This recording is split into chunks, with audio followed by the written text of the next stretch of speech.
start sharing this, you can share it.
Oh my stars, we did it. We're live.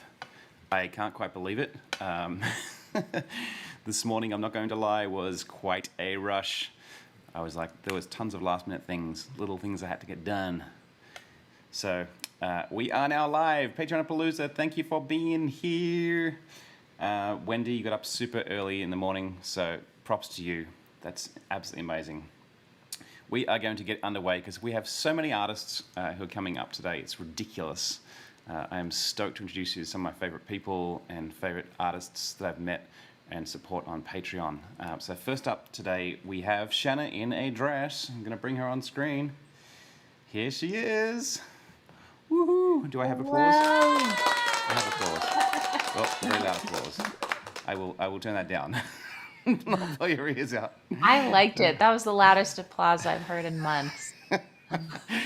I know or this in live years. streaming world's been weird, right? You just like, you finish a song and it's just like crickets. So then you have to look up to see if the comments, if anyone's actually kind of doing stuff, or if there's heart emojis flying all over the screen. So, Right. Or none. You just kind of have to make it up in your head, and you're like, okay then. I did a good job, me. Good job, me. Yeah. Good job, I. Yeah, what a world we've been living in, huh? I know. So, I'm so excited for real shows to be oh, happening. stars. Can't wait. And for you, that's right around the corner. Hmm. So, we're going to get to that in a second. So, you and I met in Boulder, Colorado. I was living out there for the winter and got wind of this amazing community called Boulder in the Round, which is a group of artists who all live around the area, and you guys get together every single month and kind of share a prompt and write songs. And then you also have a live show where you then kind of share those in front of other people in a Nashville Riders in the Round style, where you go around the line. I think it's usually about 4 people, right? Yeah, And you 3 or 4. go down and kind of share songs. And it's my favorite thing as a songwriter to kind of share it around, because when you can vibe off each other and you go, Yeah. I actually have a song about this, and it kind of really kind of evolves in the moment, and being in the moment I think is one of my favorite things. So that's where I saw you first. I think it was Pamela Markler and Hunter, and I'm blanking on who the fourth person might have been. Um, but yeah, it was an amazing show. Have you been part of that Yeah. community? How long have you been there? How long have you been doing that? Years. I've been in Boulder at least 7 years, and um, Boulder in the Round probably started shortly after I moved there. So that's been the core of the friends that I've found in the in Colorado area. Yeah, it's amazing to me. When I was out there, I really feel like that community was some of the best songwriters. I feel like it was almost a Nashville, a little mini Nashville in Boulder. All of y'all, and there'll be a number of you from that community tonight on this stream, which has been fantastic. We've also been kind of doing a Patreon artists kind of group and meeting up monthly to kind of keep ourselves accountable to goals and share celebrations and woes and all that kind of stuff. But yeah, I really admire that scene. Jody in the comments says she actually went to that show, so Huh. which was fantastic. And then you played at E Town too, right? When you did it, was it the 4-year anniversary or 5-year anniversary of Boulder in the Round? You guys did a massive show upstairs on the main stage. Yeah. Yeah, Yeah, that was amazing. There was like yeah, 11 of us performing that night. It was super fun. yeah. It was an absolute blast. So tell us about you. Where did you grow up? Kind of how did you get started with songwriting? Why do you do what you do? Why do I do what I do? Well, I grew up in Northern Virginia, and I like just kind of DC suburbs, protected little bubble of an upbringing. Played sports. I was in band, and I didn't really find songwriting until my freshman year of college, Hmm. when I started teaching myself guitar. And I planned this big. I started writing songs right away. I've always been really obsessed with lyrics. I used to pore over the lyric booklet of like my mom's country CDs that she had in the car. Love liner notes. Yeah, yeah. It's sad that the CD is like a lost art, because now you have to Google the lyrics, and it's just less likely to happen than when you're poring over that, like, felt like it was like a 20-page album booklet. They probably can't fit that many pages, but they got a lot on those pages. Yep. Yeah, absolutely. Anyway, yeah. Yeah. I've I think all of those years of reading like lyrics made a difference, because now that's my favorite part of songwriting, is just like, how can I tell lyrics that bring you into the moment with me? Yeah, I particularly love how I think you have a real comedic element, not to all of your songs, but to a lot of them, which I think that's a hard art to do. Like, how did that kind of sense of humor and art, how did that kind of come together? How did you find that? I have What a weird hard question to answer. I think one of the first songs I ever wrote was like Perfect Girlfriend. It's like about, no one wants to date me, but if they did, I would be the perfect girlfriend. And it has a lot of jokes in it, and I I don't know, I think it's easier. There's a lot of weight to how can I convey this emotional experience effectively. But when you can take that weight away from the writing process and just be like, I'm gonna write a silly song about my cat. I just think it flows easier. You don't have that same burden of expectation or perfectionism or something. And so I've definitely used, I don't know, silly, lighthearted songs to just keep me in the zone of writing. Yeah. I do like that. That kind of not taking ourselves too seriously is in the bio of every kind of burgeoning young band. But I still think there is an art to that as a seasoned songwriter, kind of to let the song flow and to not kind of strangle it, you know. And Yeah. lyrics, I think, are certainly kind of some of the hardest things to do really, really well. And that's definitely something I admire about your music, is I feel like no word is wasted, you know. And when the punchlines hit, they're kind of they're quick and they're funny and they're not overdone. And I just love that. So. Thank Uh, you. so so you've had a Patreon for a little while, and I've kind of watched the journey of that Patreon just absolutely blow up. As I think you did such a magnificent job of creating that community and of promoting that. So tell us what that's been like, what Patreon means to you as an artist. Oh my gosh, it is everything. So I launched my Patreon a little over last year, so right around the beginning of COVID, and it it was nice timing because people had a real heart and empathy for what artists were going through with the shutdown. And I think that probably encouraged signups and engagement. And it was also out of necessity. I actually didn't have income coming in and Yep. was like, all right, no better time than the present. And I I have just been blown away by the amount of people who are invested in this journey that I'm on with me. And now we have what it means to me as an artist is what I'll speak to now is that without Patreon, I actually don't know if I can do this job a year from now. Right. Like, like I hope to, and I want to, and optimistic me says, of course I will. I'll make a way. But with Patreon, I feel this wait, I have a source of income now. It's not a livable income yet, but Mm. it could be one Yep. day. And like that hope of kind of a steady paycheck, because I'm not worried that I won't create and that I won't be making music for people. The only thing is like the other end, I'm going to spend a lot of money to make an album that people listen to for free. Yep. So having this other like niche of music and creator and art supporters that are like, no, we want you to be paid for your work, even if it's $3 a month. Like we like what you do. Yeah. I feel like so much of this journey, if it's easy to feel alone, and now I feel like I'm not alone. I have a team. Yep. It's so huge. I think for many musicians, it is that kind of like we pour a lot of our own money into it in the first place, and that, like you said, that kind of thing of like maybe I can keep this going for a couple of years, but like how can I make this sustainable? How can it be a long-term partnership with fans? And I think in the olden days, this idea of just going and buying an album once when you see an artist once on tour every 2 years, that's $10 from one person, and they might listen to that over and over and over again. It might be really meaningful to them, and certainly I'm grateful for that CD sale. But it really is kind of for the big artists who can scale that and who can continue to do all of that kind of stuff. That model worked. But I think for people who are starting out and for indie artists, Patreon is just such an amazing gift as a platform. It really So is. so I'm glad you're on Brilliant here. idea. Brilliant. Yeah, I mean, it took an artist to come up with it. So. Yeah, it did. Good job, Jack. So I'm going to throw it to you to place a few songs, and then we'll come back and talk about Tour de Dress, which is coming up. But I'd love you to Yeah. play some songs first. Okay. Over to you.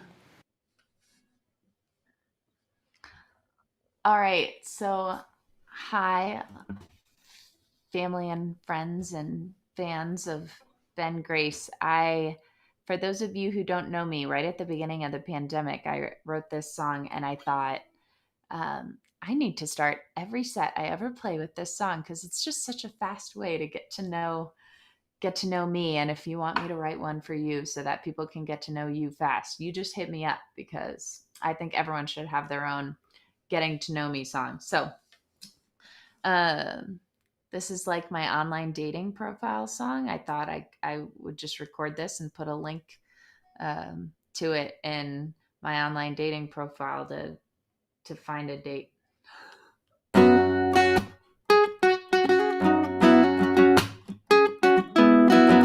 First date, oh, you have a nice face. It's small talk over coffee, we go over the basics. A bunch of little facts that really don't matter.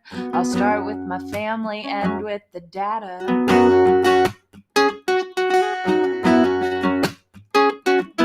I have two older brothers, one's in tech, one's a chiropractor. My family's from Buffalo, but that's not where I grew up. Went to school at UVA, wahoo, I got my BA. That was an expensive way to make good friends. I'm a 7 on the Enneagram. I have a 67.5-inch wingspan. My birthday is 2/19. I'm on the cusp of Aquarius and Pisces, but neither match much. Play 5 instruments, but only one of them well. I'm a size 10 shoe, and I never tell my middle name. I have 2 eyes and 1 persistent cough, and 10 toes only 'cause they cut the 11th one off.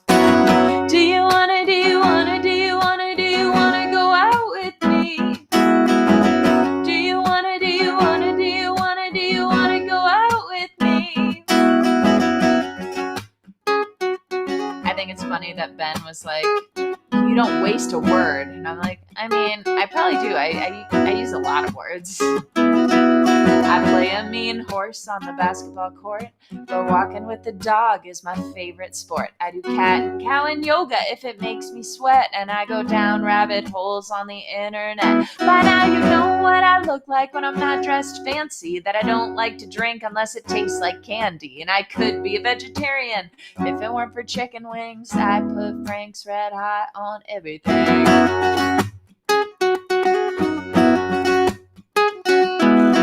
Get freaked out by people touching their eyes. I'm a realistic romantic who loves surprises. I'm obsessed with Taylor Swift. Someday we'll co-write a song. She doesn't know I exist. Maybe pass this one along. Do you wanna go out with me? Do you wanna go out with me? We've been hanging a few months. Maybe we'll make it. Things I should have said up front, but I guess I waited. I didn't date till really late in life. I think marriage is a sham, but I still want to be a wife. I think I want kids because I like them a lot, but I'm afraid I can't afford them unless my career takes off. But if it does, maybe it's okay if I don't have them. I'm afraid of childbirth and leaking outside the bathroom. It'd be a bonus if you could balance out my stingy boss, which is this guitar. I'll only marry for love. I'm not shallow, but I can't deny that my pockets are. Do you wanna go out with me? Do you wanna go out with me?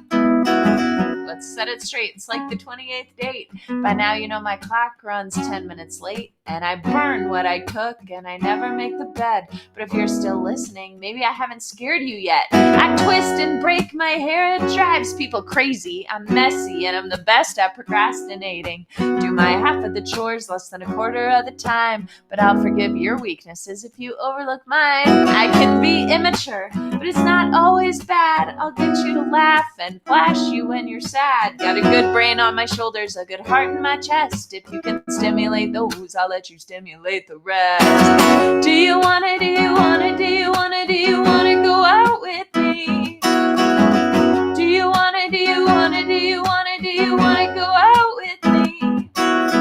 What if this song was like COVID-19 and it spread across the nations and they'd all know me? And when they lifted the quarantine, I'd be overwhelmed with applications. Need a committee to screen. So don't apply if you love 45. And if you're not into my music, this is never gonna jive. I think this could be a good way to save some time. If you like wacky songwriters, I could be your bride.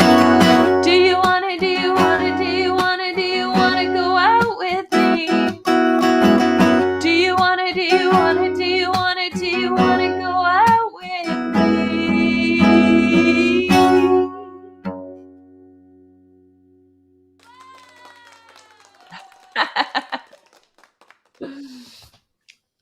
Thank you, digital audience. I love that. Um, I was thinking about what you said, Ben, about the comedic element to my songs, and I'm also like, well, all the serious things have something you can laugh about in them, and so that's always a fun challenge for me. Of like, well, what's what's the funny part of this really difficult thing?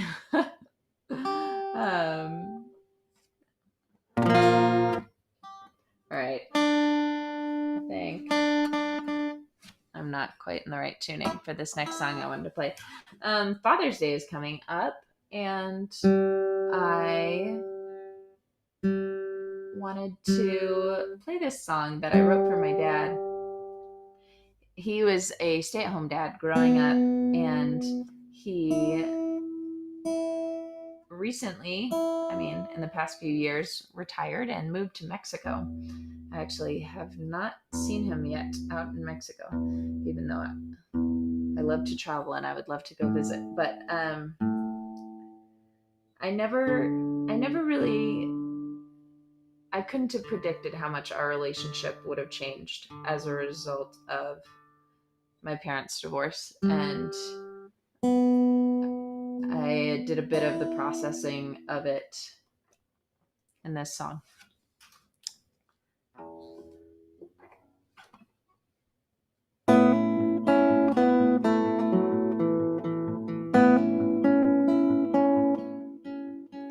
I remember staring at that picture on the wall. Daddy had a mustache, Mom had a long sleeve wedding gown. Don't think I didn't notice when she took it down. On Easter Day we moved him out.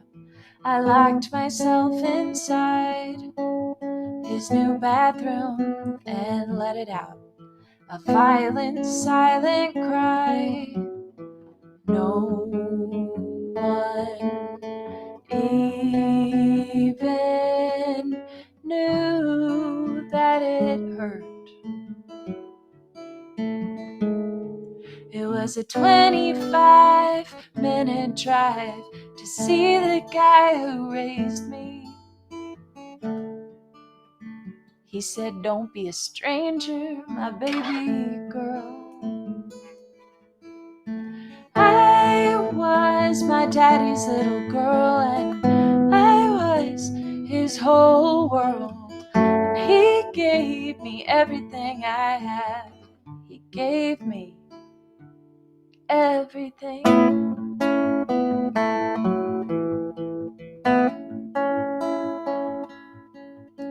College dorm and new roommates. On holidays I'd drive back home, set an extra plate for Dad. He'd leave before breaking the wishbone. He could not handle being in the house he built. It was a 2.5-hour drive to see the guy who raised me. And I don't even call him, 'cause we fight. I was my daddy's little girl, and I was his whole world. He gave me everything I have, and I gave nothing back.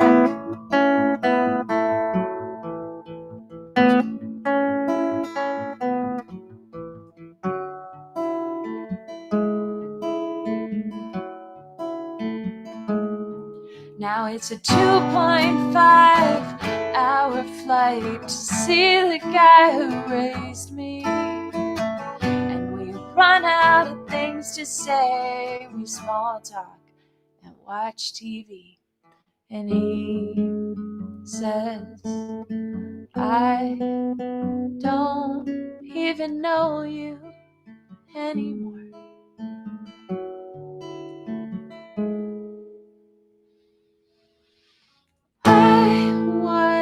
my daddy's little girl, and I was his whole world. And he gave me everything I have, and I give nothing back. I was my daddy's little girl, and I was his whole world. And time has taken what we had, but I still love my dad.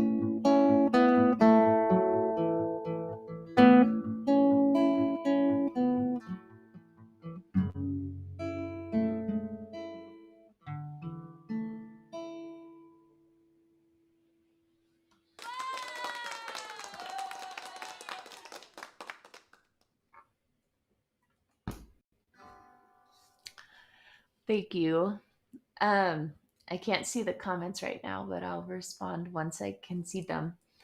Yeah, that one got some tears. It's been a while since that one made me cry, but today's a crying kind of day. I'll play one more for you maybe, and then me and Ben can chat. This one's about dads in a different way.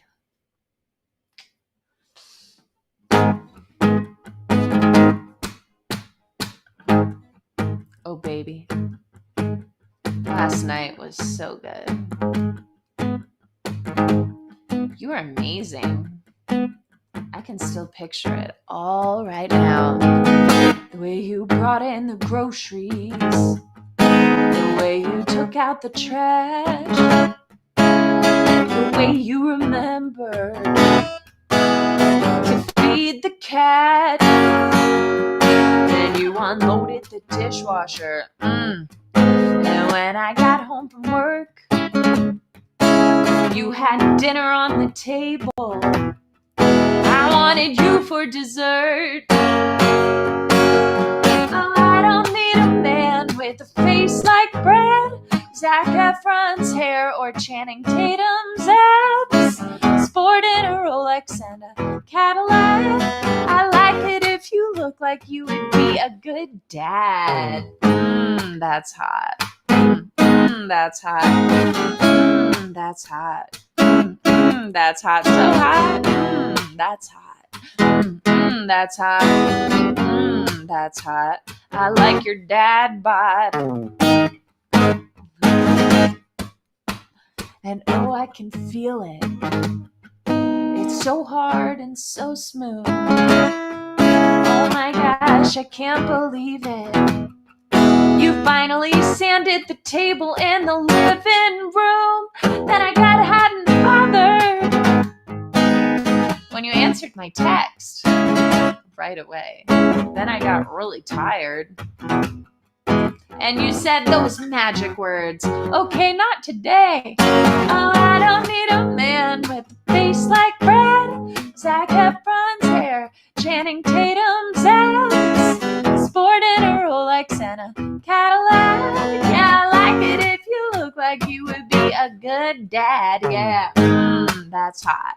That's hot. That's hot. That's hot. So hot. That's hot. That's hot.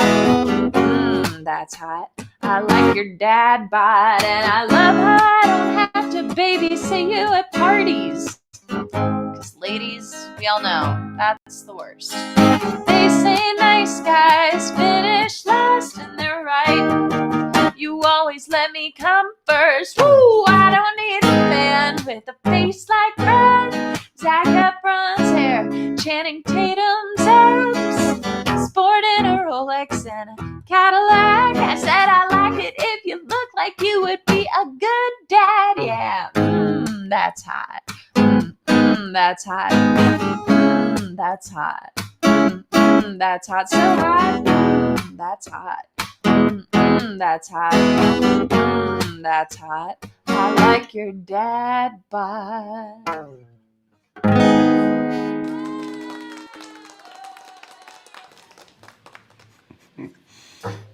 So great. I think that was the first song I heard you play, and I was like, okay, now I know what we're doing with this. Is amazing. It's fantastic. I love it.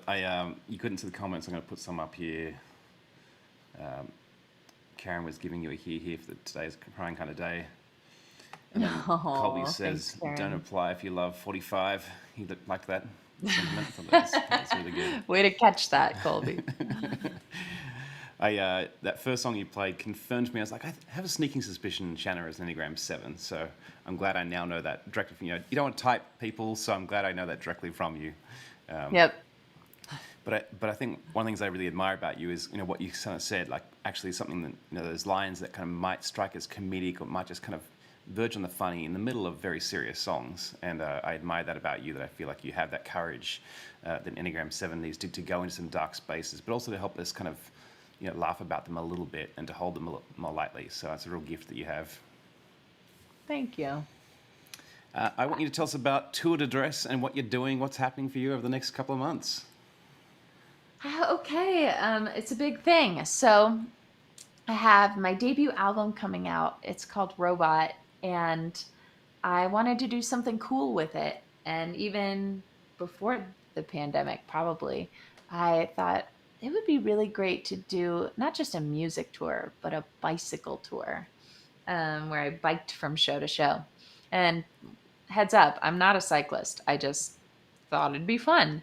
And uh, so acting on that idea, as we sevens do, I thought, okay, let's do this. And like, let's promote something bigger than just my album and my music, which is very important to me, but, not the most important thing to the whole world. We could make this a into a bigger impact. And there's this really, really great 501c3 international NGO called Pangea World Foundation, and they have figured out a system that we can make the world a better place $1 at a time by eliminating exploitation from the supply chains in our food supply. So right now, when we go grocery shopping, we have no idea what we're actually funding when we buy that food. And um, if if we knew, we would buy better, and we could collectively shift our consumerism to fuel things that are good for the world instead of harmful for the world.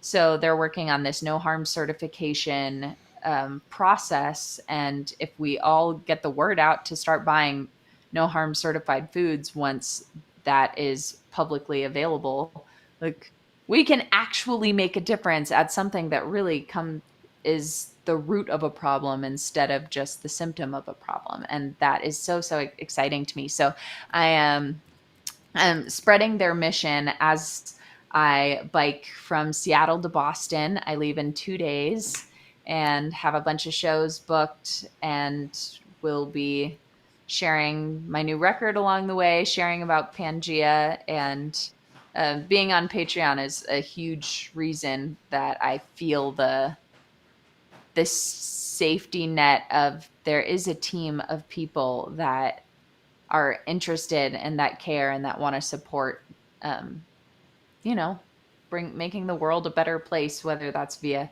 music or no harm certified products, or just bringing people together in a new, unusual way as I sweat my butt off. I absolutely love that. I'm super excited for Tour de Dress to see what you do, and hopefully be live streaming from the road at some points. Happy to catch up with Definitely. you.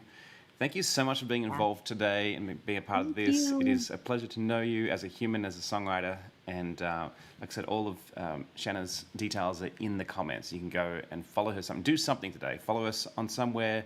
Become a patron. Whatever you do, stay in touch with her journey because it's awesome. Thank you, Shanna. I really Yeah. appreciate it. Thank you so much, Ben. Happy Patreonapalooza. Thank you for everything you do for other artists. It's so remarkable. Appreciate it. Thank you. All right.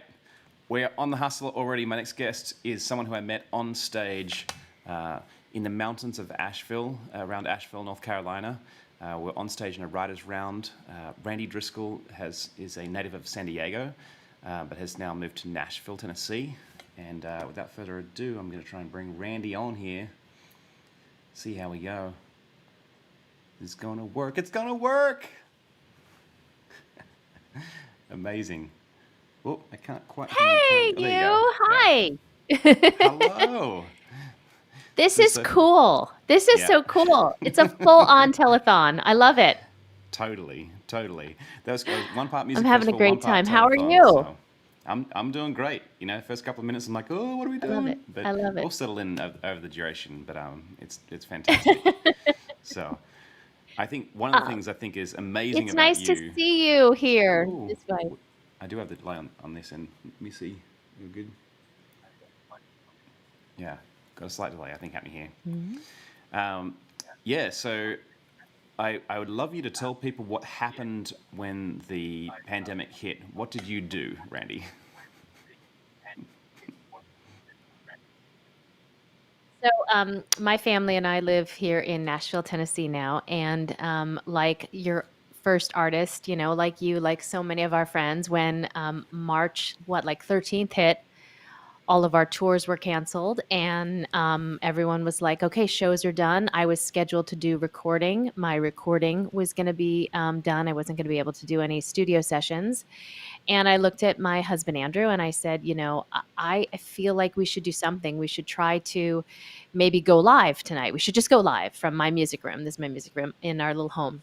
And I said to my daughter, you'll be on and daddy will be on. Daddy will do like hold the camera and we'll just, I don't know, I'll sing a song or something. So we did. And I was supposed to, be doing some shows with my music partner out in California, Noah Heldman. So we called him on FaceTime and we brought him up on the screen. And I said, hi, how are you doing? It's nice to connect with you. And it felt really good. It felt safe and it felt like community. So then the second night I said, we should do that again. And then the third night I said, okay, we should do it again and we should just do it for a week. Well, little did I know that that week would grow to be 70 episodes, straight episodes. We did 70 live shows from my little loft here in Nashville, Tennessee. We connected with artists and I mean, you name it. We had therapists on, we had poets on, we had musicians on. You made a visit. I mean, so many incredible people. I had a former student that was stuck on a cruise ship. Off the coast of Spain, right? She came on to tell us about her I had people who were working in all different kinds of fields. I had nurses on. It was just really incredible, and it just felt right. It just felt like community. It felt like something we could do every night at 7 o'clock, where we could reach out across this crazy screen, across the internet, and we could build connection. Because honestly, I felt like that's what we were all thirsting for. And after the 70th night, we took a little bit of a break. It was a good time to take a break. We were watching everything that was happening with the Black Lives Matter movement, and we felt like it was important to give space to all of those things that were happening. And then we came on, I think, like every 2 weeks, and did like a concert or something to try to reconnect. And it was really fun, and it wasn't the same as live touring, but man, it filled that space. It filled that space. Yeah, it was terrific, and you had such So amazing guests. I absolutely loved kind of meeting a whole bunch of your friends from all over the place, and obviously you've been a musician for a long time, and that really showed in the depth of relationships and the breadth of people you knew across such a diverse array of kind of walks of life. And we had the pleasure of playing a show with you guys up in LA not that long ago to a bunch of incredibly smart people. I think that was definitely the smartest room I might have been in quite some time. Uh, but I love your network and the people that you surround yourself with, and the fact you're so generous in sharing that with other people. It means a huge thing to someone like me who's still newish in the States and didn't grow up here, to be invited into someone's life in that way. So I love your heart for that. Um, we're coming to see you in Nashville in just a couple of months, which is absolutely fantastic. We booked our tickets yesterday, yo. Um, so yeah, I it's know we're gonna definitely do a happening. show. Yeah. We're gonna do a writers round out here. I think I've got you scheduled for that for sure. That'll be fun. Like I just heard you talking in the last set, where writers rounds are super fun and you sort of bounce off each other. So we'll do that, and hopefully some other things we can get cooking. I'm so excited, and it's just even just you saying that has me goosebumpy. Like we booked our tickets. We're coming to you. I'm going there. It's like this is happening. Yeah. Moderna. Yeah, totally, totally wild. So, speaking of live music, do you want to play us a tune? I would love to. Thank you for having Excellent. me. This is so awesome. So awesome. So, good Good segue you did there, Mr. Ben Grace, for me, and you didn't even know you were doing it. In about May of last year, I started writing this song about the experience of staying in our homes and what it was like to connect through, I don't know, windows and screens. And when I wrote it, the hook of the song became the year that we stayed home. And I remember thinking to myself, well, that's a great hook to sing, but you'll have to change it because there's no way we'll be at this a year, right? Mm. I didn't know what I didn't know. We've been at it a lot longer. So I'm going to do the song for you right now. It's called The Year That We'd Stayed Home.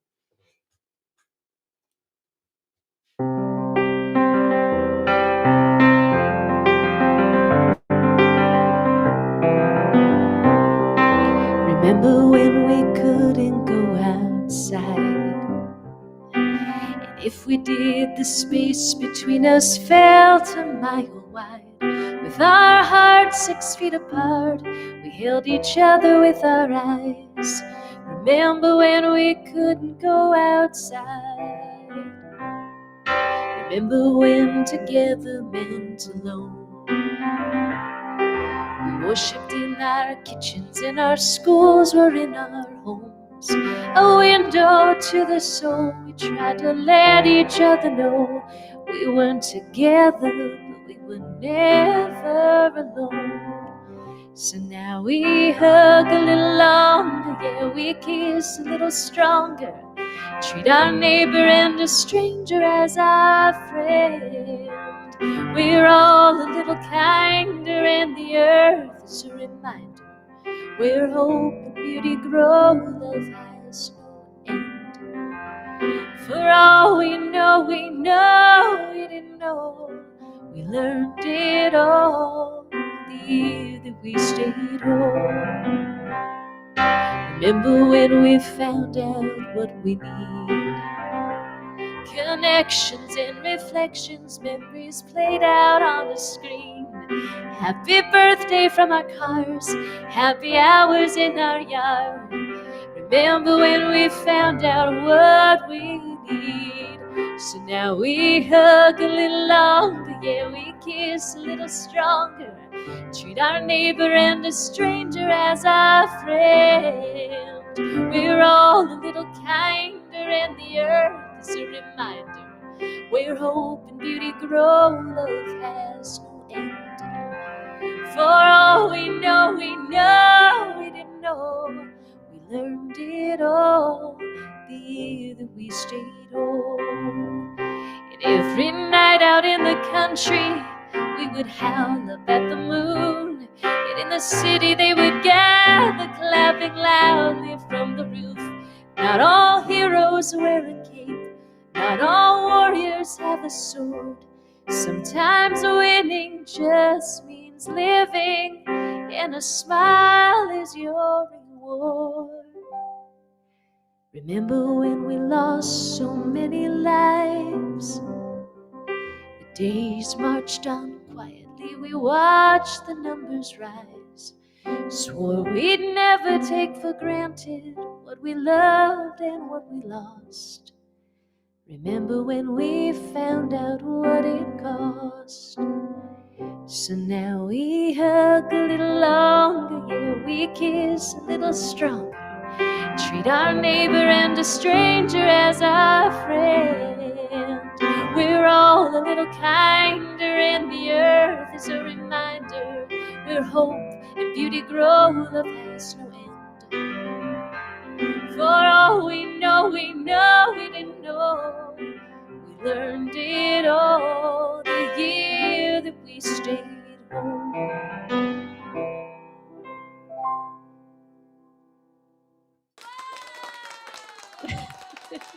So great. So great. We did that on our show occasionally with the applause just to have, because you're so right. I did an assembly over like Zoom for a couple hundred kids, and it was the strangest thing because when I finished the first song, I was like, "Oh, right. No, nothing. Okay. Yep. Nope. Yay!" Yeah. It's so real, actually. I just don't know what it's going to feel like the first time. You know that feeling as a songwriter when the room falls in sync with you and with each other, and they start to feel something together. I just don't know if I'm going to make it through that moment. Like, I'm already weeping from your song, and I'm like, it's crazy. So We we did a live show last week, one of the first like writers' nights that I've done in forever, and there was so much crying. It was crazy, crying in the audience, crying.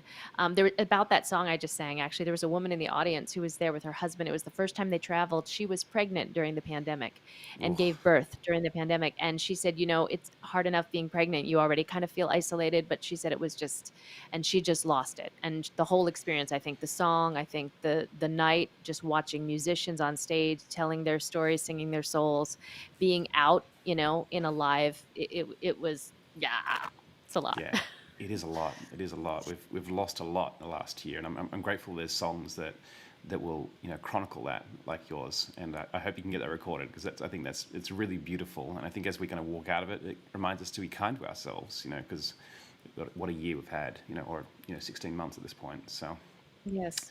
Yes. and we are Yes. now fully open in California.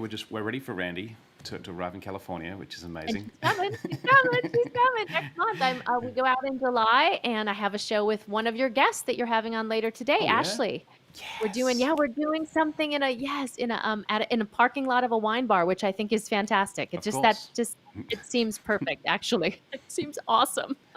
That's I'm super fantastic. excited. It's actually a beautiful space that we're going to be in, and she was so kind to offer it up, and so I am so excited. That's fantastic. So, Patreon, you literally just published your page like days ago, right? So Yes, brand yes, new, because and I think you are a prime artist for that. I just knowing your community and who are around you, I feel like, you know, patronage is just that your people already get that and understand that DNA. So I'm well, excited for that journey. And what's your hopes for Patreon? Well, it's thank you first of all for just being the final little kick in the pants that I needed, because I do feel like sometimes we're overwhelmed with not knowing what the right thing to do is. There's so much to do as an artist, especially an independent artist, right? But we've done for years we've done this thing called sponsor a song, and my fans and my friends will sponsor my CDs by sending us, and there's different levels. There's silver, gold, and platinum, and they send us some money, and in return they get their name on the liner notes. They'll get signed CDs. They'll get merchandise. So I kind of feel like, in a way, I've sort of done Patreon, right? Yeah, And there was sort of this idea that I didn't want to sort of double dip, right? Or ask too much. That's a big thing. And I know we all go through that, especially during the pandemic, right? We're hurting, but we know everyone's hurting. So it's yeah, like, but Patreon is beautiful because it's another way for people who maybe at the moment that you had asked for assistance couldn't, but yeah. now there's like different tiers, there's different ways for people to be involved. It's kind of an amazing thing, and I feel like the community itself, my friends have been showing me, is just it's a supportive community of artists, all kinds of artists. And I feel like for the people who are able, because I'm a Patreon to some other people, right? Because I Yep. just support their journey as much as you can. $1 here, $2 there, $20 there, and I feel like it's a commitment to the arts that I'm happy to do. So the idea of now opening it up to my friends and followers is really great. So thank you for really telling me you really should try to get on this. It's really neat, and I'm so happy that you are doing this, and I'm so happy that I just love you. And by the way, can I just say something really fast? You For and sure. Karen, your whole love nuptials during the pandemic was like honestly like one of the best parts of the entire thing for me. It just I was a mess. I was a mess that day. I think I got like a sinus infection because of it. I couldn't stop crying. I was like, love is there. There's love everywhere, everywhere. So anyway, so thanks for doing all of these things that you're doing and making this possible for artists.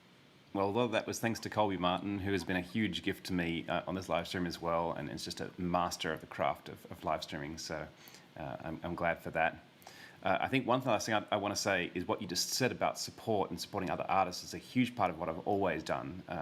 And that's kind of, I think when I met you, I was like, oh yeah, I see this in you, the same kind of desire. And I actually kind of can't remember where it was, but I remember someone articulating recently that the music industry doesn't really help them, but everything that's come good in their life, in their career, in their music has always come through fellow, you know, songwriters and travelers and musicians out on the road. And I think that's true for me too. And I'm grateful you're in my life. So thank you for being here. Thank you for playing Patreon-a-Palooza. I can't wait to see you in person real soon. It's gonna be Big amazing. hug, And big we'll have to hugs. do I a love Writers you in the dearly. Round show and be able to do more songs, because that'd be really amazing. So Can't wait. I love you dearly. Hugs to everyone over there. Thank you for doing this and have a great day. Thank you. Stay hydrated. Appreciate it. I See love. you later. Woo. Randy Driscoll, already up with the fuels, and we're only 45 minutes in. This is crazy. All right, my next guest is a man who I've only met on Twitter. We've had a couple of conversations in person, over the phone, and plenty of text messages backwards and forwards. It is his birthday today, so the Drew Brown. I'm going to bring him on the screen. Oh. Drew Brown, where are you? Here you go. My man. There he is. Yeah. Here we are. We're live. I can't believe you're actually doing Hello, this on your world. birthday, where you're just, how many beers or whiskeys are deep? I know you don't have to tell people that, but Thank you. Yeah, let's not discuss that right now. I'm so glad you're It's here, a good bro. day, my friend. It's a good day. Yeah, absolutely. Yeah, so tell us where you are, like who you are, what you do, and kind of where you're from. Sure. Hi, I'm Drew, and I live just outside of Toronto, up here in Canada, so way up north. And I have the really cool opportunity to be a singer-songwriter and a music producer. And I also sort of talk to organizations about anti-racism and what they can do to kind of just be, I guess, a leader in their sector in terms of equality and equity. Um, and I create like cool little meditation things for people for they can use for practices like yoga or prayer or meditation or walks in the park, whatever. So I do that, all that kind of stuff. It's fantastic. I can't remember who exactly introduced us on Twitter. I think it might have been the many who are on later on today. That I think feels about so. right to me. Hmm. But I think we also you brought me on to one of your radio shows, and it was one of those instant connections where it's just like great, easy chat, easy conversation, and just so much synergy in what we do and who we are in the world. So it's been a Totally. joy, and hopefully we'll actually get to meet in person at Oh Fargo's Festival, God. which blew my mind. I was weeping the other day when you were texting me about that. I was like, I cannot believe we actually get to do that. That's just absolutely crazy to me. Yeah. And so you've been doing this other thing which I love during pandemic called the late night lockdown. Do you want to tell people about that? Yeah. During the first week or 2 weeks of lockdown, I was actually in a totally different city, not close to my home. I was supposed to be there for a recording session, and then as the pandemic hit, all the studios closed down. But I was already there, already paid for my Airbnb, so I'm like, I might as well stay there. And I was sitting there. I was like, I've never done a live thing, so I'm super self-conscious and super shy. I was like, let me do an Instagram live just because I have some beers. I got my phone, and I started doing these twice a day things for the first 2 weeks of lockdown. And it's a gamble. The numbers are a gamble. You might get like 5 people, it might get 10, might get 20.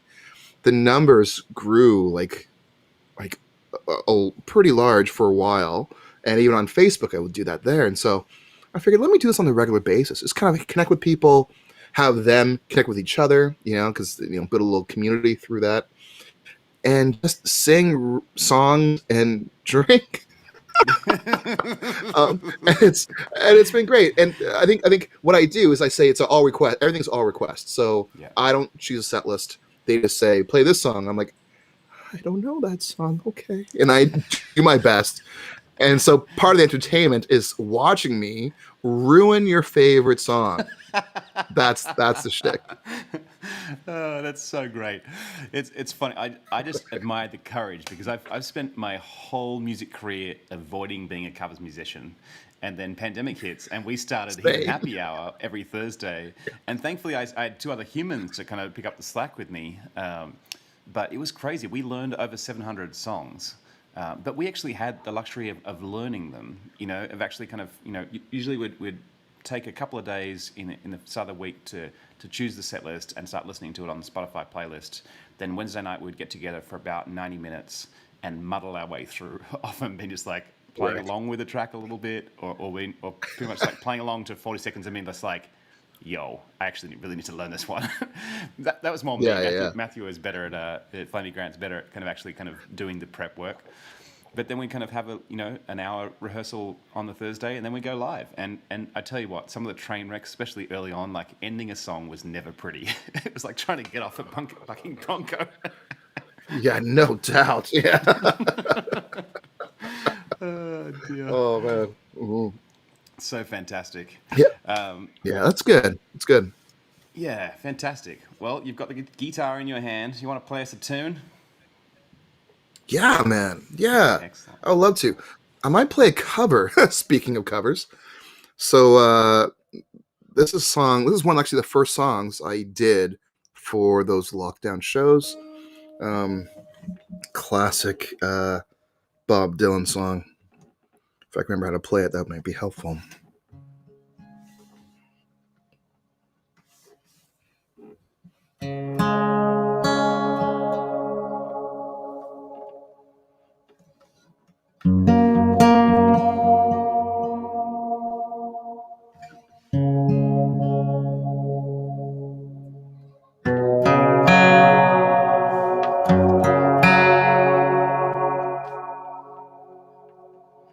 Come gather round, people, wherever you roam, and admit that the waters around you groan, and accept that it's sin to be drenched to the bone. If time to you is worth saving, then you better start swimming. You sink like a stone, for the times they are a-changing.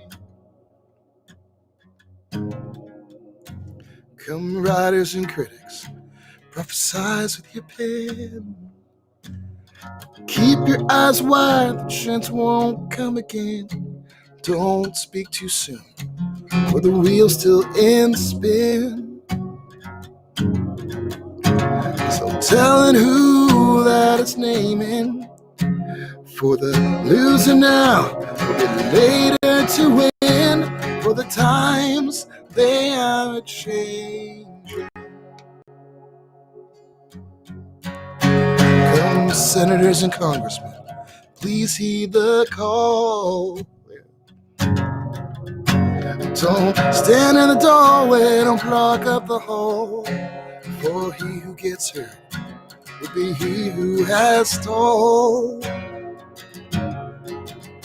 There's a battle outside and it's raging. We'll soon shake your windows, rattle your walls, for the times they are a-changing.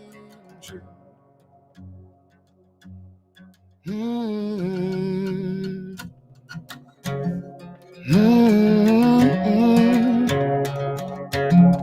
Mm-hmm. Mm-hmm. Come mothers and fathers throughout the land, don't criticize what you can't understand. Your sons and your daughters beyond your command. The old road is rapidly aging. Please get out a new one. You can't lend your hand, for the times they are a-changing. For the times they are a-changing. For the times they are a-changing.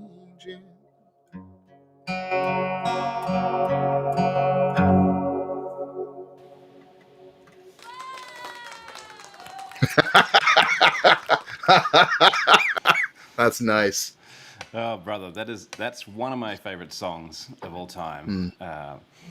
And I think I've many times tried to cover it. I don't know if we've covered that one for Heathen Happy Hour, but I'm just like, I don't feel like I've ever kind of cracked it. But hearing you now, I'm just like, when I grow up, I'll play the song like that, you know? Yeah. Uh, Nice. it's so magical and just so of the moment. I mean, it's just amazing to me, artists like Dylan, who's been a hero of mine for years, who wrote things that resonate like this minute, the way That's they, right. they don't resonate, the way they resonated back then. And, for me, kind of seeing in the last couple of days, some of the conversation even just kind of around Juneteenth and kind of some of the steps forward that is taking, and then at the same time the feeling of like, okay, so now the courts aren't open on Juneteenth, which means all of the black people incarcerated in this country now actually stay enslaved for the day of the that's supposed to be about freeing the slaves, and you're just like, well, that doesn't sit too well. Um, so there's so much work to be done left in the world. I'm glad that you are one of the voices who are out there speaking that loudly and clearly and fervently to the people. I cannot wait till we can actually have a beverage together. And Yes. Soon, brother. Soon. yeah, and just talk about all these things to the wee small hours of the morning in the woods of Carolina. That's right, my friend. That's right. That's right. I can't So wait. I want you to talk about Hymns for the Architect and that project that you've been working on for quite some time. Tell us a little bit about that. Yeah, a while ago, I was going through a season where I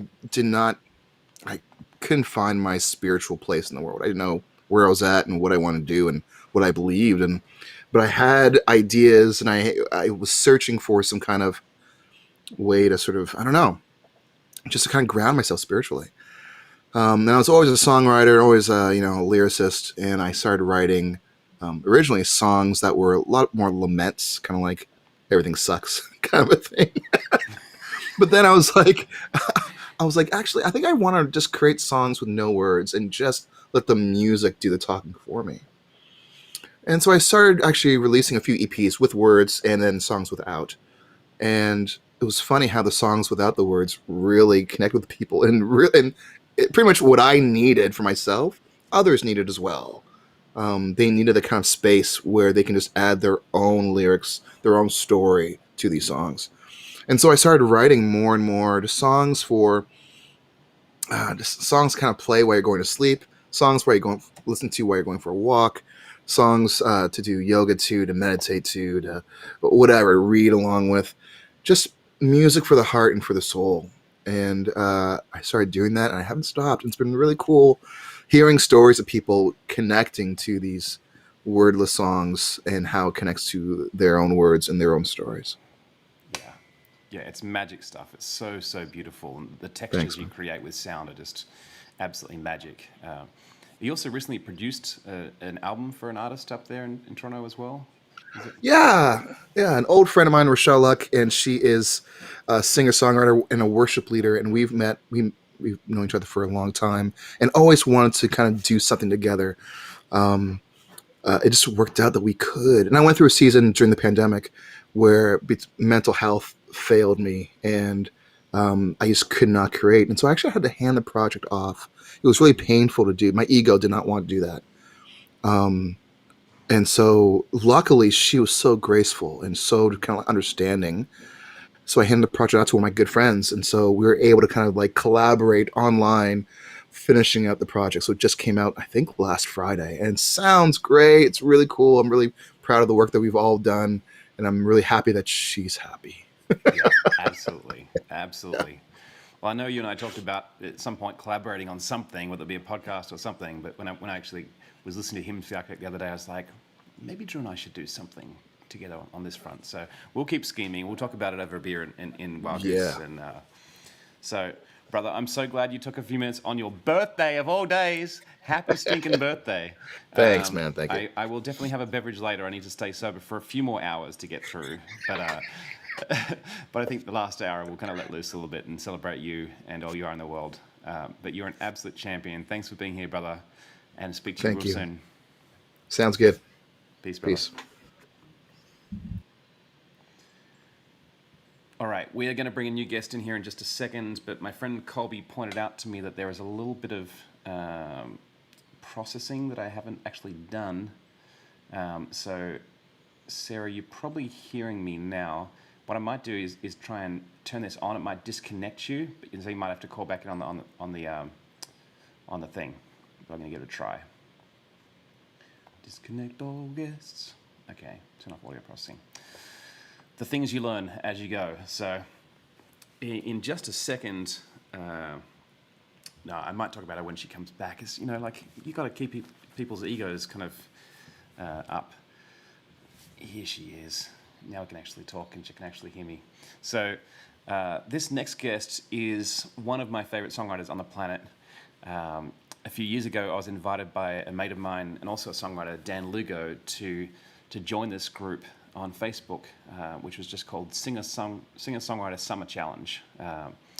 And was invited into this group, and they basically have, for several years now, for 10 weeks in the summer and now for 10 weeks in the winter as well, put a prompt up in a group and invited musicians and songwriters from everywhere to write a song a week.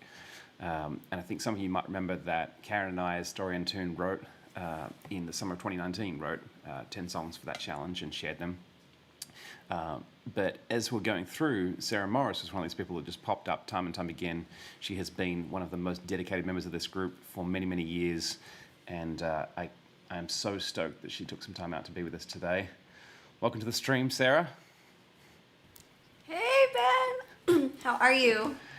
I'm well. I feel like we're on the top of the second hour. So what I haven't actually told people is on the top of every hour, I'm going to have sort of a featured guest who'll be around for 30 minutes. Everyone's just complaining in the chat about how these guests are just flying by, you know, and we're churning them out. But, you know, the people on top of the hour are here for 30 minutes, so we have a bit of time to get to know you and get to know your music. Do we also have to pause at the top of the hour for station identification and or weather? No? We can do that. How's the weather in Minneapolis?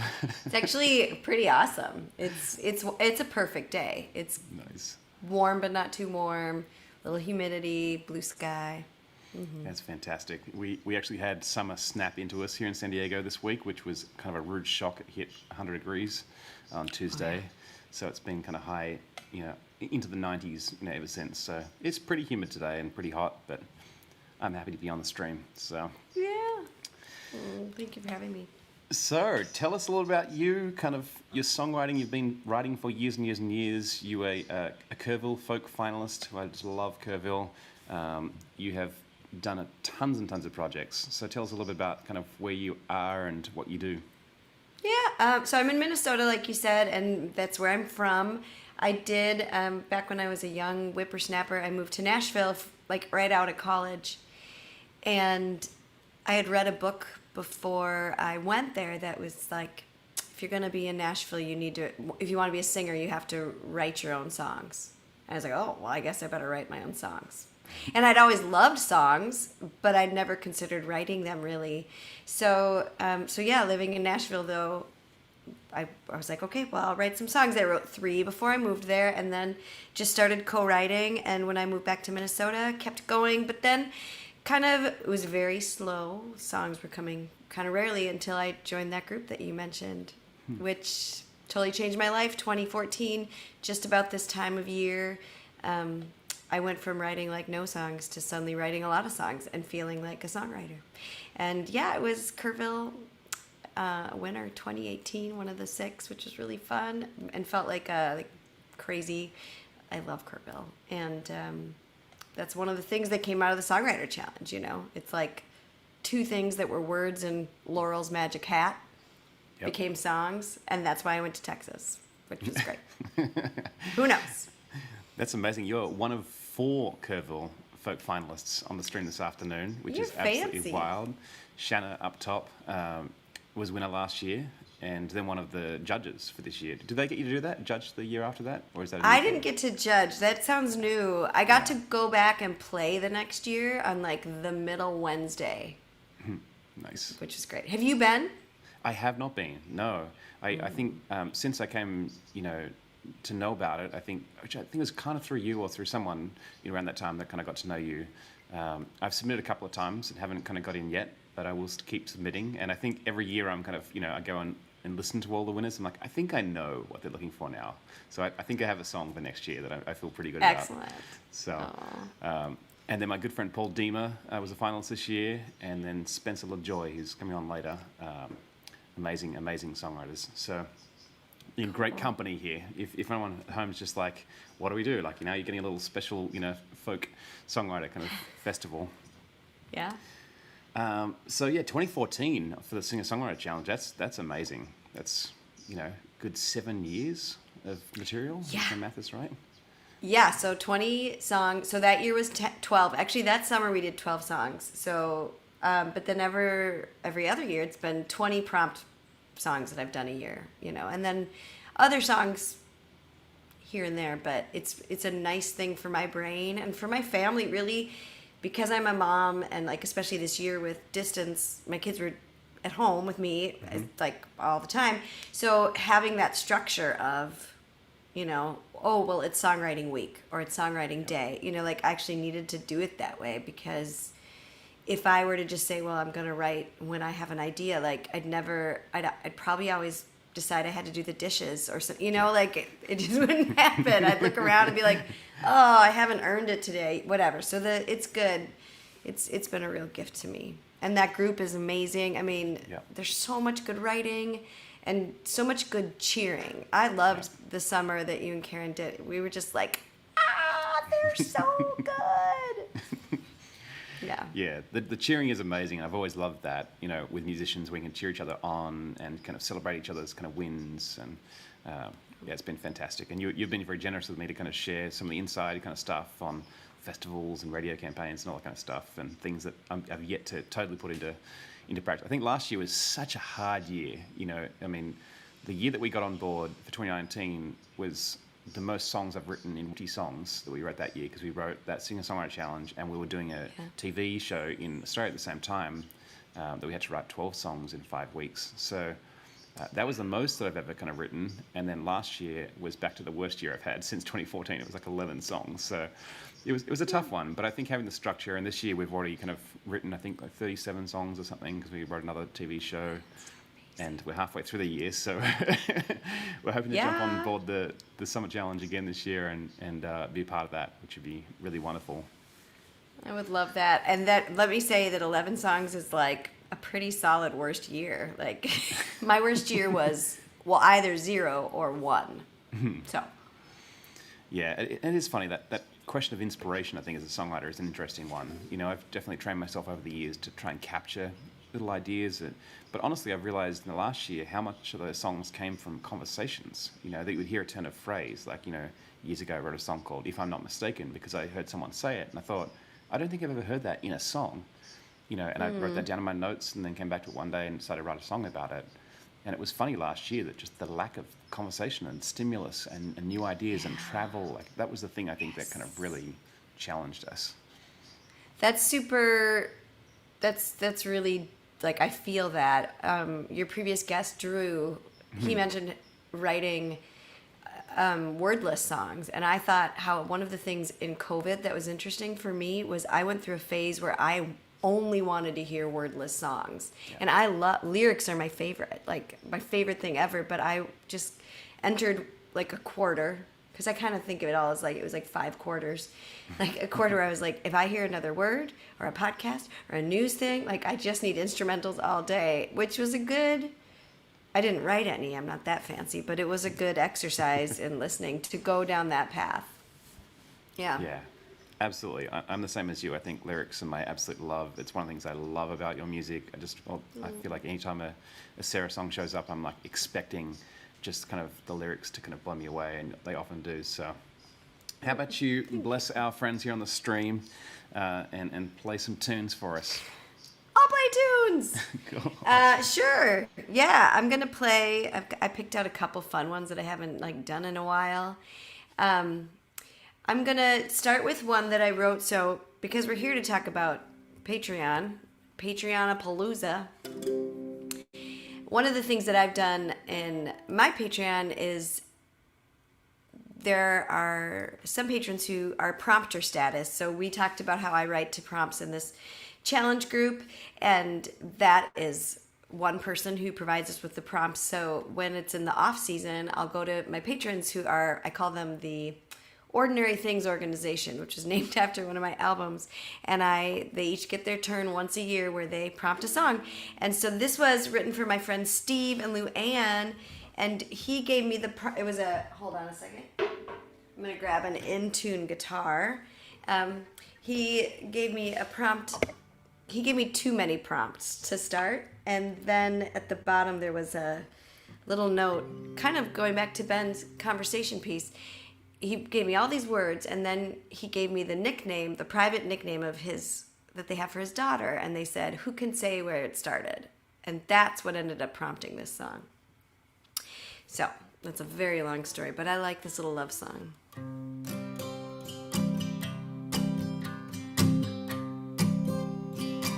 Who can say where it started? Don't tell me when it ends. Maybe where we are going is no place we've ever been. I don't mind a little mystery, a little hazy view, if it means I can be right here in the right now next to you. I know you're touched by memory, fingers soft on my face. I've conjured your voice from silence to fill up a too empty space. And while these tricks have served me well, a talisman, a magic spell, I don't need them when I'm right here in the right now next to you. In the always, always changing, changing, the spring into summer, the summer to fall, to the snow. The bud's bound to break free if it's gonna grow.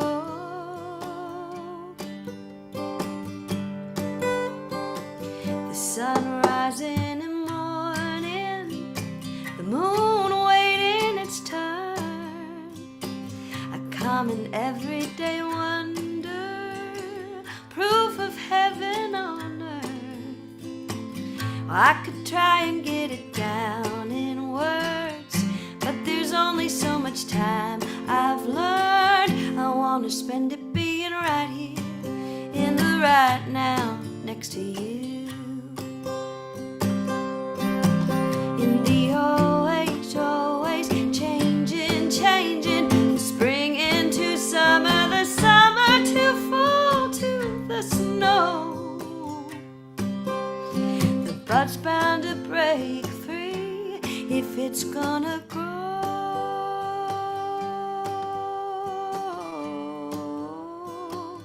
Who can say when it started?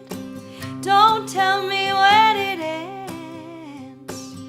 Baby, where you are going is no place I've ever been.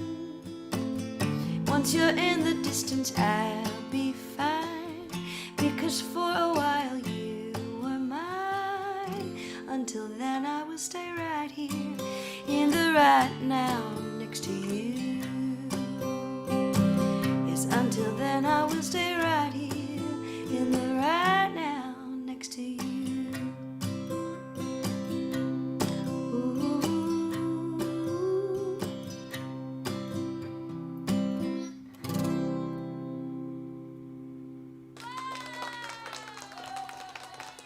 Oh, I like that. Do I just keep going? I keep going. I'm gonna go. Yeah, just keep going. Oh, is that it? Okay. Yeah. No, keep going. I didn't know. This is a song, so I wrote this for the Carrot prompt, and I can't remember. That would have been spring of 2018. So I don't know, Ben, if you were around then in the challenge. But Carrot was one of the prompts where I was just like, what? And sometimes it turns out that when a word makes you say, what? That it actually gives you a song that you really like. There's magic in it. I put it on an album right before COVID happened. So It's called All Mine is the album. But this song for the Carrot Prompt is called The Promise of Maybe. And I wrote it inspired by the crazy of the music business. And the way you just keep coming back for more.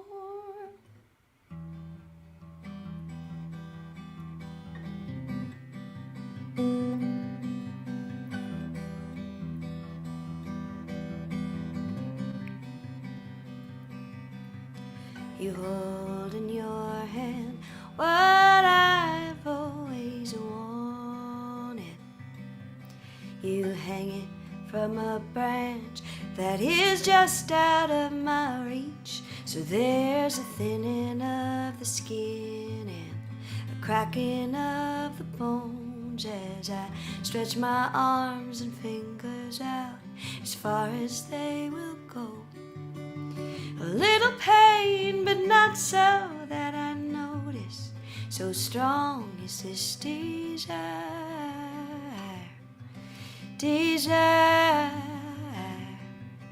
I watch you study my face as you raise it 1 inch higher, higher. Oh, oh, oh, oh, you know, oh, oh, how to keep me running for you, how to keep me running. Oh, oh, oh, oh, oh, you know, oh, oh, that nothing drives me crazy like the promise of maybe.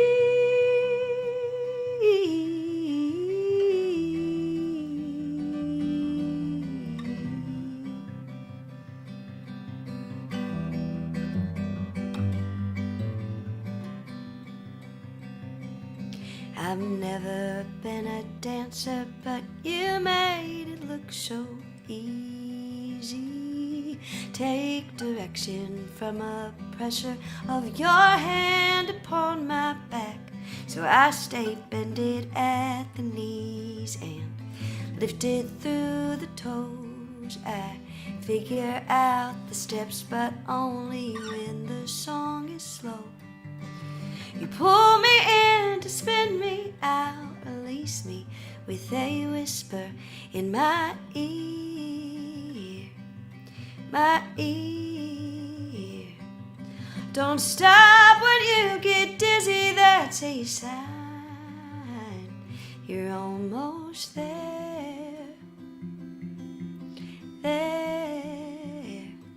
Oh, oh, oh, oh, you know, oh, oh, how to keep me running for you, how to keep me running. Oh, oh, oh, oh, oh, you know, oh, oh, that nothing drives me crazy like the promise of maybe.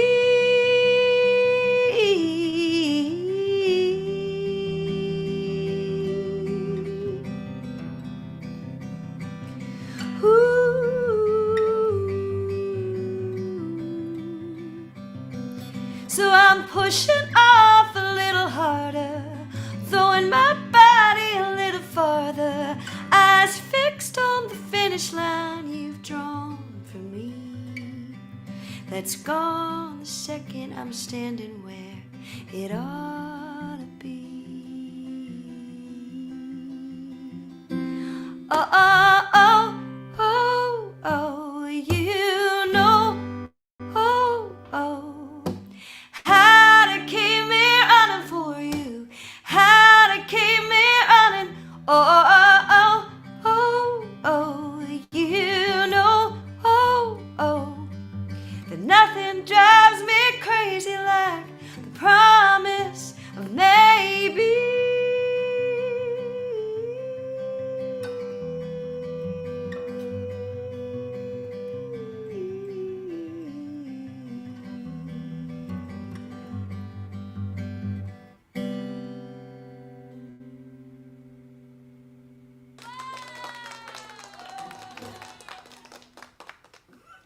Thank you. Yay. I wanted to, it made me think about how when Ben and I were talking about this before, he mentioned really how Patreon just gives like, it's like a, I mean, I think of it as fuel plus a beacon for artists. And that song, you know, it means a little bit. You don't have to live so much in the promise of maybe as a musician. You know, does that make any sense? Maybe not. I don't know. I don't know. But that is that. There one more song I've got for you. This one was written last summer for the Canyon prompt, and it was right at the end of COVID summer, which is different than Hot Girl Summer. I actually don't know what Hot Girl Summer is. Does anyone want to tell me what that is? But I keep seeing it.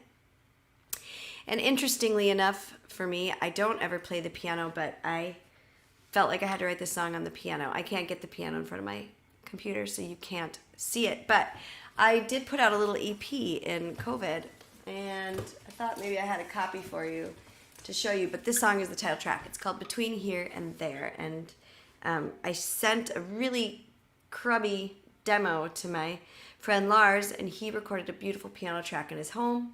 And then I went and sang vocals to it, and then it was an EP. And it was all made possible because of my patrons. So, between here and there, between now and then, there's a wide plain and a deep canyon. There are oceans vast, there are mountains high, there are forests thick with ancient pines. And it's a lot to see through, and it's a lot to look past. It's a lot to take in, and it's a lot to ask. And it's almost maybe too much to hold, I know. Between right and wrong, between weak and strong, there are infinite ways to shade in gray. There is chin up proud, and there are caving shoulders. There are stones you throw, and then there are boulders. And it's a lot to carry, it's a lot to move. The wisdom you'll gain and the plenty you'll lose. And it's almost maybe too much to hold, I know. I know. Does it make it any better? Does it make it any worse? Finding brand new words for these age-old hurts. Any certainty we muster, it's only for sure. And the story's the same wherever you go. Between won't and will, between storm and still, there is howling fear and quiet brilliance. There is darkest night and morning bright, from gold and blue intertwined. And it's almost blinding, and it's hard to hear. The questions keep coming and the answer's right there. And it's almost maybe too much to hold, I know. I know. Does it make it any better? Does it make it any worse? Finding brand new words for these age-old hurts. Any certainty we muster, it's only for sure. And the story's the same wherever you go. And it's a lot to see through, and it's a lot to look past. It's a lot to take in, and it's a lot to ask, and it's almost maybe too much to hold. And I know that you're tired and wanna let go, and the best I can offer is you won't have to do this alone.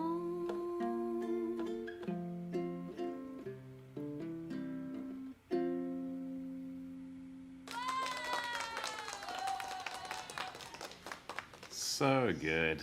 So good. Thank you, Ben. I love it. Man, I've kept up with so many of your videos for so many years, but here we are, like, sort of almost live and in person. Like, it's in Yeah. real time where I get to hear you sing, which is absolute thrill.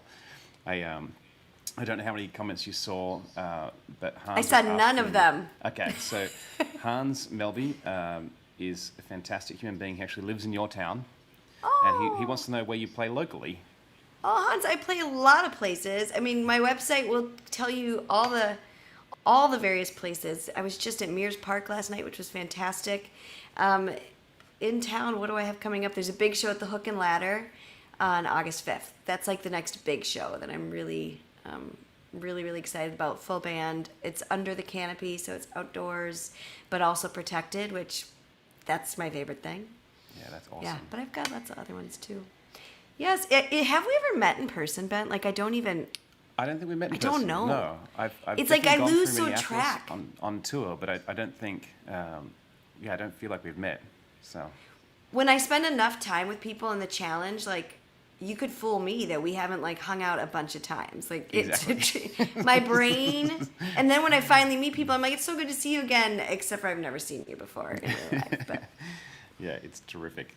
Yeah, there's a bunch of people. So Randy Jones is also up your way, and Mercy Morgan. She's not able to be on the thread a lot today, but those three have been a huge part of Hidden Happy Hour on Thursdays, and they're all up your way. So when it's possible, we'd love to come back up to Minneapolis and play some shows. yes, So it's really, please really do. lovely. I've been So- hosting shows in my backyard. Maybe you can come next summer and play in my Ooh. backyard. That would be awesome. Totally awesome. And you already did the thing, which, kind of, you've already talked about Patreon, which is amazing. I love the way you did talk about that and your community there. I think I was right at the top of you launching that Patreon, and one of the first people like, yes, I want to be in, I want to be a supporter as well. Yeah. Sarah, subscriber. You are Fantastic. one. Thank you so much, Ben. Excellent. Yeah, my pleasure. Well, this has been an absolute joy and delight. Before you get off, is there anything else you kind of want to let people know about that we missed in the conversation? I don't think so. I mean, I'm getting ready to write songs with the group starting July 4th, and I encourage anyone who's got a lick of interest to join us, because we're really comfortable with people coming and going. So Yep. it's very low pressure, and I'll post my songs on my Facebook page and my YouTube as well. But that's just such a good place to go and get. I just think the world can always use more songs. Yeah. And Yeah, I'm for really sure. glad that I've gotten to hear yours, and I enjoy supporting you on Patreon. And I think this is a genius way to spend a day. So Yeah. Yep. I'm having an absolute blast already. So thank you so much for coming on. For everyone who's here, I did put Sarah's details in the chat, both on YouTube and Facebook. Please go do something today. Follow her on some sort of social media. If not, become a patron, because it's worth it. And you've definitely inspired me to get more communicative. That's a word I can't really say very well. To my Patreon community as I relaunch this and start sharing kind of more stuff. I'm more obsessed with, like, having things kind of finished, but now I'm just, like, starting to let things go and be like, you know what?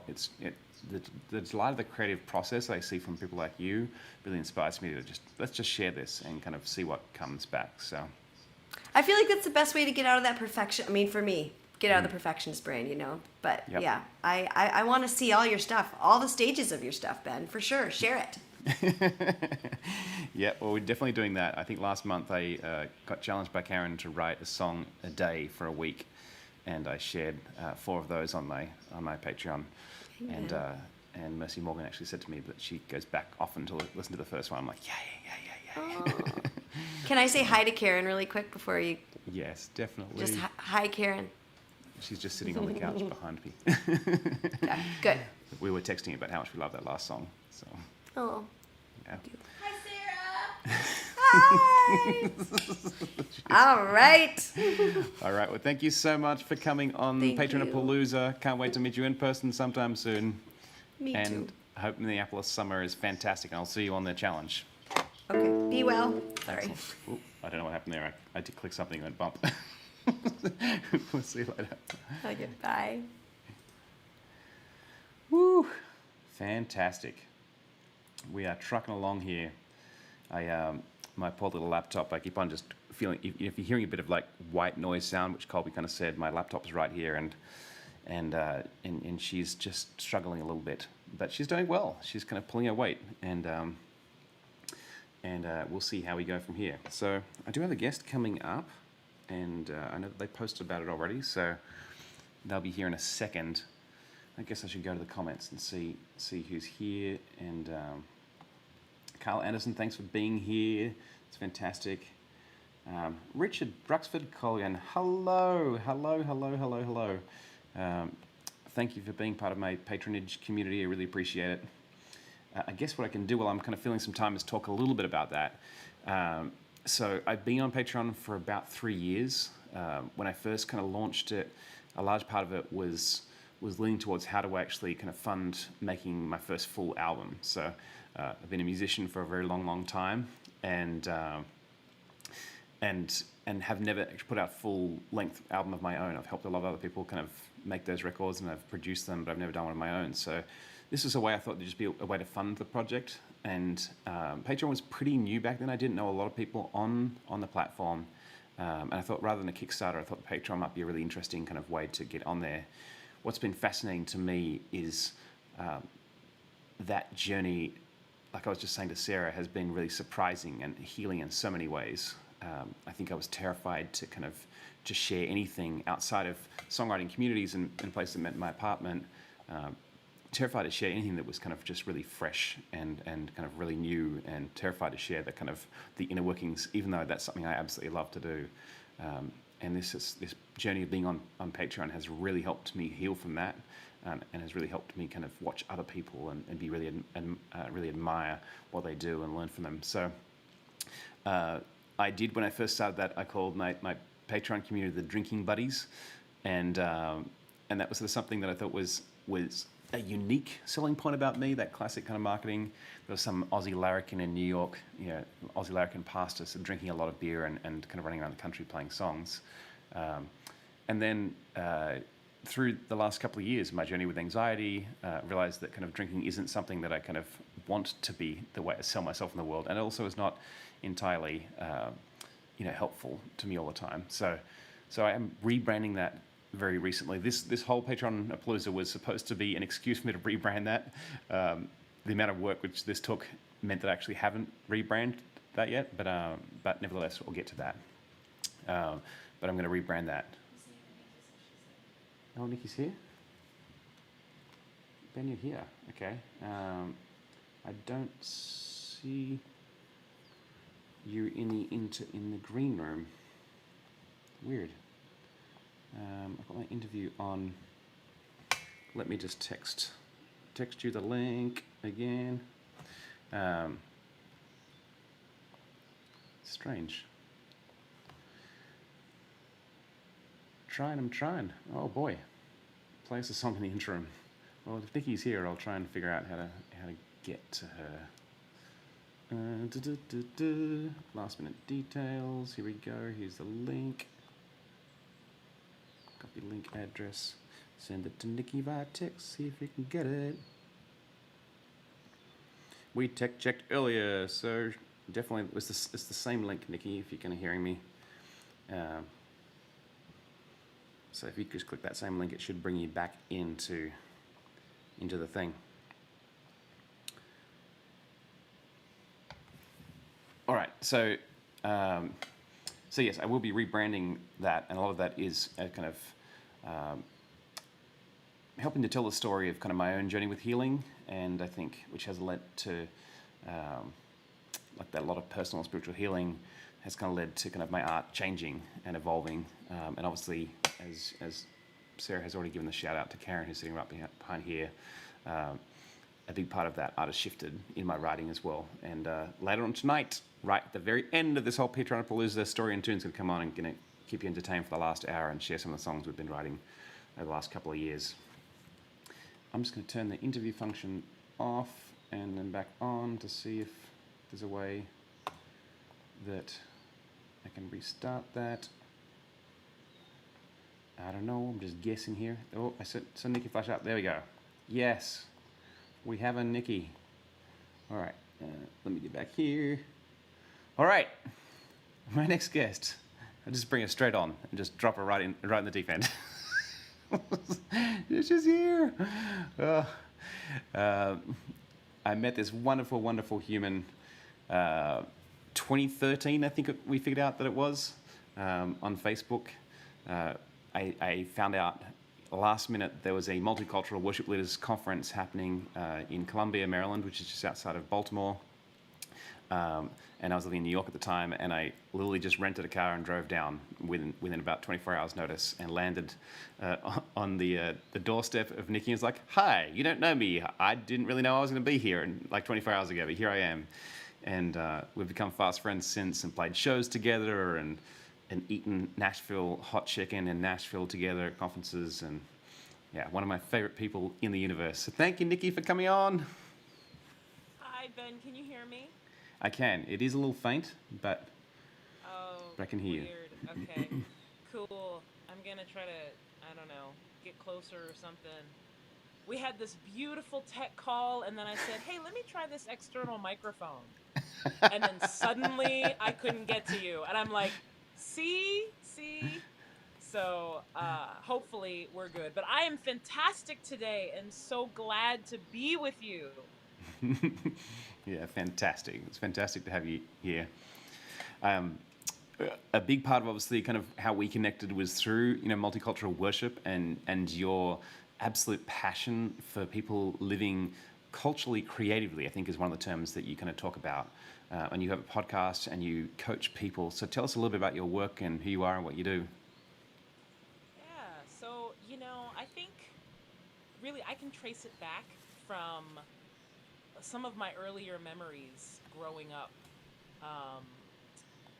as a kid, that my story has been so much about being a person and creating spaces for people to feel like they belong. And, that's been a really powerful thing in my life. And I think this was even before I had any kind of a sense of God or relationship with God or anything. And that just kind of brought it all together. And I think that's why I ended up in church culture, and working for a local church was just that, trying to be the kind of person who creates space for as many different kinds of people as possible to feel like they have community and family. And so that's really part of my passion right now. I'm a culture coach, as well as music, but I'm a culture coach. I help people move from monocultural to healthy multicultural. Yeah, fantastic. I love that.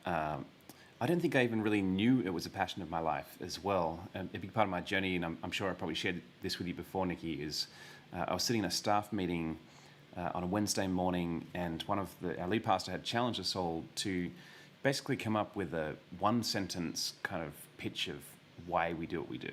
Get to the real motivation. And my friend Jordan Rice, who was a leadership resident at that time at our church, who's an African American pastor, who's I think like a fourth generation lawyer who just decided to jump ship and go into church planning and planted a church in Harlem. He was just starting out with us, and he basically said when it came to his turn, he was like, "Why I do what I do is because the words of Martin Luther King Jr. that America is never more segregated than 11 a.m. on a Sunday morning," and talked about his passion, that church is one of the places that we have completely divided people, and we do not connect on faith at all. And it just absolutely rocked me. I think I knew part of that. Then I was also living in New York, which is a very different place to the rest of the country. And I realize that now, having lived in San Diego, I was like, oh yeah, New York is definitely a bubble, a place. And so, and for me, that kind of my own journey, I think, of belonging was tied to that. And I didn't realize I knew that. You know, it kind of led me back through my own journey in history into realizing I was raised in a very, very ethnically diverse part of, probably the most ethnically diverse place in Australia. And yet every single Sunday we would get in our car and we'd drive 25 minutes out to a pretty white middle class church. And kind of for me, those, you know, trying to understand the very disparate disparate parts of myself, and how to put those things together, how to reconcile myself to myself, you know, all those little pieces. Because I think as you go through life, your journey of belonging, you kind of get told by society, by church, by a whole bunch of people to put these little things into boxes and leave them there. But I think that the work you do, because says it's no, like you reconcile yourself first, and then you reconcile to your community around you, and you move through the world in a different ways, is really gorgeous, gorgeous work. I enjoy it a lot. And I think what I'm really enjoying these days about my work is, um, even as I'm helping other people try to navigate cross culturally, and doing that through teaching or music or songwriting or creativity, whatever it is, right? Spiritual, uh, spiritual things, whatever it is, that I love being an on ramp for people. Like, I love creating spaces for people who are just starting to try to figure out how to navigate cross cultural. Like for you and for me, we live in diverse community, right? With all kinds of people, both ethnically, gender, whatever it is, right? Whoever people are, I think you and I really are people that say, come on over here, like come on over here. And so I tell people I work with all the time, you got to be willing to be awful before you're awesome at this. You do. Like, you have to know that, as you get better and you learn things you didn't know before, you're going to mess up. Yep. You're going to stick your foot in your mouth. Somebody's going to misunderstand you. Somebody's going to misinterpret your heart. It's going to happen. Yep. And you're not going to die. And, right? Like, you're going to be fine. I'm going to help you. And you know that you have someone that will always be open for you without judgment, knowing that you're on a journey and trying to walk the journey with you. So I like being in that position. Yeah. I think one of the things that you named so incredibly aptly for me and for the community for Forefront that I was part of years ago when you came up and spoke to us about living cross-culturally was one of the myths of white supremacy, which is that everything has to be like neatly and in order, and this idea that messy needs to be swept away and not seen, and that that our churches run like this. They run with planning center, with producers, with things in one ear, and it's just a clockwork machine, and just how incredibly impersonal, dehumanizing that process is, and how it has taken away the kind of just the humanity that we live in every single day. The fact that right now we're trying to live stream, and there's just mistakes that happen, and that doesn't even mistakes is the word we kind of label for them, but that's not even a thing. They're just the things that happen, and we kind of going to figure out our ways to kind of move around them and not kind of be completely tripped up by it. Yeah, I think you're so right. It's very cultural. It's certainly very American culture. That sort of transcends ethnicity at that point. But it's so cultural, and I think we lose so much. First, in spiritual communities, for sure, we lose the being with each other and with God, with presence, when we are so focused on the doing and elevating that as what's holy. Yeah. Because those are the things that people end up clinging to and holding on to, when really those things change all the time. What we should be holding on to is the being, the very presence of who we are, who God is, the atmosphere around us, all of that, right? Um, the main problem that I see, somebody actually asked me this the other night, was that for people who are in majority culture, particularly if they don't have a diverse world, if you're part of any kind of a majority culture, you don't know that most of how you see the world is cultural. You Yeah. just call it normal, right? But the rest of us can see it as cultural. Yep. Right? Um, and so that's usually the hardest part, particularly for a lot of white American people Yep. that don't have proximity, that they're just not used to even naming their own culture, Yep. you know? And so, I mean, hey, I love shiny things. You know, I love me a good plan. You know, I love me a good, stage director somewhere to say, you got 5 minutes. Like, I love that. But not in place of allowing each other to just be human. Yep. It's part of, the name of the new record, Human Too. That's really where that came from, was just, I would rather do that and be that with other people rather than trying to control and create something that is super shiny or whatever it is, you know? Yeah, for sure. And I'm glad you kind of mentioned the music because I think that is such a huge part. You don't have your band today, so you couldn't perform something for us. Although there is a YouTube video on your YouTube channel that was shot in my apartment in New York with your band that we shot in one shot, a beautiful little YouTube video that people can go and check out your music. But your latest album, the Human 2, is that the title? I'm blanking. I think you said that. Yes. So, so obviously you put that out, I think, in the pandemic, is that right? Or around the start of the pandemic? Yes. Yeah, we put it out last year. Yeah, amazing. The plans we have were, the same thing with me, putting out a record in the middle of the whole thing. I'm just like, well, no, this is what I'm going to keep doing and keep telling the story. And people still needed, obviously, those stories and that music to connect. So you just got done. You had traveled to Kansas recently with the band. How was that first show? Missouri. Missouri, yeah. Yeah, it was beautiful, Ben. I never thought I would be so excited to hear my husband checking his drums during sound check. I loved it. You put up the most benign video of just I know when people are doing that kick drum, it's just sitting like that. It's not exciting, but I felt the excitement too. I was just like, man, just to hear, just sound check is sometimes the most ordinary place, the place that people don't get to see, and you showed us that ordinary moment and made it really holy. It was amazing. Yeah, and in a big room, no drum cage, big amps on stage, the whole deal. It was fantastic. But the most awesome part about the trip really was just being together. Yeah, yeah. That's the thing I love about you is that you always travel with your people, and it's sort of almost non-negotiable. And people don't say no to you, which I can understand. But I think it's fantastic that you get to do that because I feel like who Nikki Lerner is also kind of, you have such a good sense of who you are, and it's so solid.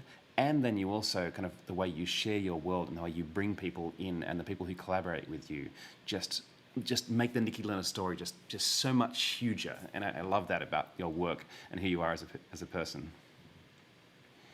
Thank you for that.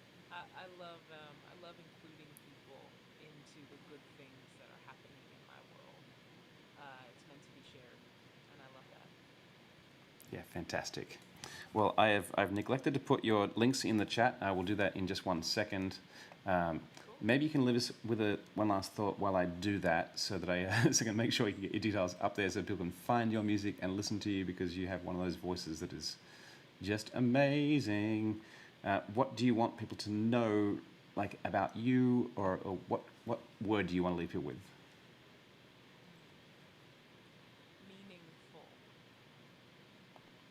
That's what I would say. Somebody asked me once, it was for one of the earlier records I was doing, and they said, if you had to describe, your music or what you do in one word, what would that be? And I said meaningful. I want people to know that any time that they engage with me or my work or my music, that it's a time that's going to be meaningful. There will be videos and songs and lyrics that will be meaningful. It will not be wasted space. Yep. It will not be just, things that, whatever. Just that it will be a meaningful engagement whenever people engage with me. So that's what I would say. Perfect, perfect. Well, these very few minutes we've spent together have been meaningful for me. I'm glad you're here. I'm glad you're in my life. I hope that people do go and check out your amazing records and follow you, because you are just one of my favorite people on the planet. And I always feel like any time with you, you know, whether it's eating chicken is really meaningful. So thank you for who you are. Love you, Ben. Thanks so much for the opportunity. Thanks, friend. We'll see you real soon, hopefully in person. Bye. Bye. Yeah, we'll start to see, I think, my little computer get a little bit laggy here for sure. It's lagging on my end, so hopefully the stream is still going well for you guys out there. Going to keep trucking here. One of my best friends in the universe, Nick Zork, is coming up. I'm going to bring him straight on the screen.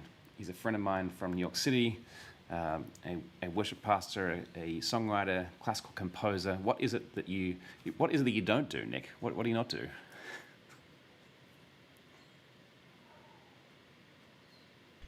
Well, I'm actually not a pastor, but people assume that a lot since I do work at a church. So that's one of the things I don't do. You know what? I used to really not like that, to be perfectly honest with you. People would assume that because I worked at a church that I was a pastor. And in all honesty, years ago I was. I never felt comfortable with that hat, but I think anymore yeah, I guess I don't really care anymore. The part I never liked about that was I always kind of felt that I wasn't sure I wanted to represent the church. Yeah. Because of all the things that are so often done in the name of churches that are wrong and unethical and exclusive. But if it just means caring about other people, then I guess I think a lot of people are pastors and maybe don't know it in the religious or secular sense. It's always good to be part of communities where we take care of each other. Yeah, for sure.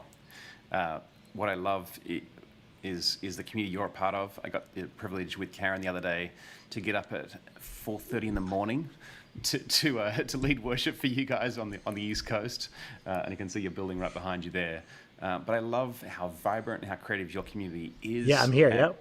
And how kind of groundbreaking it is for you as part of an Adventist congregation to be doing the things you're doing in the world. And I love being connected to it. Well, yeah, we appreciated you getting up far earlier than you probably wanted to. I was in the mountains of Pennsylvania. I had hardly any signal, but I got just enough to get lots of texts saying, this music's so great. So people really, and they appreciated that you incorporated, Pride Month into your songs, and everyone really resonated with what you were singing. So thank you. My pleasure. So we've also just written a bunch of songs together and hung out at Rockwood a lot.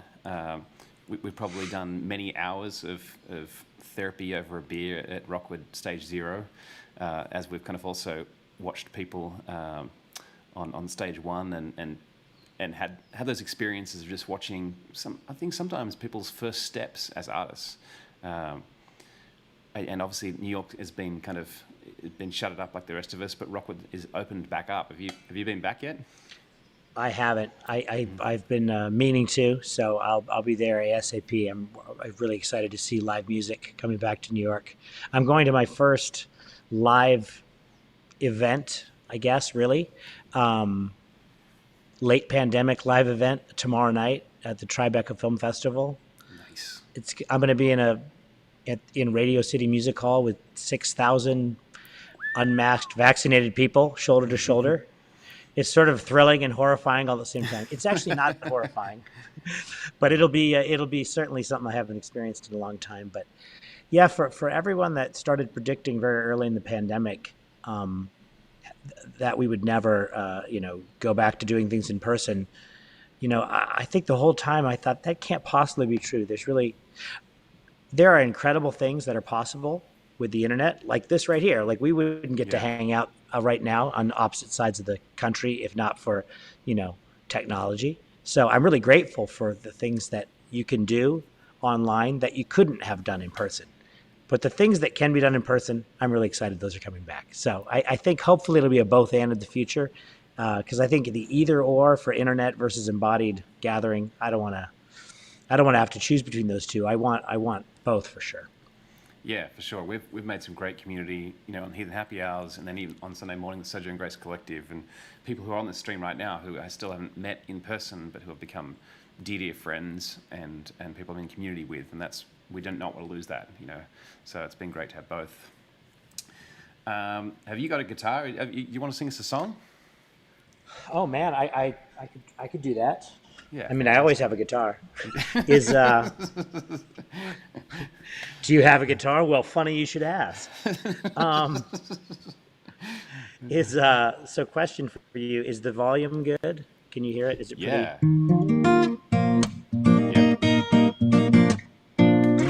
I did like 30 minutes of maybe not quite that, the 20 minutes of a 45-minute set for this cool organization. I didn't know much about them, but they seem like they're doing great work, called Recovery Unplugged, I think.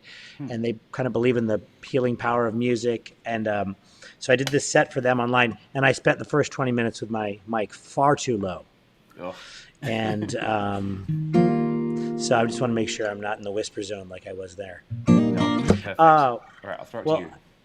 Do you have any requests? I don't know. I guess I was going to say something happy or something sad, and then I realized I only have things that are sad. I was going to say, what are your happy songs? No, I don't have any. I mean, Promises I Can't Keep is one of my favorites, but you can play whatever you want to play. Well, I can't now deny people one of your favorites now that you've mentioned that. So this is a song I wrote for my. I asked. That's the risk of asking. No, but thank you. I'm glad you like that. This is a song I wrote for my daughter. It's one of those ones that kind of fell out, which is not usually my writing process. I find that it's usually not most people's writing process. Most of my songs are written and rewritten and then rewritten again. But this one, I was just kind of looking at my young daughter sleeping, and this is what I wrote for her.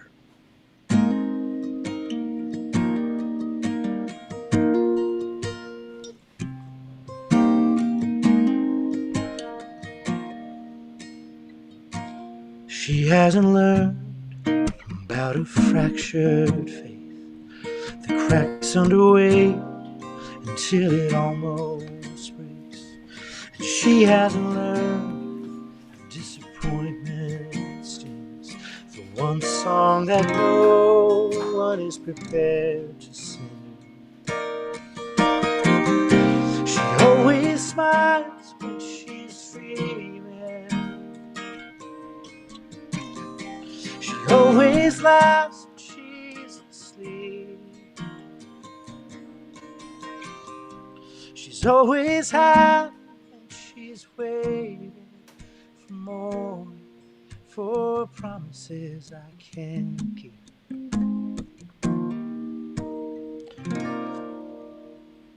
I used 2 capos and I put them on backwards. I'm going to switch that.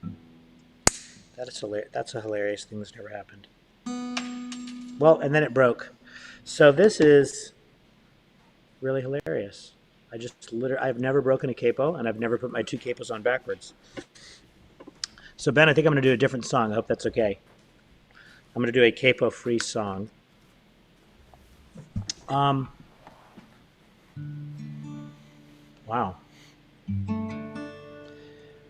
This is a song that will not be in quite the right key, but this is a song I wrote for someone else I love very much, my partner in marriage of almost 18 years. We got married straight out of college, and we fortunately, accidentally, made a great choice. This is called Forever. I don't know where the river runs, and I'll admit that it is scary. You might be heading for some stormy open seas, or through some quiet tributary. And I can't slow down these currents, even if I wanted to. Father Time says I'll be going anyway. but I'd like to go with you. And they say forever is a long time. I suppose eternity is too.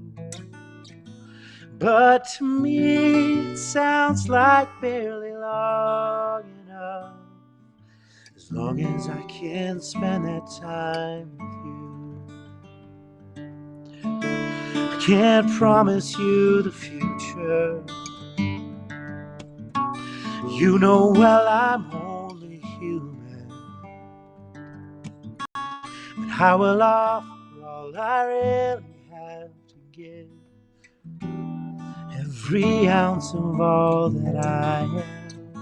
And they say forever is a long time. I suppose eternity is too. But to me it sounds like barely long enough. As long as I can spend that time with you. And they say forever is a long time. I suppose eternity is too. But to me it sounds like barely long enough. As long as I can spend that time with you. I don't know where the river runs, but I don't really care. There's only one place that I really want to be, and I'm already there.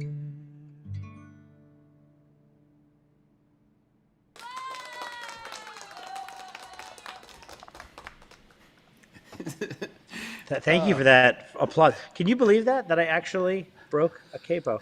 You know, the funniest thing is, so this is the 2-hour mark into the live stream, and so I was just like, you know what, I'm just going to run to the bathroom, and I come back in, and my AirPod reconnects, and I hear you introducing a new song, and I was just like, that was either a really long pee, or that was just a really short song, and so I missed the whole thing, and then looking at the comments, I'm just like, what's happening? And I realized that I wasn't actually muted, and so then I muted myself and asked Karen what happened, and she told me, and I was just like, isn't this hilarious that the first time I actually took a break that the old capo just fell apart, so I'm sorry about that capo, I'll buy you a new one. No, I don't think it was caused by your bio break. I was going to make a joke about, you know, the relativity of time and how that relates to being in the bathroom, but I don't know if I couldn't think of a good one or one that would be appropriate for maybe all ages. I don't know. Oh, it's fantastic. Well, there we go. We got 1.5 songs for the price of one. So over delivering here on the Ben Grace Patreon Palooza. I'll do what I can. Oh, terrific. Well, I cannot wait to get back out to New York and sit down and grab a beer and go to Rockwood Music Hall. Those were sacred times for me. I'm grateful that we have remained friends over these last couple of years of me finding my way out here to San Diego. And maybe hopefully you come to LA for a writing trip sometime soon too. We can catch up, which would be wonderful. Well, I'm going to make it happen. Yeah, I always appreciate you, Ben, and you know, love your music, of course, and getting to collaborate. And you've always been a cultivator of community, so I think this is such a cool idea. Your Patreon-a-palooza, you know, a way to kind of highlight what you're doing with music in your community, kind of in collaboration with all the artists who are also part of your community. It's a very Ben Grace way to do it. So thanks for including me in it. Thanks, man. It's great to be connected, and hopefully we'll chat real soon. Can't wait. Looking forward to seeing you here or there or somewhere. Peace. Fantastic. Peace. All righty. Wow. We are chuffing through this thing. I took a short break so I could try and get my thoughts together. We're up on just after the hour, 3:05, a little bit behind, but I am really, really excited for this next band. This is our first band that's come on to the Patreon Palooza. These people have been friends of mine for a long time. We just saw Gary Rand in the comments, who's been connected with Nicholas Zook as well. So I'm going to see if we've got everybody here. We've got a Hannah here. I don't see a Darren just yet. But I can, let me see. I think I had. Oh, I've lost it. Lost the plot here. I'll bring this in and then see if we get a Darren. So, what number are you? 1. Okay. There we go. There's Hannah Rand. Hello. Hello. Well, we met. Good to see you. Yeah, good to see you too. I was trying to remember how long ago it was that we met. I think I might have met your folks first before I met you, but we've known each other probably in some of the vicinity of 6 or 7 years now, which has been awesome. And hopefully we'll have a Darren pop on here in a second. I'll just leave him blank until he pops up in here. But tell us a little bit about you and where you're based. I love it. He looks like a little mystery person. Yeah. Who is Darren? Who is he? I don't know. Yeah, so I'm part of The Many, and we are based in Chicago, and it's a group with me, Darren Calhoun, Leslie Michelle, and my parents, Gary Rand and Lenora Rand, are sort of the behind-the-scenes, getting us all together people. Awesome. Yeah. Awesome. You also have some beautiful cats that live with you that I spent one night snuggled up with one of them in one of your beds on one of my many kind of run through Chicago. Yeah, it's they keep you warm during the pandemic and during the winter, and yeah, we love them. I've been recording a lot recently, and they're always fun to record with because they'll usually pop in and you'll be singing like a very serious song, and then you'll hear meow like in the recording. But they're very good about waiting for a break. So like they do it phrase by phrase, you know? Wow, that. We'll have to teach our cats that because Very our cats musical that way. do not like that. They love to interrupt. You know, the other day I was in the middle of a co-write, which was, you know, someone in Brisbane, Australia, someone in LA, and me across Zoom, and I kind of had my piano down here like I have it right now, and got the computer up here, and I turned around to come back to my computer, and a cat just appeared in my lap, much to the delight of the co-writers. It's just like, you just leaped up there. So, cats in the pandemic. So you guys have been so busy, and I love what you've kind of done and how you pivoted in the pandemic. Were you every single week still, or did you kind of guys go other weekly with your gatherings online? Yeah, so we started these Lament Together gatherings, I think, March of last year, and they were going every week. They were just basically like a 30-minute time where we came together, played some music, and then had a time of lament where people could put in the comments like things that they were lamenting and grieving. And there was a lot during the pandemic, so we did it weekly, and then I think during the summer we did like once a month, and then every other week we came back. 2021. It's definitely a lot of work, but it's very rewarding because there was like this whole community that formed, and people were so vulnerable in the chat, and so a lot of people asked for us to bring it back in 2021, and we did. We're taking a little break from it right now, but you never know, it may come back eventually. Yeah, it was amazing. And as you know, we also were doing weekly shows, and I understand how much work it is. And you guys also were doing a lot of that. You're kind of pre-recording a lot of videos, and you know the production value was so high, and it was like, you know, your whole team must have just been hustling all the time to try and make those kind of happen. Yeah, I thought it was really funny because when I was a kid, I used to film these little fake trailers, like when I was 8 years old, and I thought like, oh my gosh, I'm going to become like a film person. And then as I grew up, I was like, I never did that again, and I did only music. And then during the pandemic, I learned how to use Final Cut Pro and did all the video stuff. So I was like editing all these videos, and Darren did a little bit, but I like put together all the Lament Togethers and stuff. So it was like a whole new skill that I didn't know that I had, but it's one that I really enjoy doing from back when I was 8 years old. Yeah, that's awesome. Well, speaking of those videos, I might roll one and then I might come back so I can kind of get rid of the mystery Darren and have you full screen. So Sounds good. I'm going to play your track All Belong Here, and then we'll chat about that afterwards. Awesome. Maybe.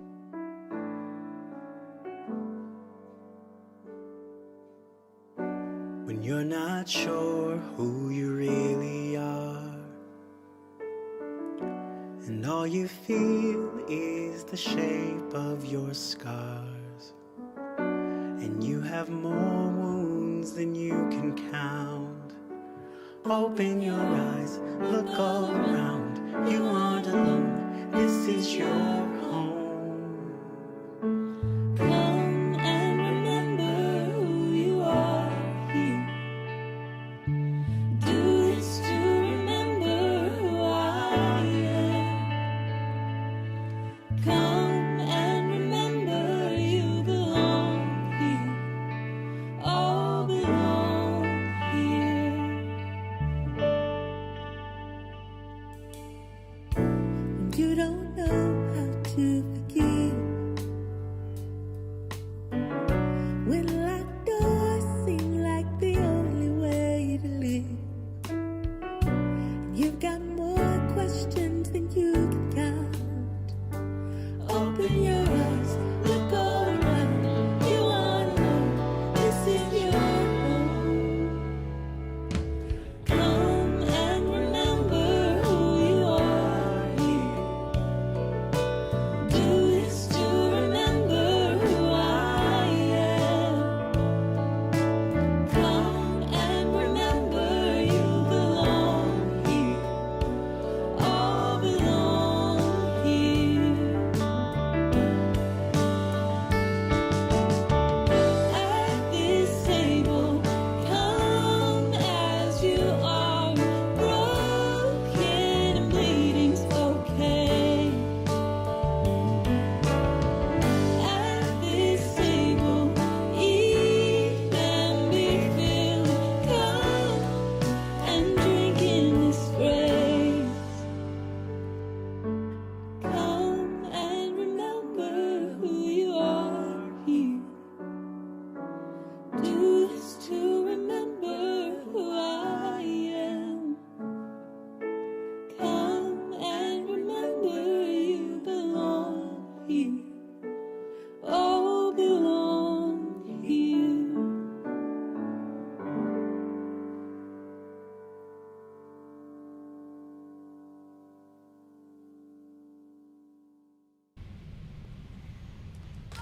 And we have a mystery Darren. Hey. There he is. Oh, and we have a mystery cat. We're just talking about cats. Hey! This is Jack. Lovely. He just climbed up into my lap after getting some snuggles from Karen. So, Of course. you know, he is the guest of all guests here. Hello, It's true. Darren. How are you? Good. How are you? I'm well. I am very, very well. I just, in that little gap, thank you for giving us that video to actually kind of play ahead of time. I was able to kind of get rid of a bunch of tech that was running in the background that was, I think, causing a little bit of lag. So hopefully we'll have more success. Fun. Which I now need to Always. remember to look at the camera, though, and not look at your gorgeous faces on. So hard. The struggle. Yeah. The struggle is real. Looking off into the distance while stroking a cat. It's very menacing. So yeah, we were talking a little bit about the Lament Together series a little bit before this, and that was just All Belong Here. So how about you guys tell us about that song? How did that get started? And I know that song has been one of the most used songs in progressive spaces around the US. How did that song get started? Oh wow, it's always like amazing the way you hear other people talk about your work. You're like, oh, I mean, yeah, I guess that is accurate, huh? But yeah, I mean, I'll start, and I'm sure Hannah has lots of more specifics to toss in there. But one of the things that, for me, as somebody who leads worship and is in a progressive church space, was where are the worship songs that aren't focused on like this very gory, like bloody substitutionary atonement thing, you know, technical stuff for how come we don't have communion songs that like talk about like the Last Supper, about eating together, about being together, all of this. And I brought it to the band. I was just like, hey guys, I'm struggling to find music for communion specifically that would be useful, that is that just communicates something else and that's singable and so forth. And Lenora Rand, Hannah's mom, does the magic that she does of hearing what we're talking about, hearing what we discuss around our lunch table, and coming back with something that very literally puts to music this beautiful expression of what it is to actually come to the table, to be just like Jesus did, where everyone was welcome at the table, including those who would betray him. Like, to have all that together and have a song that is singable and all that. So that's my messy version. Hannah, what would you add to that? Yeah, I think, yeah, it's sort of crazy to us how well that song has touched people. I think one of the biggest things that I liked about the lyrics was the fact that it wasn't all are welcome here, it was all belong here, which I think is a very like distinct difference, because you can be like, oh yeah, you can come, but like we all know that you don't belong, like you shouldn't really Right. Like we don't really want you to be there. And so I think like saying all belong here, it really made a big difference. And then I look back on that song and it's one of those songs that we wrote where like I don't even remember writing it. It just like happened. It was like one of those miracle songs. And now, of course, like whenever I write a song, I'm like, well, this is no all belong here. And Right. and but I mean, it's a good thing. I think that it's amazing that song has taken on its own life and has connected with people all over the world. Yeah, it is funny as a songwriter, isn't it? That kind of how many songs you sort of labour over, or not even labour, but some songs you work hard for and they're hard fought. And then there's songs that just feel effortless and you don't remember writing them, and they kind of they just flow out of you. And I think often I find those ones that are effortless also have that effortless reach of people. Like there's something about it that broke through, that touched something beyond, something that kind of is universal, and I love that song. And I actually had a friend of mine who's coming on to the Patreon-Palooza a bit later on. He's a patron of mine and a friend for almost 30 years of my life. He texted me one Sunday, or it was his Sunday, so it was Saturday night. He texted me, he's like, oh, we just sang this in my church. He's just founded actually a progressive, open, affirming church, and he's just so in love with it. And he was just like, we did this song, you should cover the song. I'm just like, yeah, these people are my friends. Like, I played that song on main stage at Wild Goose with them. We've played the song many times live. I'm very aware of it. And he was just like, mind blown. Did you tell him that you were my big brother? I didn't tell him that, but we can tell him that later. Oh, see, because he would really like that. You're basically in our family. Right. Well, he is also one of my brothers as well, so it's part of that little family we have all over the world. Yeah.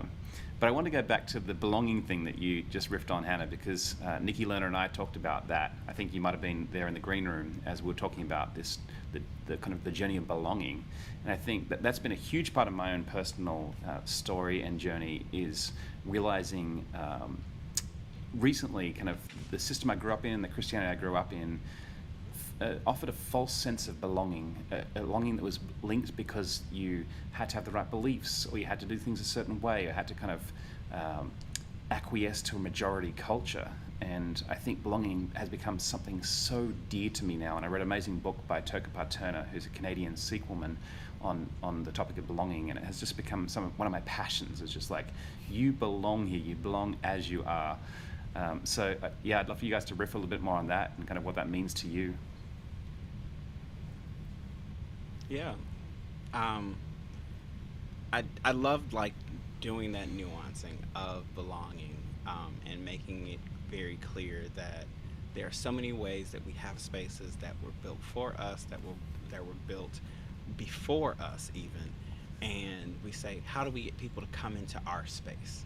And we're trying to assume this position of invitation and welcome and so forth, but not realizing we're inheriting all of the baggage that comes from the ways that people have been traditionally excluded from spaces, whether that's racially, gender, sexual orientation. There's all kinds of ways that there are barriers for so many people that because they're just so normalized, we don't think about it. And so belonging and using this idea of owning the space, or the space being co-created and collaborative and so forth by everyone at the table, as opposed to you coming into someone else's space. There's so much, I feel like there's so much radical difference in that. And it's semantics, right? Everybody can just choose different words to mean the same things. But for us, I've really seen this way that we've been trying to create spaces that really kind of go right around all of these institutional barriers and all of these things that have existed, and instead invite people to really build something new, right? I feel like that's part of what we're trying to do. We're trying to build something that's in many ways like something the world has never seen before.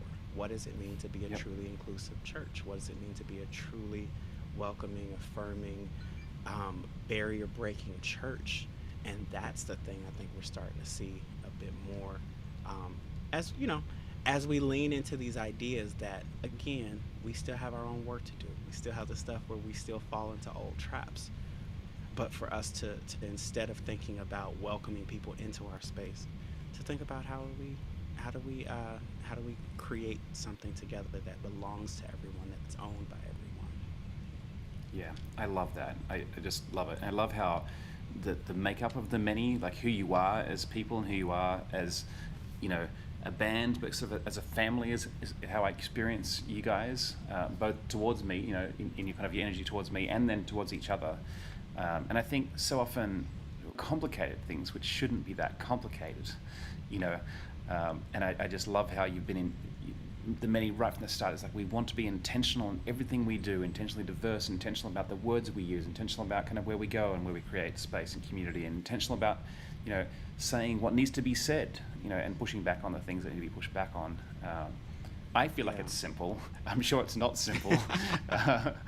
How do you guys, one of the things I'm curious about is kind of when you guys come up, when you're throwing an idea around and trying to put something together, when you come into places where there might be like little disagreement or conflict, like how you guys handle that? Have you curated culture, in within the many about that kind of stuff? Yeah, I think Hannah's that got some we're stories. no, I'm not going to tell any stories. No. Hannah, tell the story. Receipts. Yes. Well, you want me to tell the stories because they make you look great. What? Shots fired. I think I'm Right. Oh, nice. Yes. Yes. Come on for the foghorn. Yes. No, I mean, we've been together for so long now that I think that we have to be open with each other, because, or else there's just a lot of like passive aggressive, like, stares and such, and it's just, that's not helpful. and so often like we were very collaborative about like the songs we write. So while Lenora does write out the lyrics, before there was a pandemic, we used to get together for lunch and then just talk about the songs that we needed. And when that happens, Lenora's not really the only one writing the lyrics now, because she's writing from the stories based on all these people, and it's not just her white woman perspective, which is really needed, because without Darren and Leslie and Gary and Lenora and a whole group, like, we wouldn't be able to come from these different perspectives. I think one story that comes to mind recently was we wrote this song called at the time, "Why Are Things So Broken?" And the chorus went, "Why are things so broken in this crazy place?" And we loved the song. The song was great, but we played it for Darren and Leslie, and Darren pointed out, rightfully so, that the word crazy can often be used in a not so great way, and it's triggering for a lot of people. So we were like, okay, we feel you on that, and we didn't realize that, and so thank you for bringing that up. And so we ended up taking that out, but then we were like, we have no idea what to do with this song, because that was sort of like, we wanted that same idea. Yeah, it was the hook of the song. It's the chorus. And so, but we were like, well, we can't do that though. Small Just a small change. Just Yeah. Yeah, so then we were like, okay, well, let's just like put this to the side and we'll bring it back when it's ready.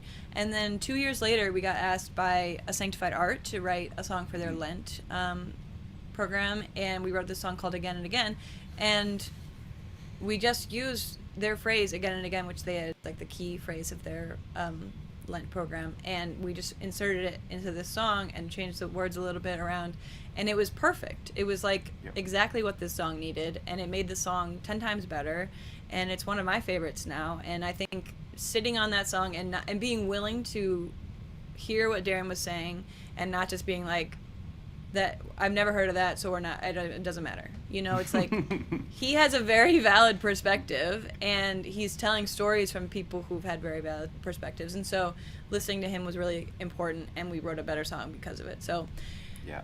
you know, sometimes there's more. I don't know if there's ever been like a huge fight, but you know, it might be coming. Yeah, you guys don't. You guys, might be coming. You guys don't strike me as that kind of people. But obviously, conflict happens in community, and it happens with different people with different perspectives. And when you're doing this intentional work of diversity, it's bound to happen, and it's something that fascinates me. My family, I think, was that classic white family where we sort of avoided conflict at all costs. And you mentioned passive aggression, Hannah, and I think we do that a lot in white culture. And I think it's better when it's messy and just in there and able to be talked about. Karen and I actually were writing for a brand new kids show that's supposed to be airing on Peacock this fall, early this year, and we had to push back on one of the other songs as well, on one of the writers where they mentioned the word crazy, and we were just like, you know, we can do better, you know?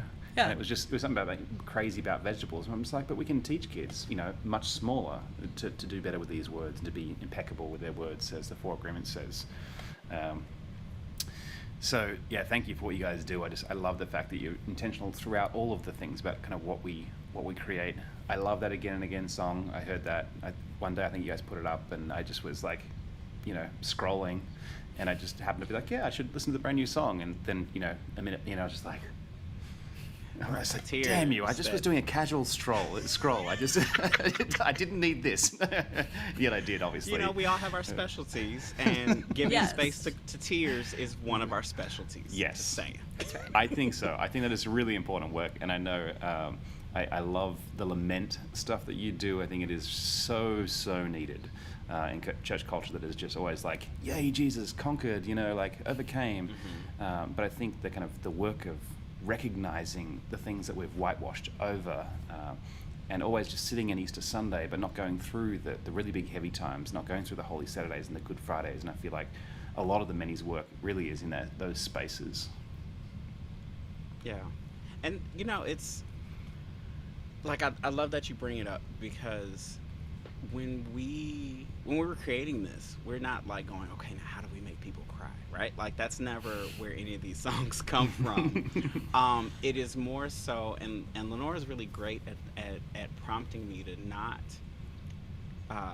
not just tell the happy ending stories. Part of how evangelicalism has affected me is that, and you know, I mean, I'm a naturally upbeat, optimistic person, but I end every story on a happy note. Right, and every story on the, like, this is how it all resolved, this is how Jesus made it all better, like every single thing. Yep. But the reality is, what's really important isn't so much like the resolve. Like, what if we leave people with some open-ended, unpolished, messy stuff, and give people space to actually be present with their stuff? That's where you see people like really showing up and connecting. So if it's a song like Again and Again, where we just ask, why are things so broken? And don't answer the question, right? Like, we don't fully resolve it and have a neat little bow and package that at the end. There's so much potential there for people to enter in. Or if it's a song like All Belong Here, that's a communion song that talks about like being uncertain and hurting and all of this other stuff. But again, not with all this like, we finished it and it's done. I think that's the power of it. So many places that people have been singing our songs are specifically places where people have been hurt in church, hurt before. I get so much joy when I hear from people who have been excluded before, and they like find this resonance with our music. And these are both people who are in institutional churches and people who have said, you know, I'm done with the institutional church. I love God. I believe something about Jesus. I'm done with these church buildings and these policies and all this other stuff. But they still do have this connection with God, right? They still do have this connection with the divine, and leaving the space for their questions to be valid and true and named and experienced. I think that's been so important to people, and that's maybe what makes us stand out. Because some people are like, oh, it's like a Christian praise band, and other like, God, it's nothing like a Christian praise band. And You're both so of close these and are so true. far. Yeah, it is wild. But you know, I think like, and people even ask, well, you know, like where like your get up and sing songs, and it's like, I mean, we have some songs that get there, but we know what our strengths are, Yeah, and that's we're right. gonna lean into that. Yeah. Like the part where, yes, there's so much Christian music that you can get up and clap and stomp and all the things, but you know, when people really need to mourn, when people really need to like ask introspective questions, when people really need something that makes sense on a justice journey, Yep. and you're out there protesting something that you know is not going to be resolved quickly or easily. You know, like how many songs can we sing about racial reconciliation that don't acknowledge? Well, first of all, how many songs are there? But then, if we do sing it, how many of the songs that we reach for are songs that just jump to the end? That is someplace in the future, and like we have to kind of skip over the right now. Like we need these songs that, you know, say "Let Justice Reign," that are about right now, that don't offer neat little pat answers to say, okay, well, it's all done. We sang the song. We have our feel good feelings. It's like, no, like we're gonna sit with this. Yep. And it may be all of our lifetimes, and there's still something valid and important, even if we do a work that won't be quickly resolved in our own lifetime. It's like, that's okay. That's important too. Yep, that's right. It's a long, slow work. You know, that the arc of justice being long, and just being able to just try and tip the needle a little bit in your own life, in your own community, in your own family, to kind of make that change that just is desperately needed. So, Yeah. obviously, part of the Patreon Palooza is talking about Patreon, and you guys have kind of launched that, I think, a little bit before pandemic. I can't remember when it was that you kind of launched it. But you've invited people into your creativity as well, and into that kind of making. How's that been for you guys? It's been great. My computer's about to die, but I'm going to tell you real quick. I think we started it a little bit after the pandemic started, just because we weren't touring anymore and we weren't making any money from there. And, you know, music is how we all make a living. So Yep. it's super important. And we've loved the community that's formed on our Patreon. We have all people from all over, and we have this book club where we meet like every other month with new books that Leslie leads, and then we have these gatherings, so it's just like hangouts and just hear everybody's thoughts on life, and it's just been like a really great community. Yeah, book club sounds amazing. I that's on my list of to-dos when we can find some space and time, is to do the mini book club, because I just think that's a killer idea. And there's just so many great books. Or a life-giving idea. Yeah. Sorry, yes. That's true. It's okay. Non-love violence language. We're practicing. I love that. We've now been trying to say feed two birds with one scone, you know, rather than the alternative. Scone. Yeah. See, that's Love that's that. why we need the Brits, because I was like, with bread, with the loaf, scone makes so much more sense, and it's not a word we would reach for. Exactly. Oh yeah, it is amazing how those language things are just there, right? You know, we've put them into our mouths.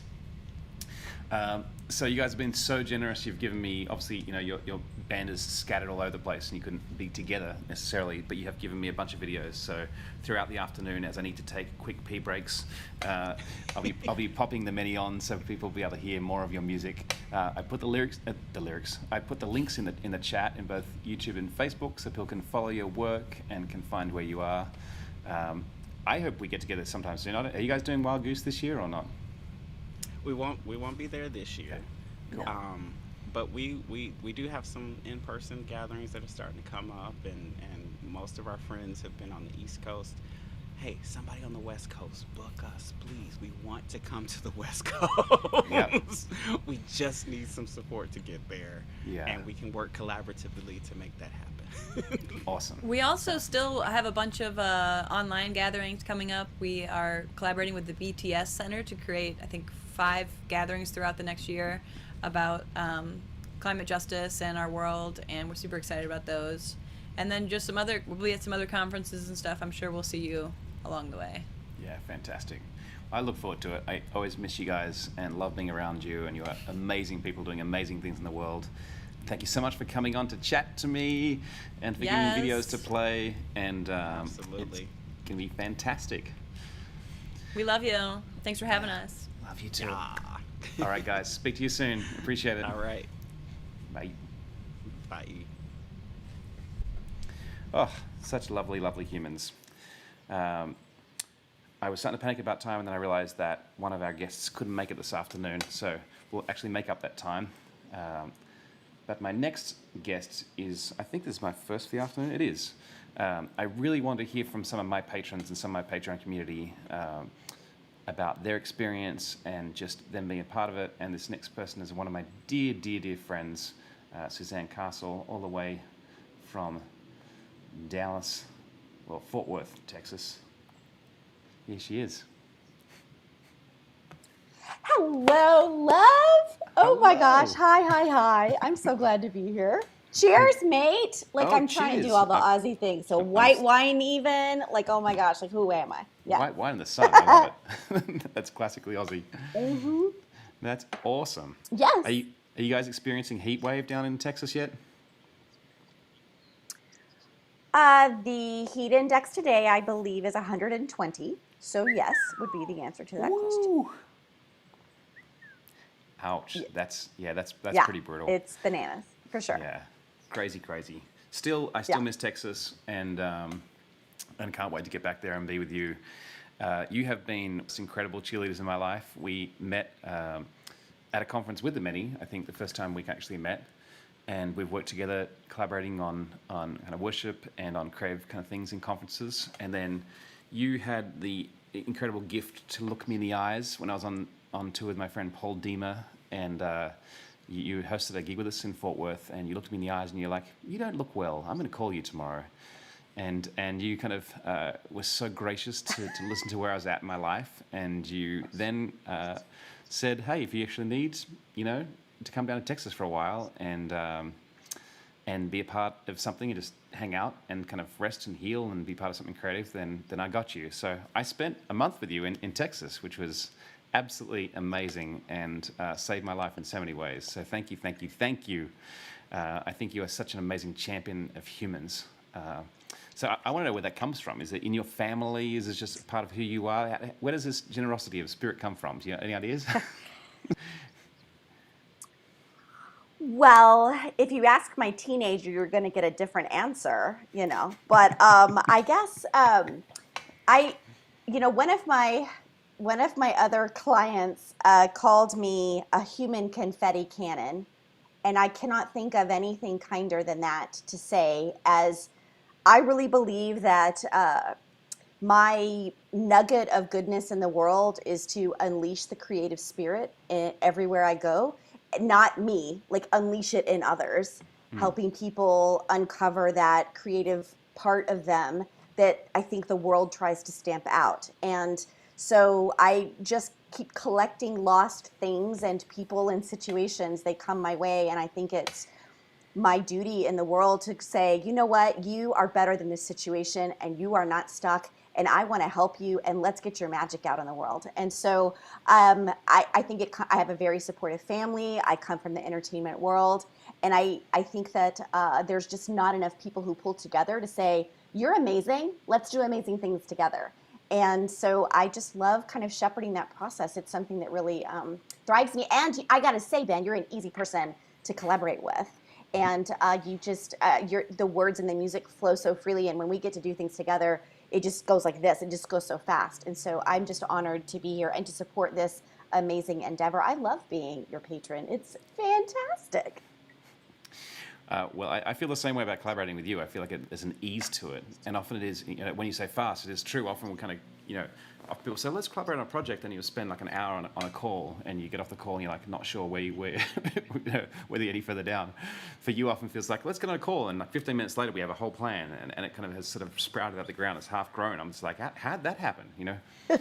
Well, it happens with Post-it notes. I'm telling everyone that is the genius, is everything goes on a Post-it note, and then you just move it around, and you'll be amazed at how fast you can plan something. I love that. I do remember planning a whole service with you on the back of a long pew in your church with Post-it notes, where we just move things around and kind of put the flow there, and it was so effortless and fun. And there is something about that visual kind of thing where you can see it move and it starts to make sense in front of you, which I absolutely love. Me too. And I love that this is collaborative space between songwriters and musicians and poets and patrons and people who just are like, you know what, let's make sure that we're supporting unique, amazing work in the world. And the work doesn't have to be work, but it's work that uplifts. And I love that you just had the many on. I met them at the same conference I met you, and that our stories seem to intersect, and that each of us has this kind of story that we're telling in the world, and the way that we're telling it is different and unique. And how much stronger are we all because we're sharing the story together instead of holding it on in our own little fiefdom. This is just magical. Thank you, Ben, for doing it. Yeah, and I think it is people like you who've helped me to believe this idea that I've held on to, that a rising tide lifts all ships, and that we can do this together, and that instead of actually having kind of scarcity, of being in competition, which I think a lot of artists and creators, definitely in Australia, which is a much smaller market, kind of hold on to this idea that we can't collaborate if we're in different bands or can't do that kind of stuff because there's only a small slice of bread and we need to kind of argue over it. But I think a different way of seeing the world is seeing it abundantly and seeing the fact that if we all kind of get in there, we can make a much bigger piece of bread for everybody. And I think that's a beautiful way to see the world. So what would you say to somebody who is just like thinking about becoming like a patron, and what's the one thing you would say to them? You're like, the question completely went out of my head. What would you say to someone who's like thinking about being a patron and doesn't know how to do it yet? Okay, well, I would say it's so easy. So one, realize that you are part of a long history. So this is very much a part of the work. The many, they have services and book club. Everyone is a little bit different. And it doesn't matter what you do. That's so amazing. I absolutely love that. I think there was a quote that was flowing around recently that was about getting off, I'm trying to remember what it was. It's come back to me. Brené Brown, I think, shared it, but it was from a lot long ago, a lot before her. But it was about basically stopping a spectator and step into the ring. Like just get in there, get on board, get inside the thing. Because when you're in amongst the action, when you're in amongst the place that's being made, that changes you as well. And then you're actually a part of it. I think for me, it's more realizing that it's more than just a buck to me in a month. There's a relationship there. Like often people like my patrons like you, like not just a monthly giver, but we've done a lot of things together, done a lot of events together, we've done shows and we've done missions. And so it starts a relationship which then leads to more kind of collaboration and more work and more beauty being put out into the world.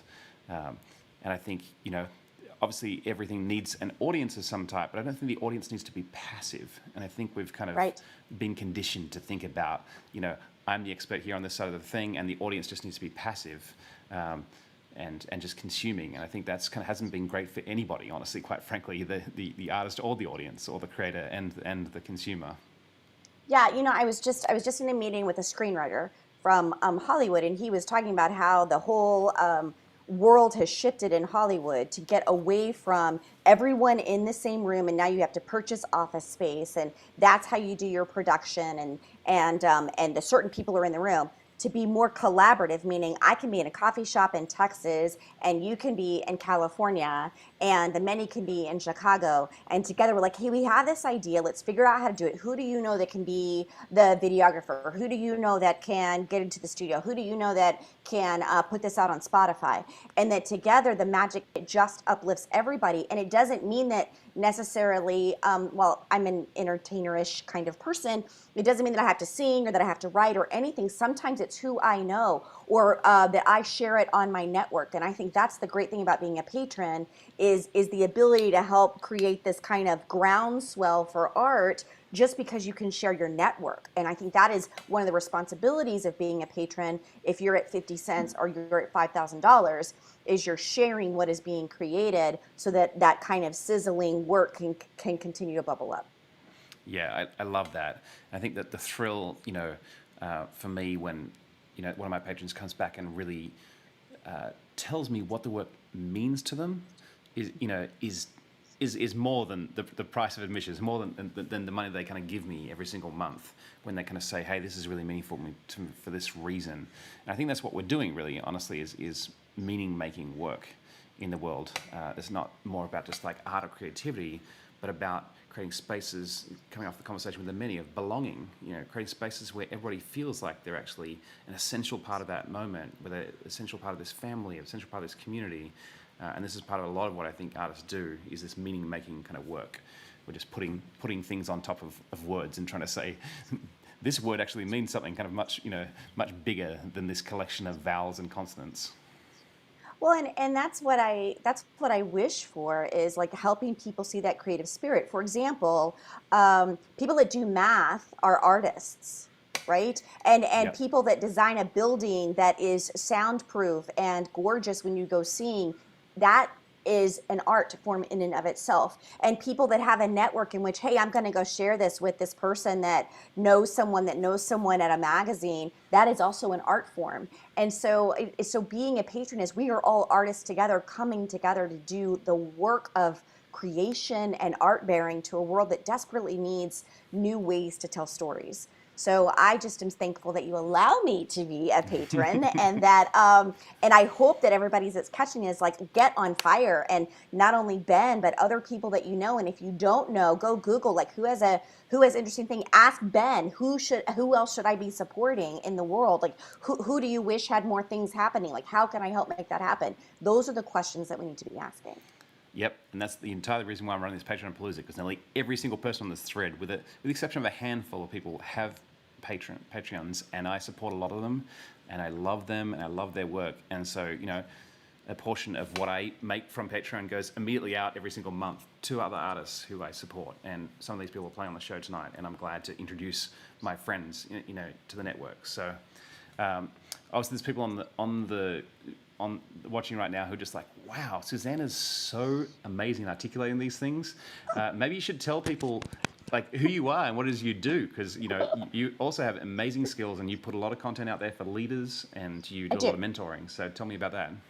Thank you. So besides being a ministry kind of person, and my world is in liturgical art forms, meaning that I take what's happening in the culture, praxis, meaning what's happening right now, and creating a religious ritual around it. For example, Depeche Mode is my favorite band. Ben, you knew I was going to make sure that we talked about Depeche Mode, because today is the 33rd anniversary of the 101 concert at the Rose Bowl in Pasadena. Anywho, I can take an album of theirs and scripture alongside of it and talk about meaning making, for example. And I love doing that, from zombie movies to works of literature, etc. And then that led me to then speaking and conferences about how people can do that meaning making work in leadership. How do you take a conflict and change it to really unleash joy and excitement? And like you were talking about earlier, that we don't want to ignore conflict. Conflict actually is a place of change and growth, but we just get stuck there. And so people started hiring me to say, hey, you're funny and this isn't so scary to walk this with you. So would you come help us do this? And I'm like, sure, okay, let's do it together. And so thank you for allowing me to talk about that. So that's the work that I do, is kind of really helping leaders and communicators rise to a different level in their organizations, or even the solopreneur, and figuring out the what next phase of their life and what that looks like. Yep. And I think I've neglected, I think SuzanneCastle.com, is that where people can find you? Yeah, thanks. Yeah, that's I don't great. have it on the screen for some reason. I thought That's I actually okay. had that. That's okay. It's just really easy. It's my name that you can see right there, and add a .com at the end. And Hans, I love you. I can't wait to meet you in person. We've had all these chats through the heathen work that Ben and others do, and we always talk about Depeche Mode. So Hans, at some point, we're going to be in the same space together, and we're just going to have a demode moment. I know it. I just would love to have a heathen happy hour where we all descend upon a place from all over the places where we've kind of been there. So we do have a couple of live heathen happy hours planned, one in Nashville and probably one in Kentucky in September, which is crazy. But I would just love that. It's one of my dreams. It's just like getting us all in the one room, be like, wow, that's what you look like. This is who you are. Yes, so good. It's fantastic. Well, thank you so much for, number one, being my patron, being a huge cheerleader for me in my life, and number two, for coming on here and sharing your wisdom and who you are. It is just absolutely amazing. And I cannot wait to get to Texas again sometime soon and hang out and do all the things. Well, that's what we need to do. We need to have the heathens go to Texas. And in the new place that I'm building, there's an outdoor stage just down the road, and so maybe we could figure that out when it's not, hell hot, and we could make some magic happen. Thank you for letting me uplift you and encourage. Please do some more patronage. Yes, absolutely. Well, thank you for being who you are. I love you, and I'm so glad you're in my life, and I look forward to speaking to you soon. Okay, love you too. Have fun. Bye. Bye. All right. I mentioned Paul Deemer a second ago. Paul is an absolute dear friend and a brother who I've toured with. And him and I did a show with Suzanne, which was, I just mentioned on that call with her, where she looked me in the eyes and said, you need to come to Texas. So Paul couldn't be with us in person today because he's on his honeymoon, which is super, super exciting. And but he sent in a video for us to enjoy. So here is Paul Deemer's set.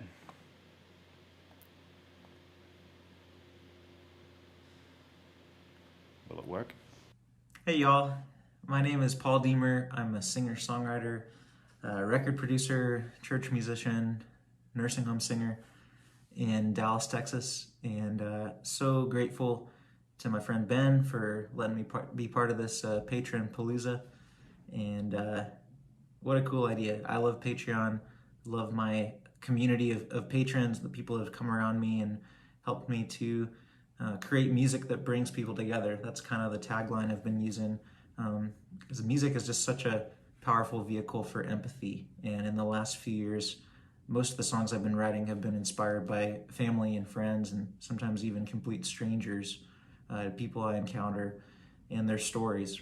And in a world that is seemingly more divided than ever, I think part of my vocation as an artist is to write songs about humans, songs for humans, because we have these common denominators of great love and great suffering, and it doesn't matter which side of the aisle you're on, it doesn't matter if you're religious or not, it doesn't matter what your life experience is. At some point, we all bump up against great love and great suffering.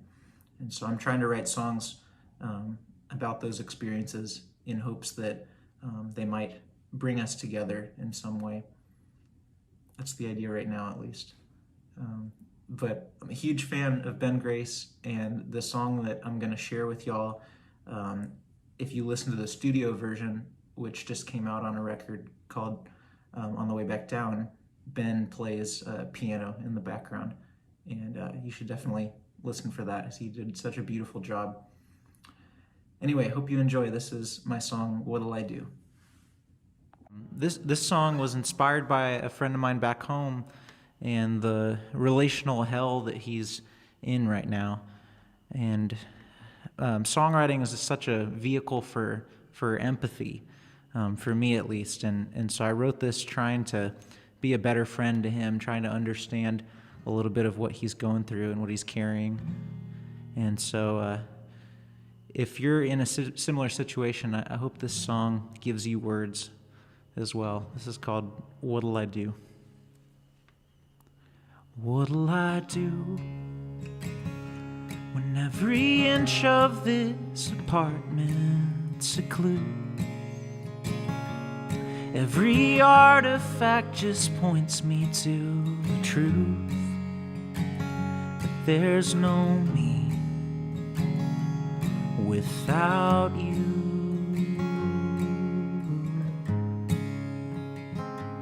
What'll I do when every poem's left me looking for a muse? Every hobby's just a thing we used to do, but there's no me without you.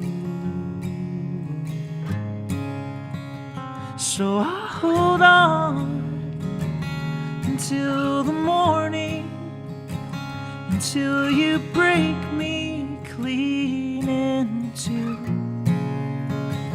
And though you're gone, don't try to stop me, 'cause I'm still holding on to you. What'll I do?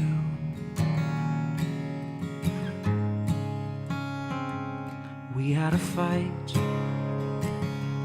when I drew a line and you slipped out of sight.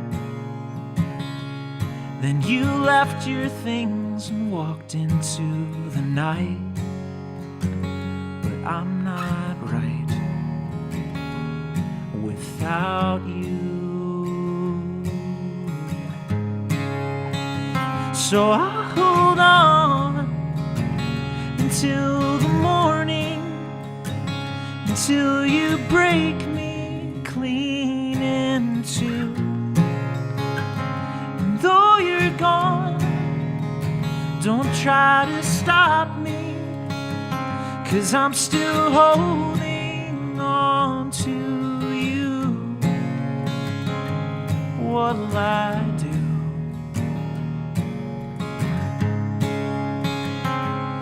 And you know you've been my covenant since we were underage. But now you're off chasing your freedom while I'm stuck here in a cage.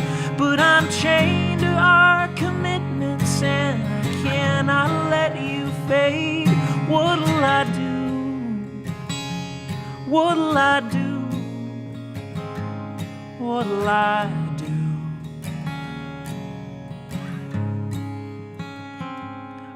Hold on until the morning, until you break my heart in two.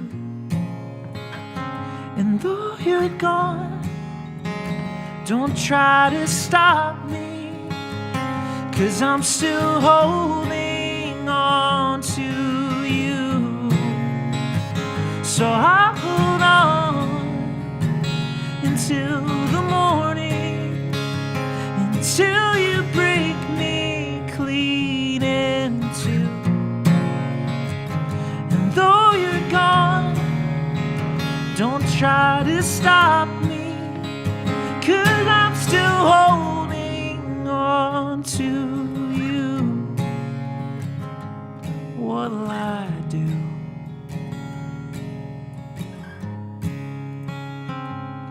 What'll I do when every empty word just brings me back to you? Another shred of hope that's too good to be true. But I'm not me without you.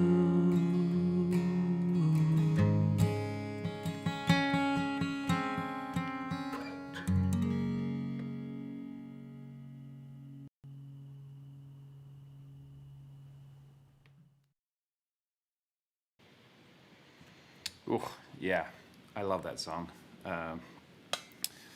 Paul's been a dear friend, and we send things backwards and forwards. When I first heard this song, I was like, oh man, I want to play in this one. I got to do it. So I was glad to be a part of that, and part of that recording, so you can hear that on his links. I didn't drop the links in here because I was too busy trying to figure out a few other things as I was putting out fires. But I'll drop Paul's links into the chat in just a second. Masterful songwriter. Okay, we keep on trucking down the line. I don't think my next guest needs much introduction. Many of you know her really, really well. We've been pals since 2017. Well, before that, but we kind of, pals since 2015, but kind of toured for the first time in 2017. I have done just a ton of things ever since, and I've produced a couple of EPs for her. So here is Heather Lynn. Whoops, I didn't assign you. There she is. Hello. I'm so happy to see you. Happy Patreon-a-Palooza, Ben Grace. Woo. Crazy. What is up? How's it going? Doing. How are you feeling? I mean, I did that whole birthday festival when I turned 40 back in September, so I have a sense of what this might be like. So how are you feeling? How's your energy? How's the vibe? I'm enjoying myself. I think there's things I'm learning along the way. Glad. So learning for the next time and kind of figuring out kind of what feels good and kind of all that kind of stuff. Yeah. So we got Paul Lee, of course, screaming, Heather right? Lynn. Hey, Paul Lee. Thank you. Karen looked after the links for Paul Dima. Excellent. His song was so beautiful. Oh, yeah. Oh, my goodness. It's gorgeous. I cannot wait to meet Paul Dima in person. You've never met Paul Dima in person? We've never met in person. Yeah. Wow. That needs to happen someday. I keep on thinking about the people that haven't met each other, the people that I just, part of my everyday life, and I just don't know each other, which is part of the fun, I think, of this Patreon-a-Palooza is people from all over the world, and people from all over my musical life who kind of get to come in the same space and coexist, which is lovely. It's so remarkable. I mean, that's a little bit of what I feel every month when our Patreon creatives group gets together, different people from different parts of my world and how you all are crossing over. And some of them now are on your Patreon-a-Palooza today. Really, really, really cool. I love that shit. Yeah, I love that. I mentioned it earlier that you create that call, and it has been fantastic. I don't remember how long it's been running, about 6 to 9 months or something? Since January. It started the day after the attack on the Capitol. Yeah, that's right. It was really weird. It was a weird day to start that. It was just a really weird day, full stop. I don't know that weird day to do anything after that happened. Yeah, so, exactly. Yeah. But that's been a huge lifeline, and we just missed Joe Davis. He was not able to be with us this afternoon. He has sent me some videos. He all right? I'm not sure. He just said he had to step away, and said it was heartbreaking. But hopefully we'll do something together at some point. And but he has sent me some videos, so I think Karen's trying to figure out if she can download those and get them across to my computer, and we can maybe play something later on. He's going to be on my Story Dwelling show on the 22nd. Yes. Tuesday evening, the 22nd, which will be 6 o'clock Pacific, 9 o'clock Eastern. Nice. From the Heather Lynn Music channels. There you go. So people can catch him anyway, and we'll try and kind of get a video up here. So obviously you and I have been friends a long, long time, and a lot of the introductions don't need to be done, but you should tell us about yourself anyway. Who are you? How did you come into this world? That might be a complicated question. How did I come into this world? Let's just go really basic and really existential at the same time. I don't know. The answer could surprise me. There could be a new who update. knows? It shifts day to day, right? Yeah. Well, I was actually feeling a little emotional as I started tuning in this afternoon, listening to connect with these folks that I also love, and just feeling that interconnection. And I think that this season there's a lot of that happening in so many ways, because everything's opening back up, and it happened so suddenly with restrictions being lifted, and now we're all connecting again and in more embodied ways. But now we still have this virtual way, and I just was feeling emotional, knowing that this was happening, hearing it happening, feeling it happening. And then having some memories of our experiences that we've shared, and the kind of ups and downs that we've been through together. And I do remember meeting you so well, back at that conference in 2015. And it was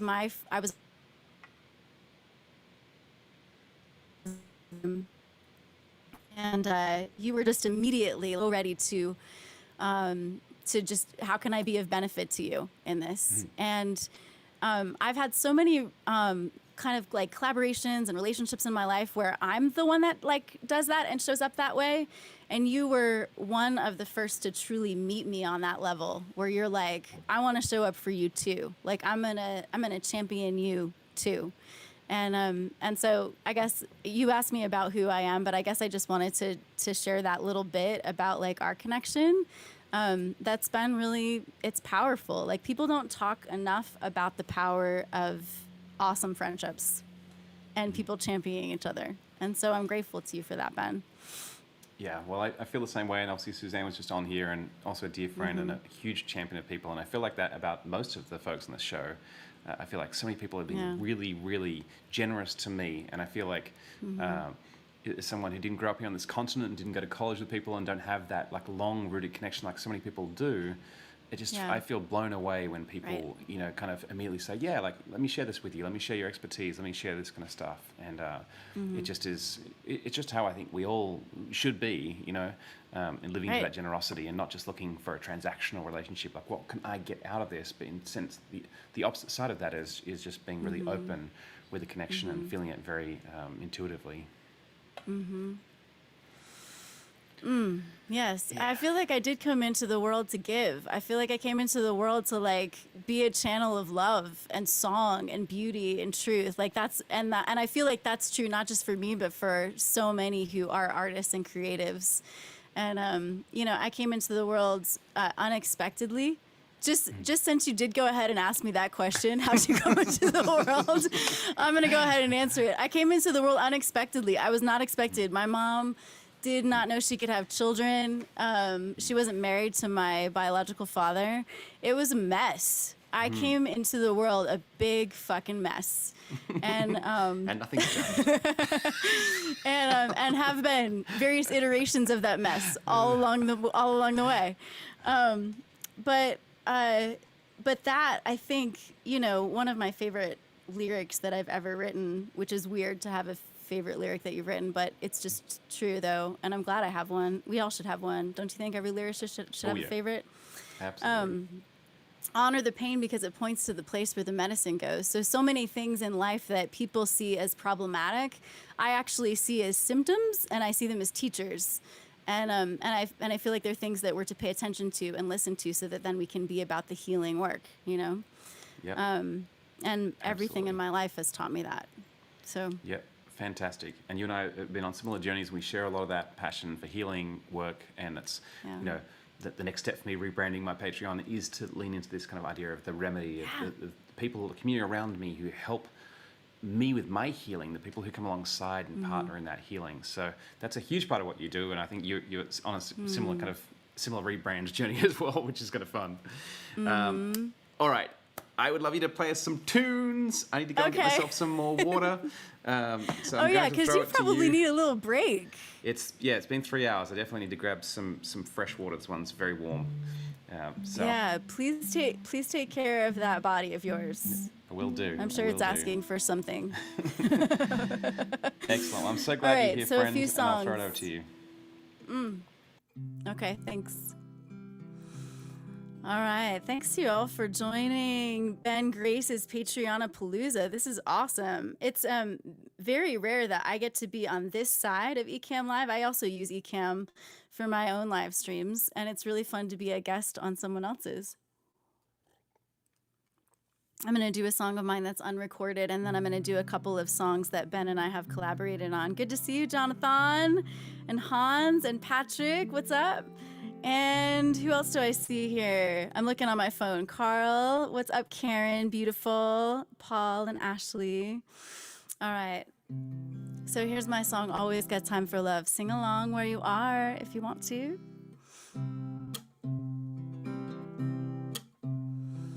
Always got time for love. Always got time for love. Always got time for loving, yeah. Always got time for love.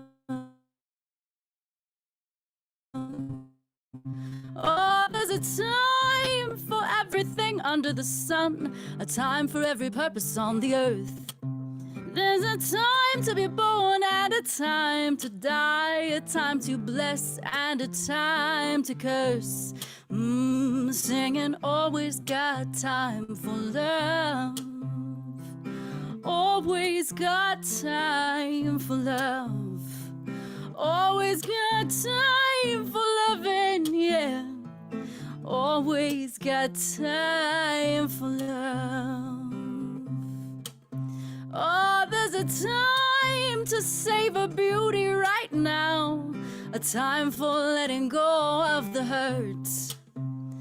There's a time to resist and a time to yield, and all the times to trust your worth. Singing always got time for love. Always got time for love. Always got time for loving, yeah. Always got time for love. Don't have to wait another day. No, the perfect time is right now. Don't be afraid of what they'll do or say. It's a practice, not a perfect how. Just let a little love in and out. Whoa. Singing always got time for love. Always got time for love. Always got time for loving, yeah. Always got time for love. Always got time for love.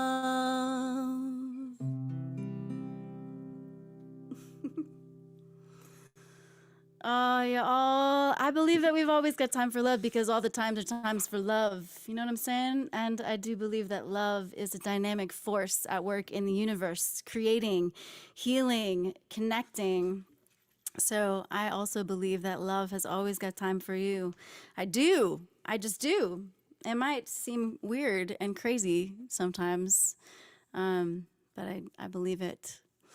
I would love to say hi to Kate. What is up? I miss you. I need to get back to San Diego to see you and hug you, and Lisa and Jody. I'm so happy to see you all here. I would love to do a couple of songs that Ben and I have collaborated on, wanting to honor him and all that he's gifting us today. I wanted to highlight this next song is Oh River. Lyrics written by our mutual friend Steve Bassett from the 9 Beats Collective. He's the instigator of the 9 Beats Collective, actually, Steve is. And Ben helped us produce this Dance of the Deep EP. And he's created, oh my God, just the production of this song, Oh River, and then the lyric video he created for it as well. I hope that you'll look it up on YouTube because it's fabulous. I appreciate your comments. I'm glad I have my phone out so that I can see who's here. It's awesome. All right, here we go.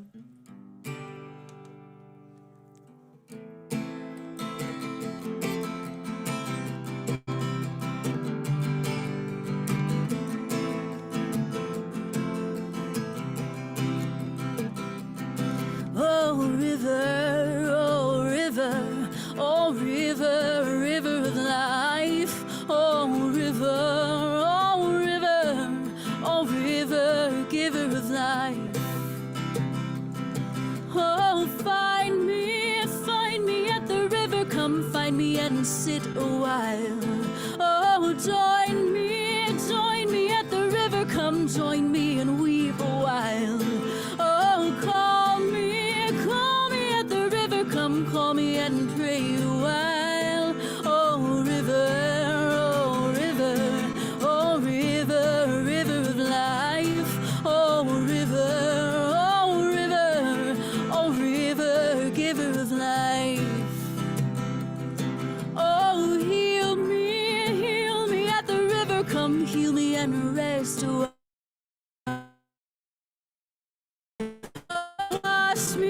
Wash me at the river. river, come wash me and sing a while. Oh, hold me at the river, come hold me and stay a while. Oh, river, oh, river, oh, river, river of life. Oh, river, oh, river, oh, river, giver of life. Hold my hand, walk into the water, deeper, deeper into the stream. Hold my hand, walk into the wonder, baptize my anguish in the running stream. Hold my hand, walk into the water, deeper, deeper into the tide. Hold my hand, walk me over Jordan, together we'll make it to the other side. Oh, river, oh, river, oh, river, river of life. Oh, river, oh, river, oh, river, giver of life. Oh, river, oh, river, oh, river, river of life. Oh, river, oh, river, oh, river, giver of life.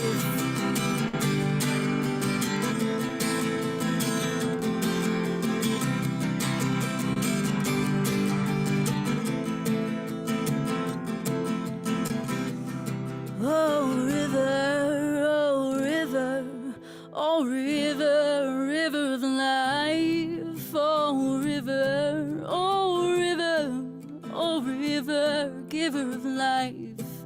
Oh, river, giver of life. Oh, river, giver of life.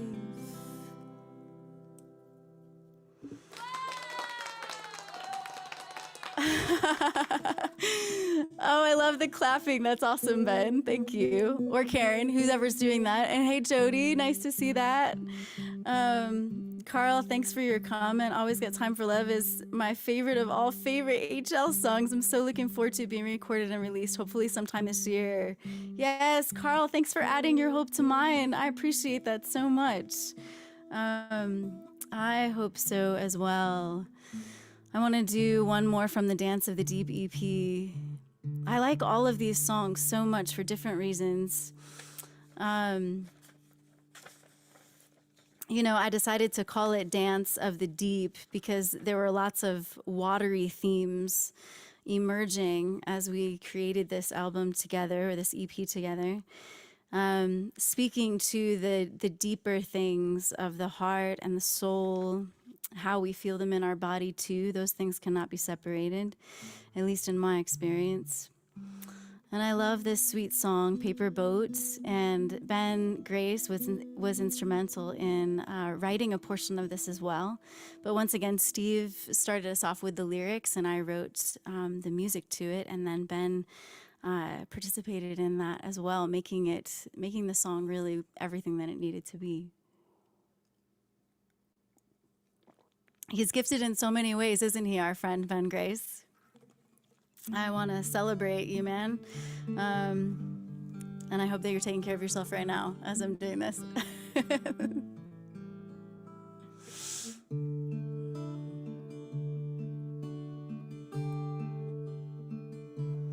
She placed a lantern in a paper boat, gently set it on the water, and it floated in the moonlight like a lily offering. She waved the ocean while he tracked the waves, carving channels with her fingers, and the waters welcome lovers in their paper boat. Two hearts at sea, paper boat. I'll find you as you find me, where the stars rise. Our love sails free. I'll find you as you find me, in our paper boat.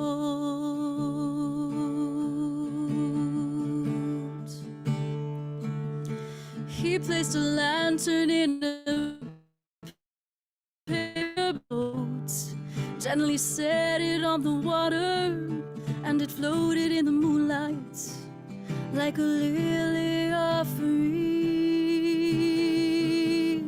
He heard the whale song, she chased the gulls, spraying salt across their faces, and the waters flowed with laughter in their paper boats.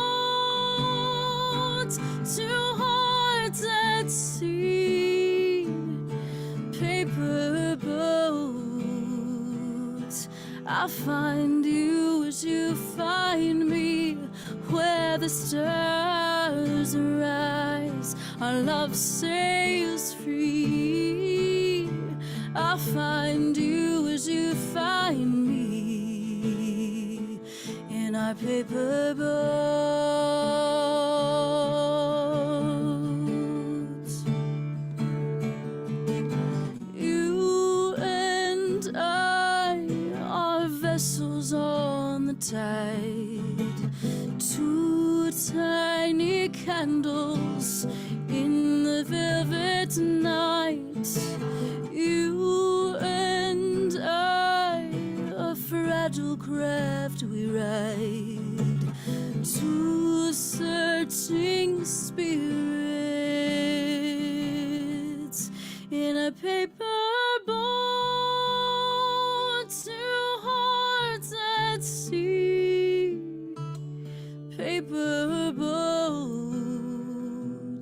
I'll find you as you find me, where the stars rise. Our love sails free. I'll find you as you find me, in our paper boat.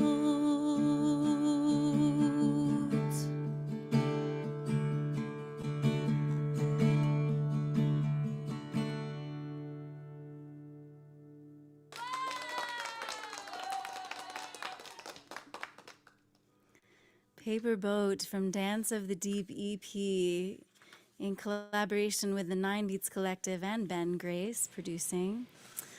Here you are. You know, I went to the wrong scene.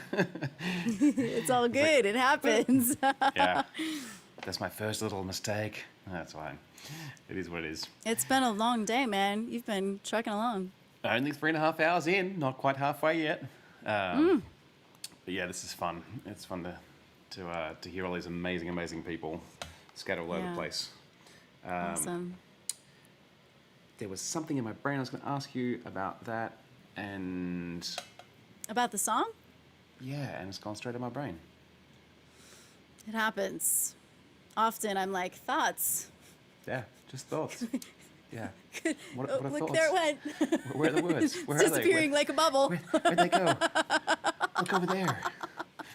Oh, boy. I just recently learned that I'm neurodiverse, and so now this all makes sense to me. Like, oh, Yeah, it's funny because I think actually I pulled out a piece of technology where we have a teleprompter here, which Colby, very graciously has lent us. And so I pulled the teleprompter out of the whole thing because I think it was making some of the guest stuff lag. So Yeah, now I think that makes even the sense. fact that I'm actually staring down the camera here, I'm not actually staring at a human, is actually kind of like weirdly like I'm unable to do it. yeah. I mean, we So, did it we're- for a year, and now we don't Yeah. have to do it quite as much, and it's so strange. I'm actually, so often when I do live streams, I try to look at the camera, but right now I'm just looking at the screen. I'm just like, screw Yeah. it. I just want to look at my friend. Yeah, that's right. I want to see people's faces. That's for sure. I'm sort of done staring down the lens of things. So it is what it Yeah. is. Can I tell you what I did last night and what my weekend's like? Yeah, absolutely. So I just moved to Denver in 2017, and it's taking a while to kind of get to know the Denver scene, And it takes a while when you move anywhere new to just kind of get to know an area Yep. and all of that. And I've recently connected back with a new music collaborator of mine named Marcy Smith. And we were going to collaborate just before the pandemic. This was actually my first gig that was canceled because of the coronavirus. Hey, Spencer, what's up? Spencer's here. Yay. I love you, Spence. So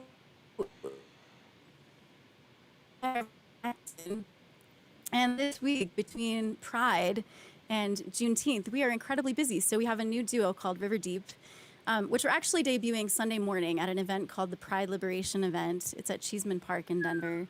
And that is about the intersectionality of BIPOC and LGBTQIA voices in the community.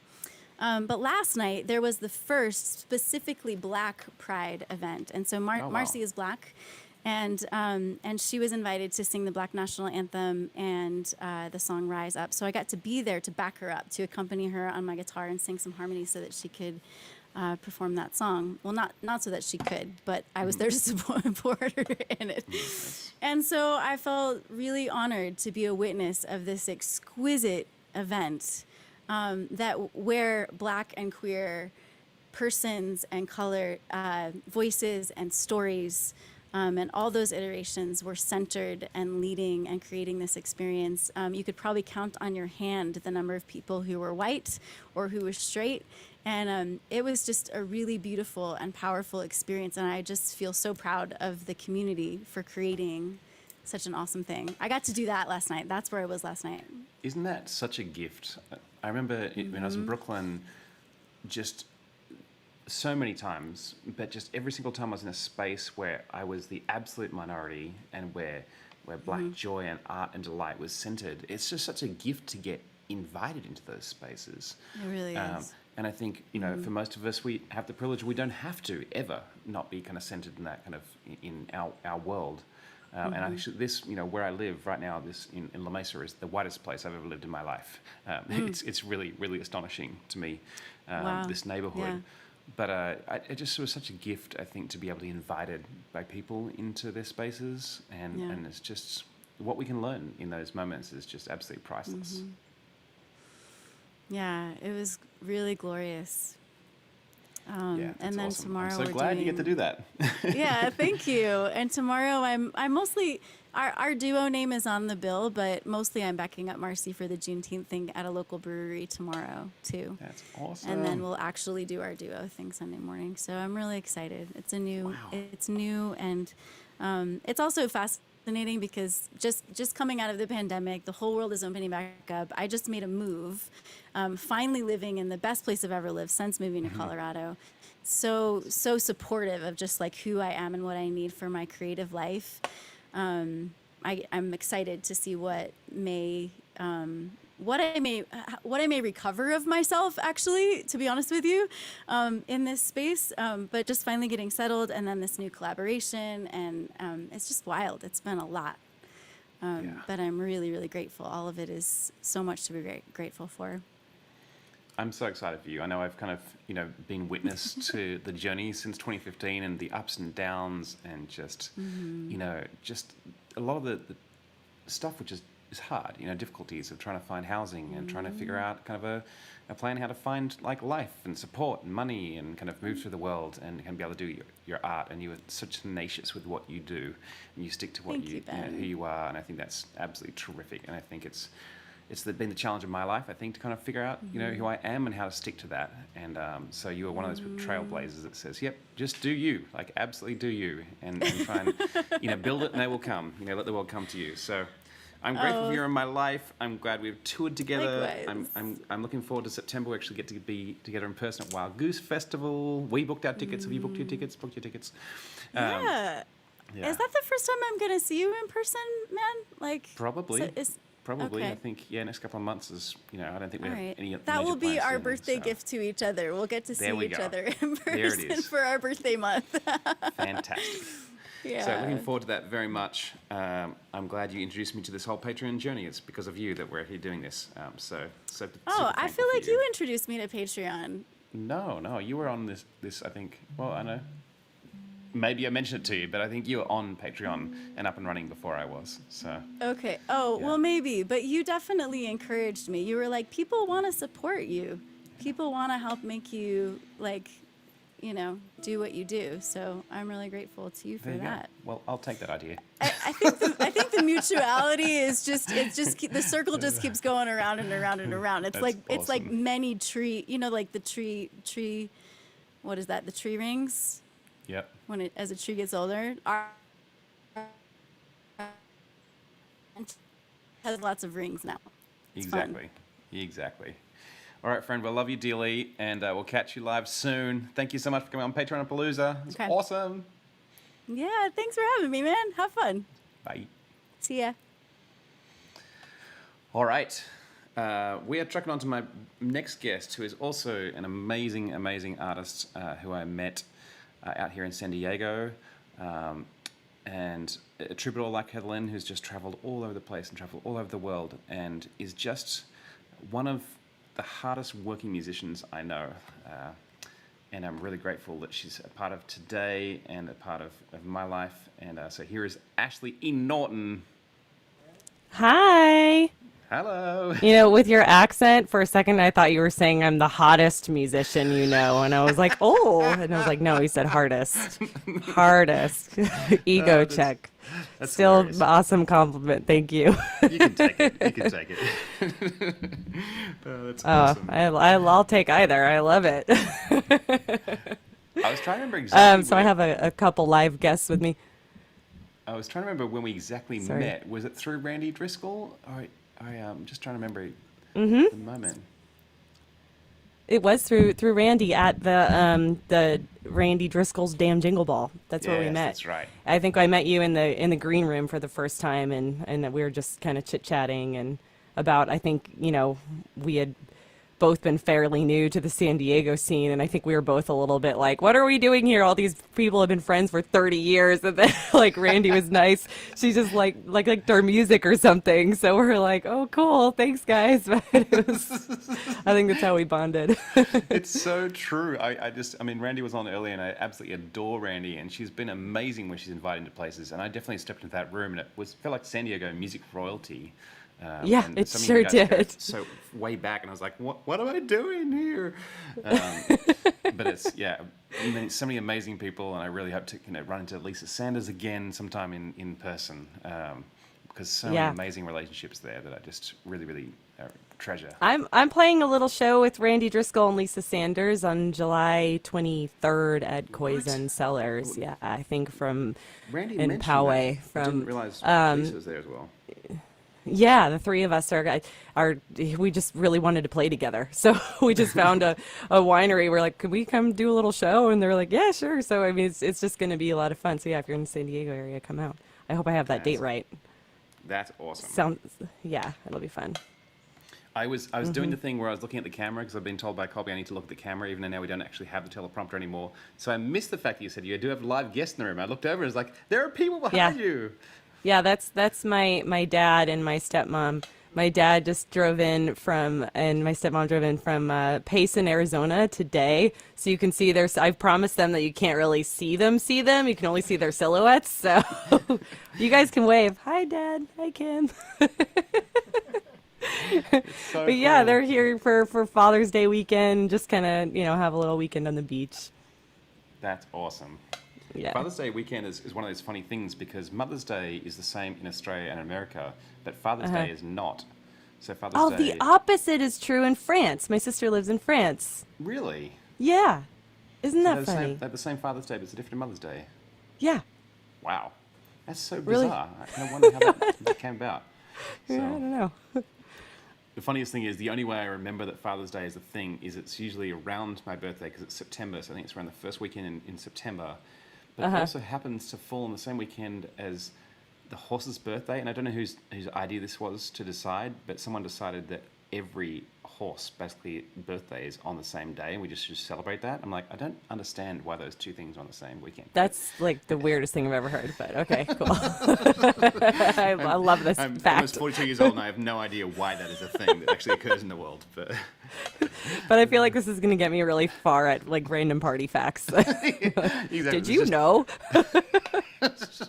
It's so true. Tell us a little about you. You're a touring musician. You're in a duo called Witherwood. You have a Crimes Against Folk podcast. You do so many things. So tell us a little bit about who you are. Yeah, so my name is Ashley E. Norton. Solo, I kind of go by the Vagabond Voice or just Vagabond Voice, which is really just kind of a social media name for me. But it's just fun because I travel a lot. I've been traveling the world really with Witherword on tour for the past 5 years. We just kind of lived on a permanent tour up until the pandemic decided that we couldn't do that anymore. So I moved to San Diego to be with my fiance and kind of like really dive into the beautiful music scene here, which is so nice that it's just kind of starting to open up again. So hopefully we can do some shows together soon, Ben, Oh, yeah, since we're absolutely. in the same town ish. Yeah, but during the pandemic, I released my personal Patreon account, which is the Vagabond Voice, like pretty much immediately because I was like, what am I gonna do? What are we gonna do? And I mean, I think the things were closed down for 2 days before I had this release, and I vowed to write one song per week for my patrons and for just $5 a month. And I have not missed a week since the beginning of the pandemic until now, and I'm gonna keep it up because it's I love it. I mean, they're not all great songs when Yeah. you're writing one song a week, but some of them are, and some of them made it onto EPs and other releases. A lot of co-writes and collaborations I've done, virtually with my friends all over, and a lot of them just like online people you've met. That's like, I'll write a top line to it, and it turns out to be a pretty cool song. Or stuff. Every once in a while, I'll just pull something like way from the vault that never got released, and I'll kind of rework it a little bit and throw it out on Patreon. So it's a little bit of all those things, but it's been keeping me accountable as a songwriter. I used to write a lot more than that in Nashville when I lived there, and so it keeps me creative, keeps me accountable, and just keeps me writing and releasing stuff. And I want to know people's opinions. Like, is this any good? Because I don't know about you, but sometimes I have a hard time knowing. I'm like too close to it, Yep, totally. And I think the discipline thing is so huge. Just showing up for the work, and releasing Yeah. the results. Because I'm the same as you. I think sometimes I write a whole bunch of songs and I'm not sure what's the one. And we can't control it anyway because obviously things land with people differently. But I wrote a whole bunch of songs recently on a challenge when Karen's like, you need to write by yourself, write a song a day for a week. And I threw a bunch of those up on my Patreon, and one in particular is really resonating with people. And I'm like, I liked it, but I just didn't know if it would then translate to other people the way it did. So. Yeah. It's nice to have that feedback, it's kind of like live testing stuff. And also it becomes a job. Like I'm not writing for fun. Like, all these people have pledged to pay me money to write them a song every week. And so I have to show up for my job to do it. And I love that aspect of it because it feels like you're really working hard for your craft and delivering to your fans and friends and family or whoever's on there. And that, yeah, there's just something really cool about that. Yeah, that's amazing. I admire, I think your work ethic as an artist is unlike most other people I kind of know. I think you have a real hustle to you. You know the business side inside out, and I really respect that. And but you are also wildly creative. Thank so you. Speaking of songs, I would love you to Yeah. play something for us. Yeah, sure. You've got a guitar there. I'll I'd throw it love up to. you. Yeah, and I am going to give a quick shout out to my. I do have a second Patreon page that I almost forgot to mention about, which is crazy because I put so much work into it. It's called Crimes Against Folk. So hopefully we'll throw it in the show notes there. But that's my podcast that actually Ben's been a guest on, so you guys can check that out as well. All just $5 a month, very different things. But this song I did share onto my Patreon page, and I did end up recording it, and it's actually coming out on July 16th with my friends Stephanie Groot and Laura Hall. This is otherwise known as my creepy stalker song. It's not about me, but, well, maybe it is. I don't know. I shouldn't tell you guys that. Keep your distance. This is called Neighbor.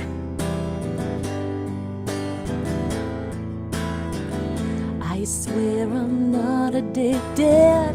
I just want you every minute. It hurts me so much. I guess that's what they call a crush. Excuse me, but please don't freak out. I just got lost in your house. There's nothing to fear. Objects are closer than they appear. You're just a neighbor, but I'm watching you close. And every morning I'm driving by slow just to see you a little clearer. Take a picture in the rearview mirror. You're just a neighbor.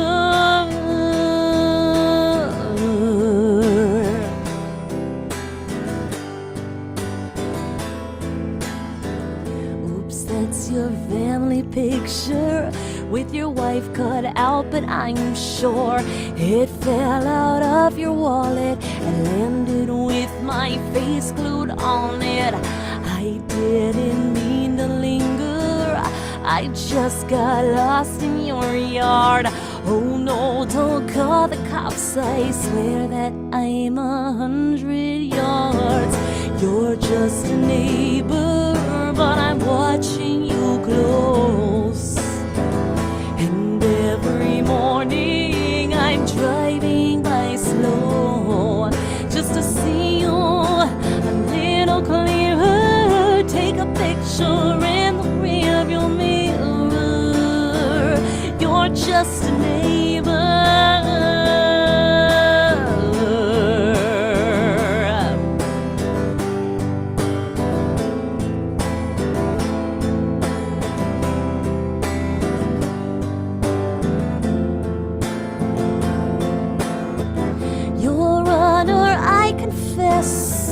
It was an accident. My hand slipped on the hammer. Please don't throw me in the slammer. You're just a neighbor, but I'm watching you close.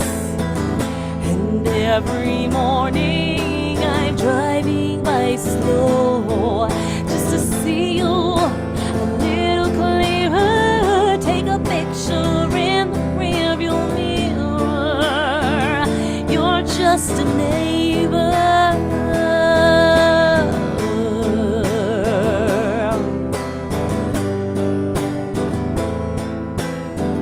You're just a neighbor.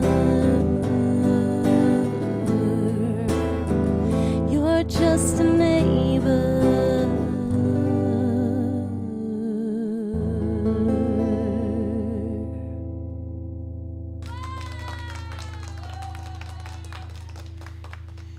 Yay, Thank yay, you. yay. And you have a you. gig. Oh, you're not playing tonight, right? You're going out to Lisa Sanders' gig. That's the Yeah, plan? Lisa Sanders is opening up for Steve Poltz on the Sundown Sessions on Mission Towers, so I'm super excited to see her and him. Yeah. Excellent, excellent. Well, Yeah. I'm so glad you're able to make it onto Patreon Palooza and squeeze on before we had to run out. And the fact Yeah, you've got thank you for having me. folks here. This is super, super cool. Yeah, thanks, Dad. Thanks, Kim. So, Witherwood is your WHITHERWARD Yep. is your duo. Are you guys gonna be out on the road anytime soon?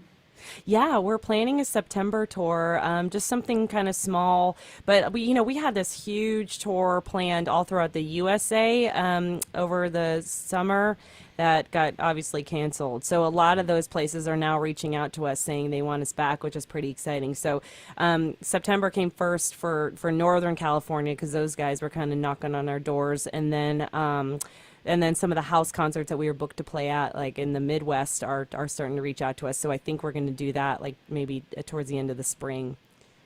Awesome. So yeah, we're planning stuff, and then we'll do some local stuff. But nothing like we were doing. That was pretty intense touring for a while. Yeah, you guys put in the miles. Like, it's fantastic. And being on your podcast and hearing the stories on the road and some of that kind of stuff is pretty hysterical. Some of the things you guys have seen and done. Yeah, some of it got kind of, after 5 years on the road, you have a lot of stories. That's kind of why we started the podcast, because we're like, God, we have all these stories to tell. If we don't record ourselves telling them, then we're never going to remember them when we're old. So this will be a really fun thing when we're like, 80 something to listen back and be like, oh yeah, we did do that. That's fantastic. Yeah. Well, thank you so much, Ash. Really appreciate you being on, and Thank you, can't wait Ben. to see you in person, and just enjoy each other as humans and being the same. I know. kind of room. It's gonna be a long Like have time. lunch or something. I know. Sounds, It's sounds wild. like a We can do dream. that now. It's awesome. All right, friend. Thank you I'll for have to see having you me. Thanks for soon. hosting this. This was really, really fun. All right. Fantastic. Thanks. Bye. Catch you later. Cheers. Bye. Alrighty. My next guest is in the green room, which is awesome. Lisa Crawley. Now, we need to have a bit of a disclaimer. I should bring her on while I do this disclaimer so that, see her reaction. But I need to say that we are not from the same place. I know that. I tried to dress like you, though. I got the memo. Yeah, I love that. So yes, we're from the same continent. We're not from the same hemisphere, place. but not from the same place. And but you originated in New Zealand, which is close to where I grew up. But you now reside in LA. You made this incredible move right before the pandemic to move across to the US, and then Yay. COVID hit. Yay! What a story. It's true. I got a cat out of it. She was about to jump up on the keyboard, so I just... yes, but I did live in Australia for 5 years before moving there, so people get my accent kind of confused, and I don't take too much offense like some people do when they get the Australia-Kiwi thing run the wrong way. It's so funny. Yeah. Obviously, you yes, haven't... but my timing was a little flawed. I've always been better at... I've got a slight delay. I'm sorry. I was trying to figure that out. You probably haven't been here long enough yet where people like do the whole guess game where it's like South Africa or the UK or New Zealand or Australia. Like people go in for the whole guess things and you like keep on going. Which one? Yeah, keep going. I've had all of those actually.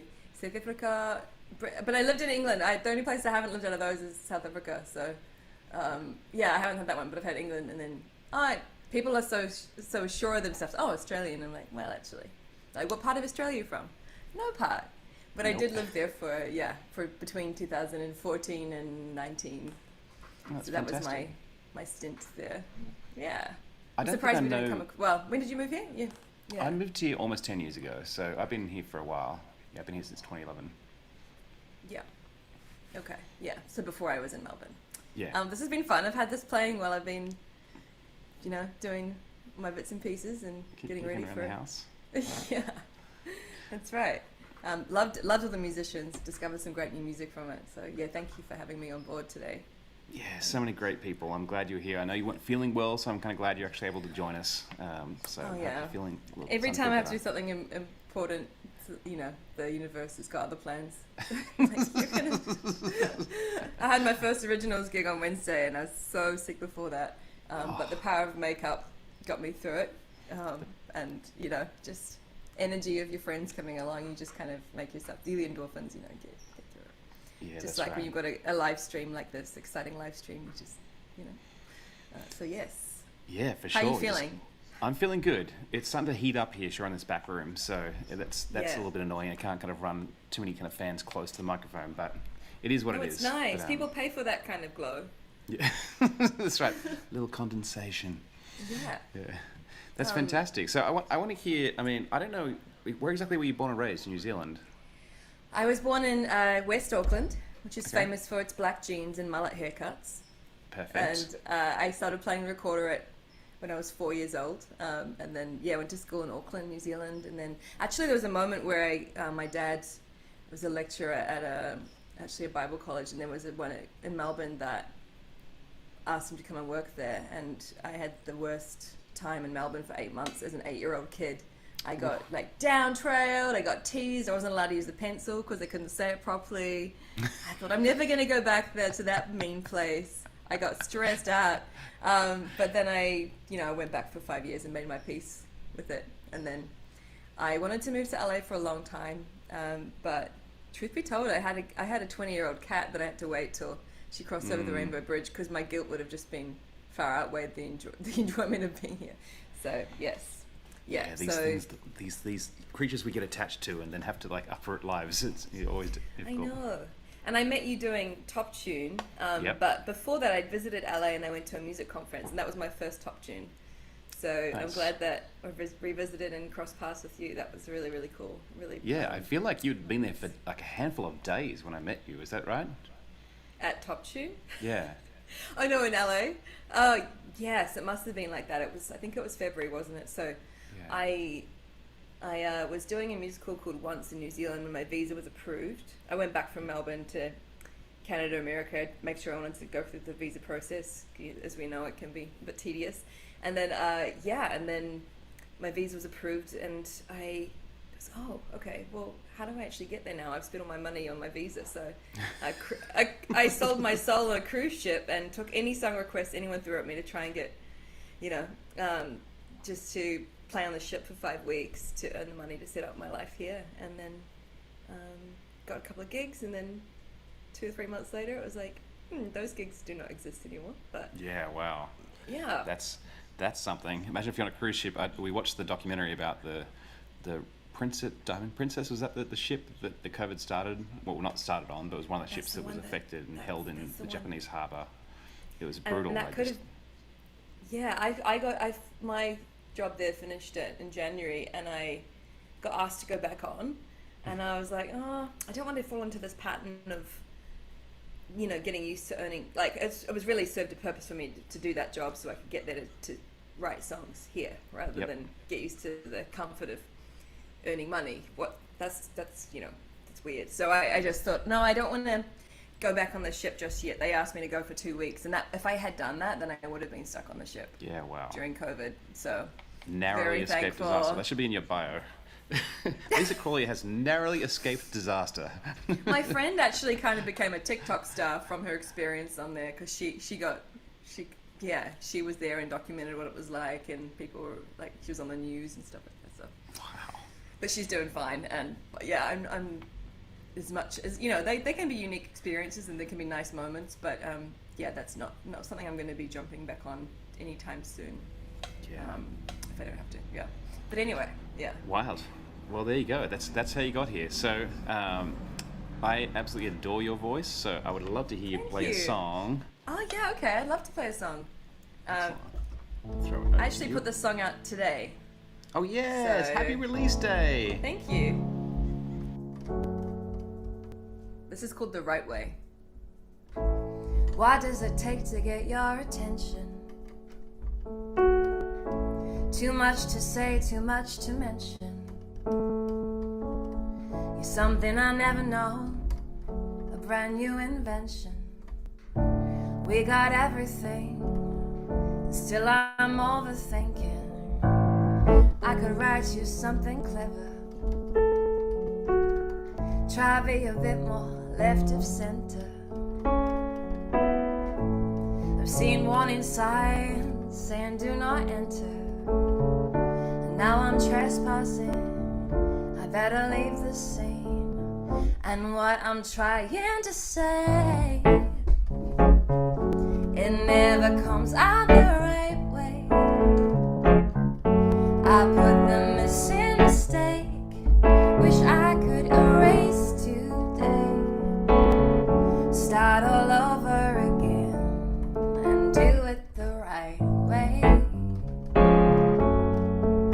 Do it the right way. And I still believe in second chances. I guess some questions don't have answers. There's wrong and right, and there's what matters. And we got everything.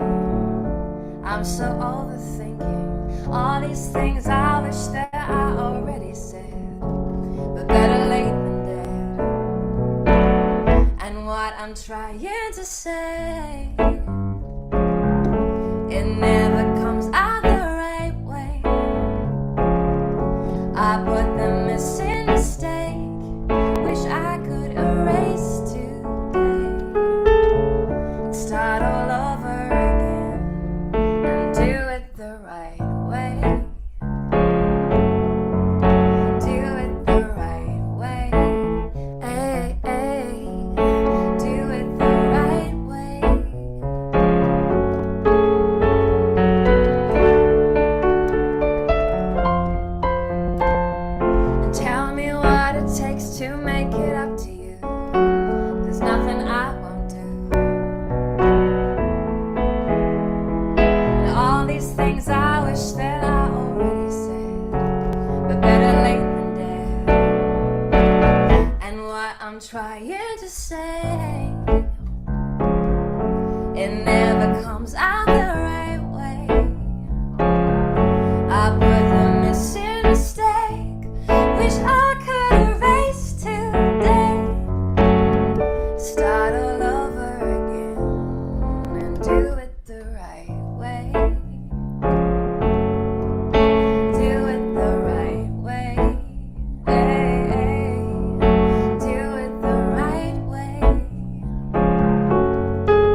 That's fantastic.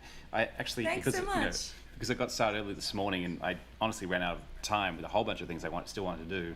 I actually I haven't hear you. had a chance to listen to it yet. And I think there's a few other people actually. Well, Joe Davis, who was supposed to be on the thread, who isn't on today, he couldn't make it, but he has a release day as well. And I think there's a few other people who have release days today, which go. is so fantastic. You would take time out of your day. No, to well, come thanks for and taking play time it out of your live. day to let me do that. Thanks for asking me. I was thrilled. Yeah. So I've loved kind of following what you've been up to, and I look forward to writing a song with you soon. We've got to do that. I would love that. I actually just got done with APRA, set up a bunch of co-writes, and we did one just last fantastic. Friday with someone who, she was based in New York and then in LA, but then she went back to Brisbane for COVID. So we had one person in Brisbane, one person in LA, and then me down here in San Diego, and we did a co-write. And Are you allowed to record say that. who it was with, or is that secret? I'm not allowed to say just yet. Oh, okay. I know but my yeah, my friend Gabby did one. She's moved from Perth to LA as well. So that was it. Oh, okay. That's so cool because we've just been hanging out recently. There you go. I love Yeah, that. it was really cool.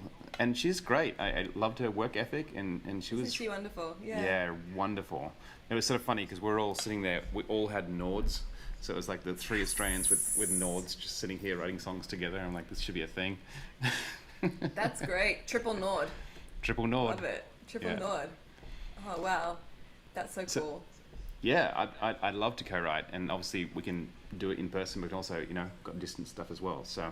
We can do it live on your Patreon, maybe. Oof. You know what? 17 minutes. There's a guy called Derek Webb who is writing a album live at the moment. On his Patreon, so he basically says, here's a session, and I'm going to start writing a song, and you can come in and watch me write the song in process and part of Ooh. it. And he's a deconstructed Christian, and he basically has built a whole community around that kind of stuff. And the album he's writing is called The Jesus Hypothesis. And I'm like, so cool. That's the gutsiest thing. Like I think like songwriting is such an intimate thing, and oftentimes you have to like throw out bad ideas or like terrible ideas just to get them out of your brain to keep moving on the co-write. Wow. I'm like, I couldn't imagine doing that live, and I definitely I want to support him on Patreon just so I can get a glimpse, because I'm like, I really want to see that. Like that's amazingly gutsy. Yeah. Wow. Amazing. That's so Yeah. cool. Incredible. Well, yes. Thank you. Well, let me know what else people should know before you jump off the thread. I mean, obviously, you need people to go and stream that song and add to all their playlists The Right Way by Lisa Crawley. But what else should they know? Not because I'm not right wing. Sorry, I just had this worry when I put the thing out. Like, are people gonna think that I'm a Trumper if I put a song called The Right Way out? I just we're gonna find something to worry about. Definitely not. I'm gonna put that out as part of an EP. I wanted to do a whole record, but I just, the circumstances of the last year, I'm trying not to be too hard on myself and be like, cool, an EP is something. And I have plenty of songs, but I was trying to figure out a way of collate them, and they're all kind of love songs in A major. So the EP is called Looking for Love in A major. Oh, I love that. So yeah, some songs are funny, some are sad, and some are like nicer. So. And the music video for The Right Way will be out next week as well. It was the first one I didn't make by myself in quarantine with my cat for a while, so it was a treat to collaborate with an actual person. Oh, that's so fantastic. Yeah. And I was going to ask you, do you live close to a place called Fuller? Funner? Fuller? I can just ask you this privately, actually. I just don't got know. I got a random gig, and I thought it was maybe close to San Diego, but my geography is not good. Anyway. No, I'm not aware of it right this very second. But yeah, but go support Ben Grace. I've really enjoyed just your insight and to things, and I think we follow a couple of similar accounts, and I've enjoyed seeing that we share those couple of things in common there. I have a mutual friend called Jasmine, I think, as well. Yep, absolutely. So very cool. I Have you love met these Jasmine little in person? connections. I have actually. We both loved this bar called the Dresden. Oh, which yeah. was I would always come to when I visited Los Angeles. I just lived there. It was this amazing couple that had been playing there for 38 years. So sometimes when I'm like, oh my God, I've been playing at the same place or the same hotel or something for a long time. I'm like, Marty and Elaine have been there for 38 years. But Jasmine would sing there. And then I hosted piano karaoke online during the pandemic as a way to stay connected with people. So I would play piano and they would sing. And the delay was just so bad, but I loved it anyway. And Jasmine sung on that too. She's so good. Yeah. There you go. But, well, she's going to be on yeah. reading a few poems later. She just launched a poetry Patreon, and she's going to be on So cool. at 7:45. So I'm going to try and sneak away. I'm working at a cinema tonight, so Nice. I'm going to try and sneak into the bathroom at that time and watch. And I'll watch it. I'll watch it back. Cool. Well, thank you so much, Ben. I really appreciate you having me as part of this today, and I'm really looking forward to future collaborations with you, and thank you for building this community here. It's really great. Thank you. Likewise, thanks for taking out time on release day to come speak to us. And I put all your links in the comments so people can kind of follow you there on social media, support you on thanks. Patreon and all the things. I love that. Thank you. I really appreciate it. And yes, have a wonderful evening. I'm going to be tuning in whenever my boss is in, looking over my shoulder. Fantastic. Thanks, friend. Okay. We'll talk Take later. care. Bye. Cheers. See you. Wonderful. I love brand new friends that you kind of just meet and it's so random, and then you kind of don't get a chance to see them until much later. But all right, cool. We're at the top of the hour. I think, is this the halfway point? I'm trying to. Math is not my strong point, but I guess we've been going. Yes, 4 hours. We're at the halfway point of the Patreon-a-Palooza, which means I don't know how to do drum rolls, but I'm super excited for this next guest. Some of you have already encountered them before.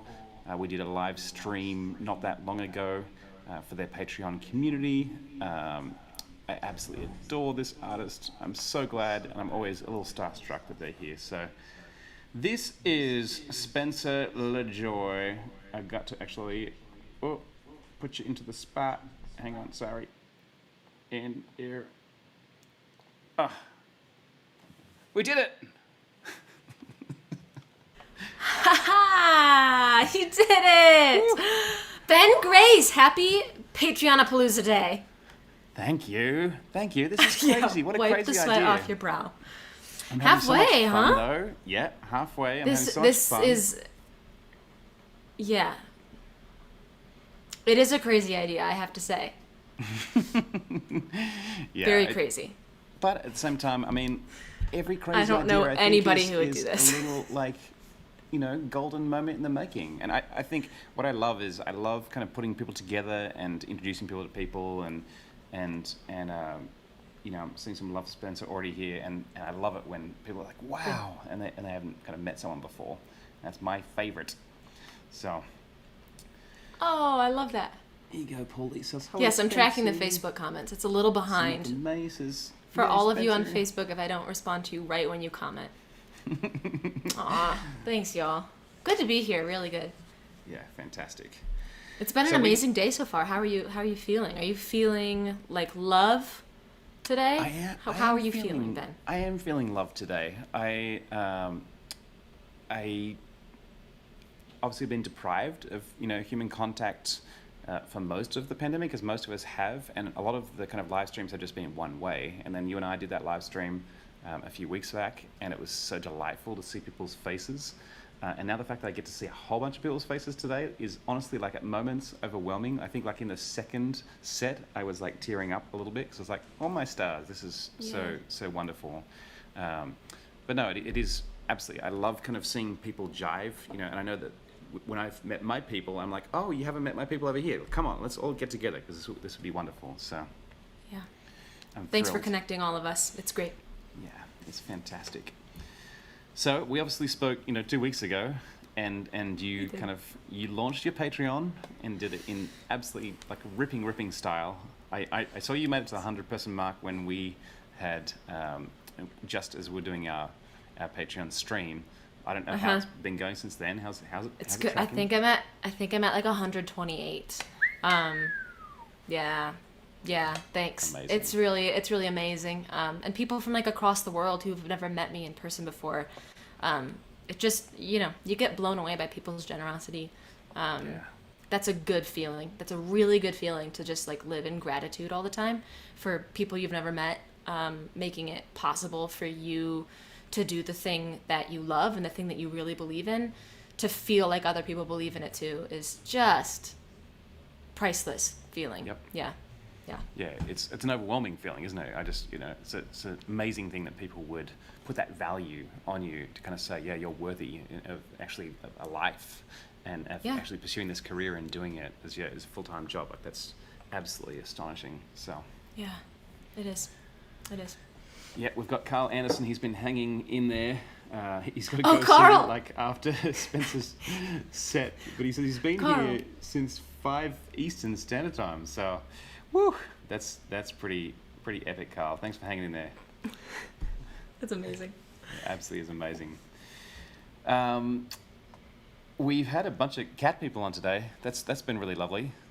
Yeah. We had Jack the cat came up. I don't know if you saw that earlier. Jack jumped onto my lap while the many were on board and had his little moment. And then Lisa's cat almost jumped onto the keyboard right for her set. I'm sorry I missed it. My cat will not be here because he is like really sound sensitive. It destroys me because like whenever I even touch the guitar, he's like, hell no, and he just like bolts. That's so funny how some like animals are really all about the vibration. Like my dog in New York used to curl up around the corner of my whirly when I would play the whirly, and I was like, oh, it's so Sweet precious, thing. so precious. Sweet thing. But yeah, Jack and Diane are not huge fans of the sound. They tend to get startled. So Yeah. Mm-hmm. It's not about us as musicians. It's the volume. Exactly. I hope. Fantastic. They're like the supreme arbiters of taste, our cats. I would believe that though, and the disdain sometimes they have for you feels like it mirrors I the know. internal shame that I have. So Bless their hearts. Bless their hearts, bless their furry little feline hearts.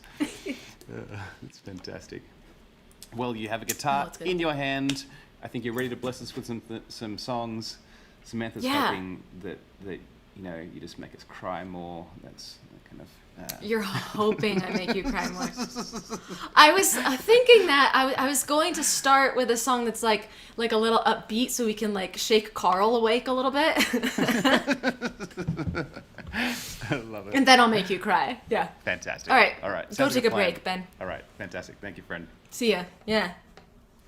All right, here we go. We're going to wake up. Ready? This song is called Control, and it is about losing control. So, strap in. Here we go.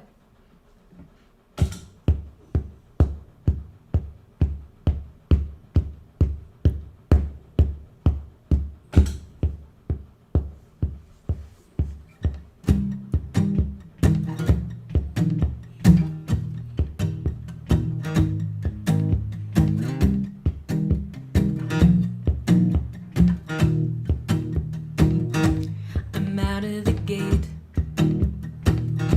I'm out of my mind. I'm out of the thing I need to keep you satisfied. Don't ask me again to put you at ease. I am the one who can't avoid the flame till it threatens to retreat. I'm not the one. If I even had to say it, oh, trust me, babe. I said I'm not the one, but I don't have a say it all. I'm out of my control. I'm out of my control.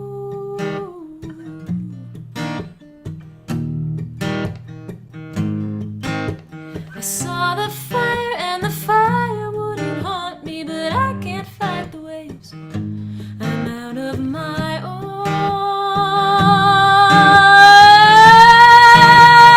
own control.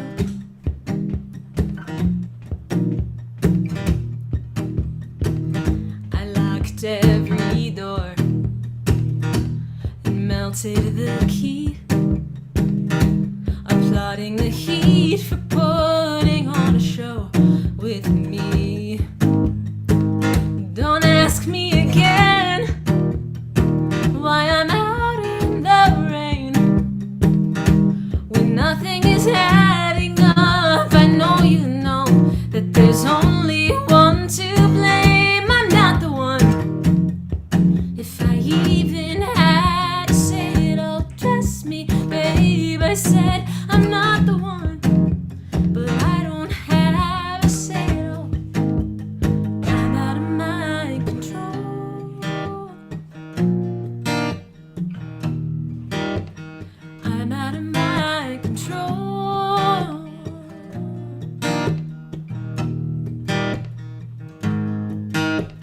saw the fire and the fire wouldn't haunt me, but I can't fight the waves.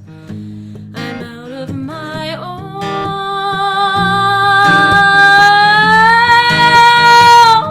control.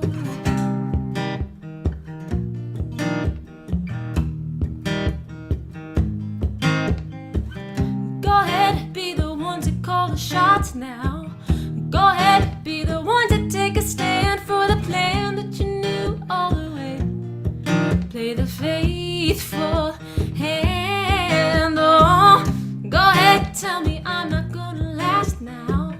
Go ahead, ask me, are you ready yet? I was set with a net of your hopes, but it broke, so I'm left with more than you ever did to hope I'm out of control.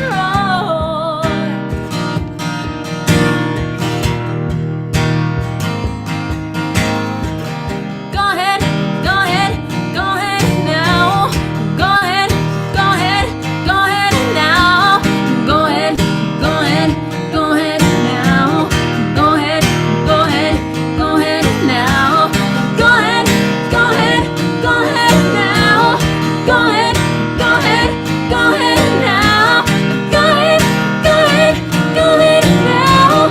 Go ahead, go ahead, go ahead now. Go ahead, be the one to call the shots now.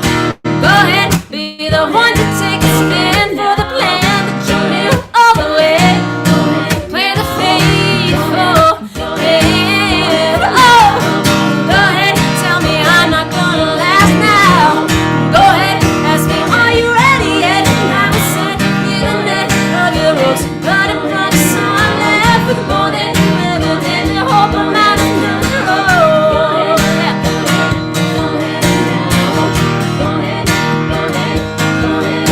I saw the fire and the fire wouldn't haunt me, but I can't fight the waves.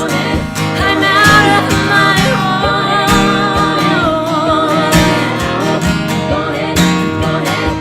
control.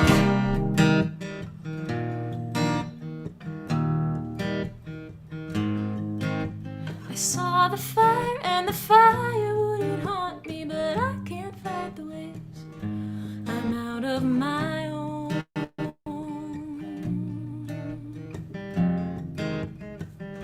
control. Hi, hi, hi. Oh my, I see Stacy Howell from my hometown, Hastings, Michigan. So for those of you who don't know, I don't know if this will be mirrored or not. But this is Michigan. Hastings is like right here. That's exactly where I grew up. And I grew up with the Howell family. So, hi. So good to see you. Okay. Carl, are you still here? You awake, man? I hope you're still here and still awake. And then for Samantha, who asked if I'm gonna make you cry, sure. Here is the Plowshare Prayer song.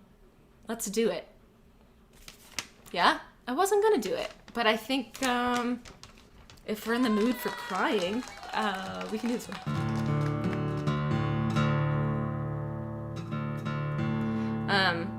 My wife likes to make fun of me because this prayer song is resonating a lot with a lot of people. And as we look at the shares and the comments on it, so many people are just like crying a lot.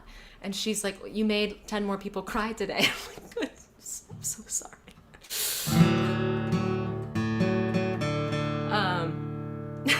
But here it is.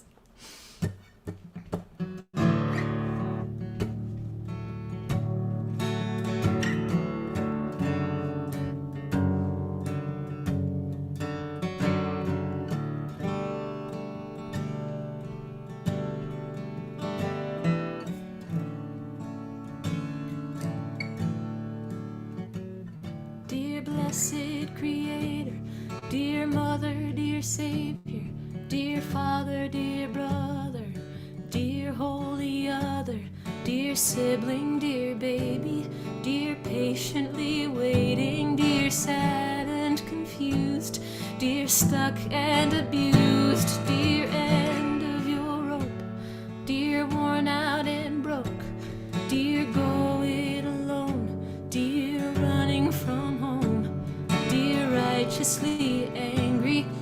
forsaken by family. Dear jaded and quiet, dear tough and defiant, I pray that I'm heard, and I pray that this works. I pray if a prayer has been used as a sword against you and your heart, against you and your word, I pray that this prayer is a plowshare of sorts, that it might break you open, it might help you grow. I pray that your body gets all that it needs, and if you don't want healing, I just pray for peace. I pray that your burden gets lighter each day. I pray the mean voice in your head goes away. I pray that you honor the grief as it comes.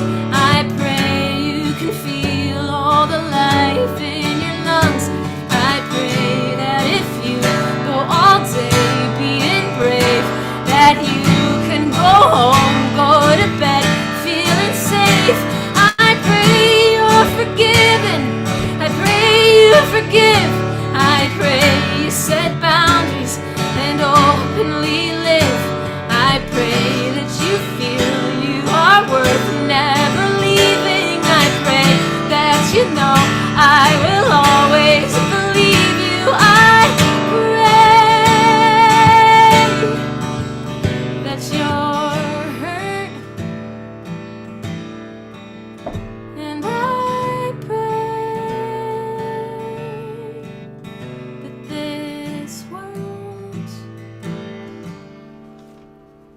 Amen on behalf of the last and the least, on behalf of the anxious, depressed, and unseen. Amen for the workers, the hungry, the houseless. Amen for the lonely and recently spouseless. Amen for the queers and their closeted peers. Amen for the bullied who hold in their tears. Amen for the mothers of little black sons. Amen for the kids who grow up scared of guns. Amen for the addicts, the ashamed and hungover. Amen for the calloused, the wise and the sober. Amen for the ones who want life to be over. Amen for the leaders who lose their composure. Amen for the parents who just lost their baby. Amen for the chronically ill and disabled. Amen for the children down at the border. Amen for the victims of our law and order. I pray that you're heard, and I pray that this works.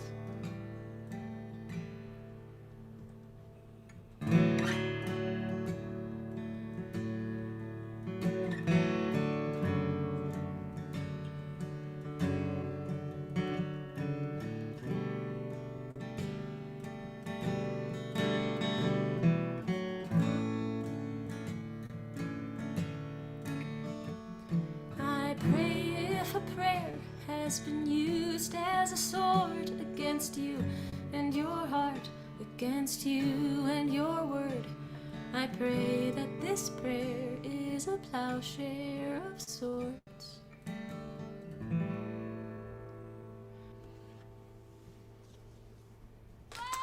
Ah, thank you. Crying for the right reasons. All right, good. Okay, my rule, generally, when I write music or play shows, or anything, my rule when I show up somewhere in some way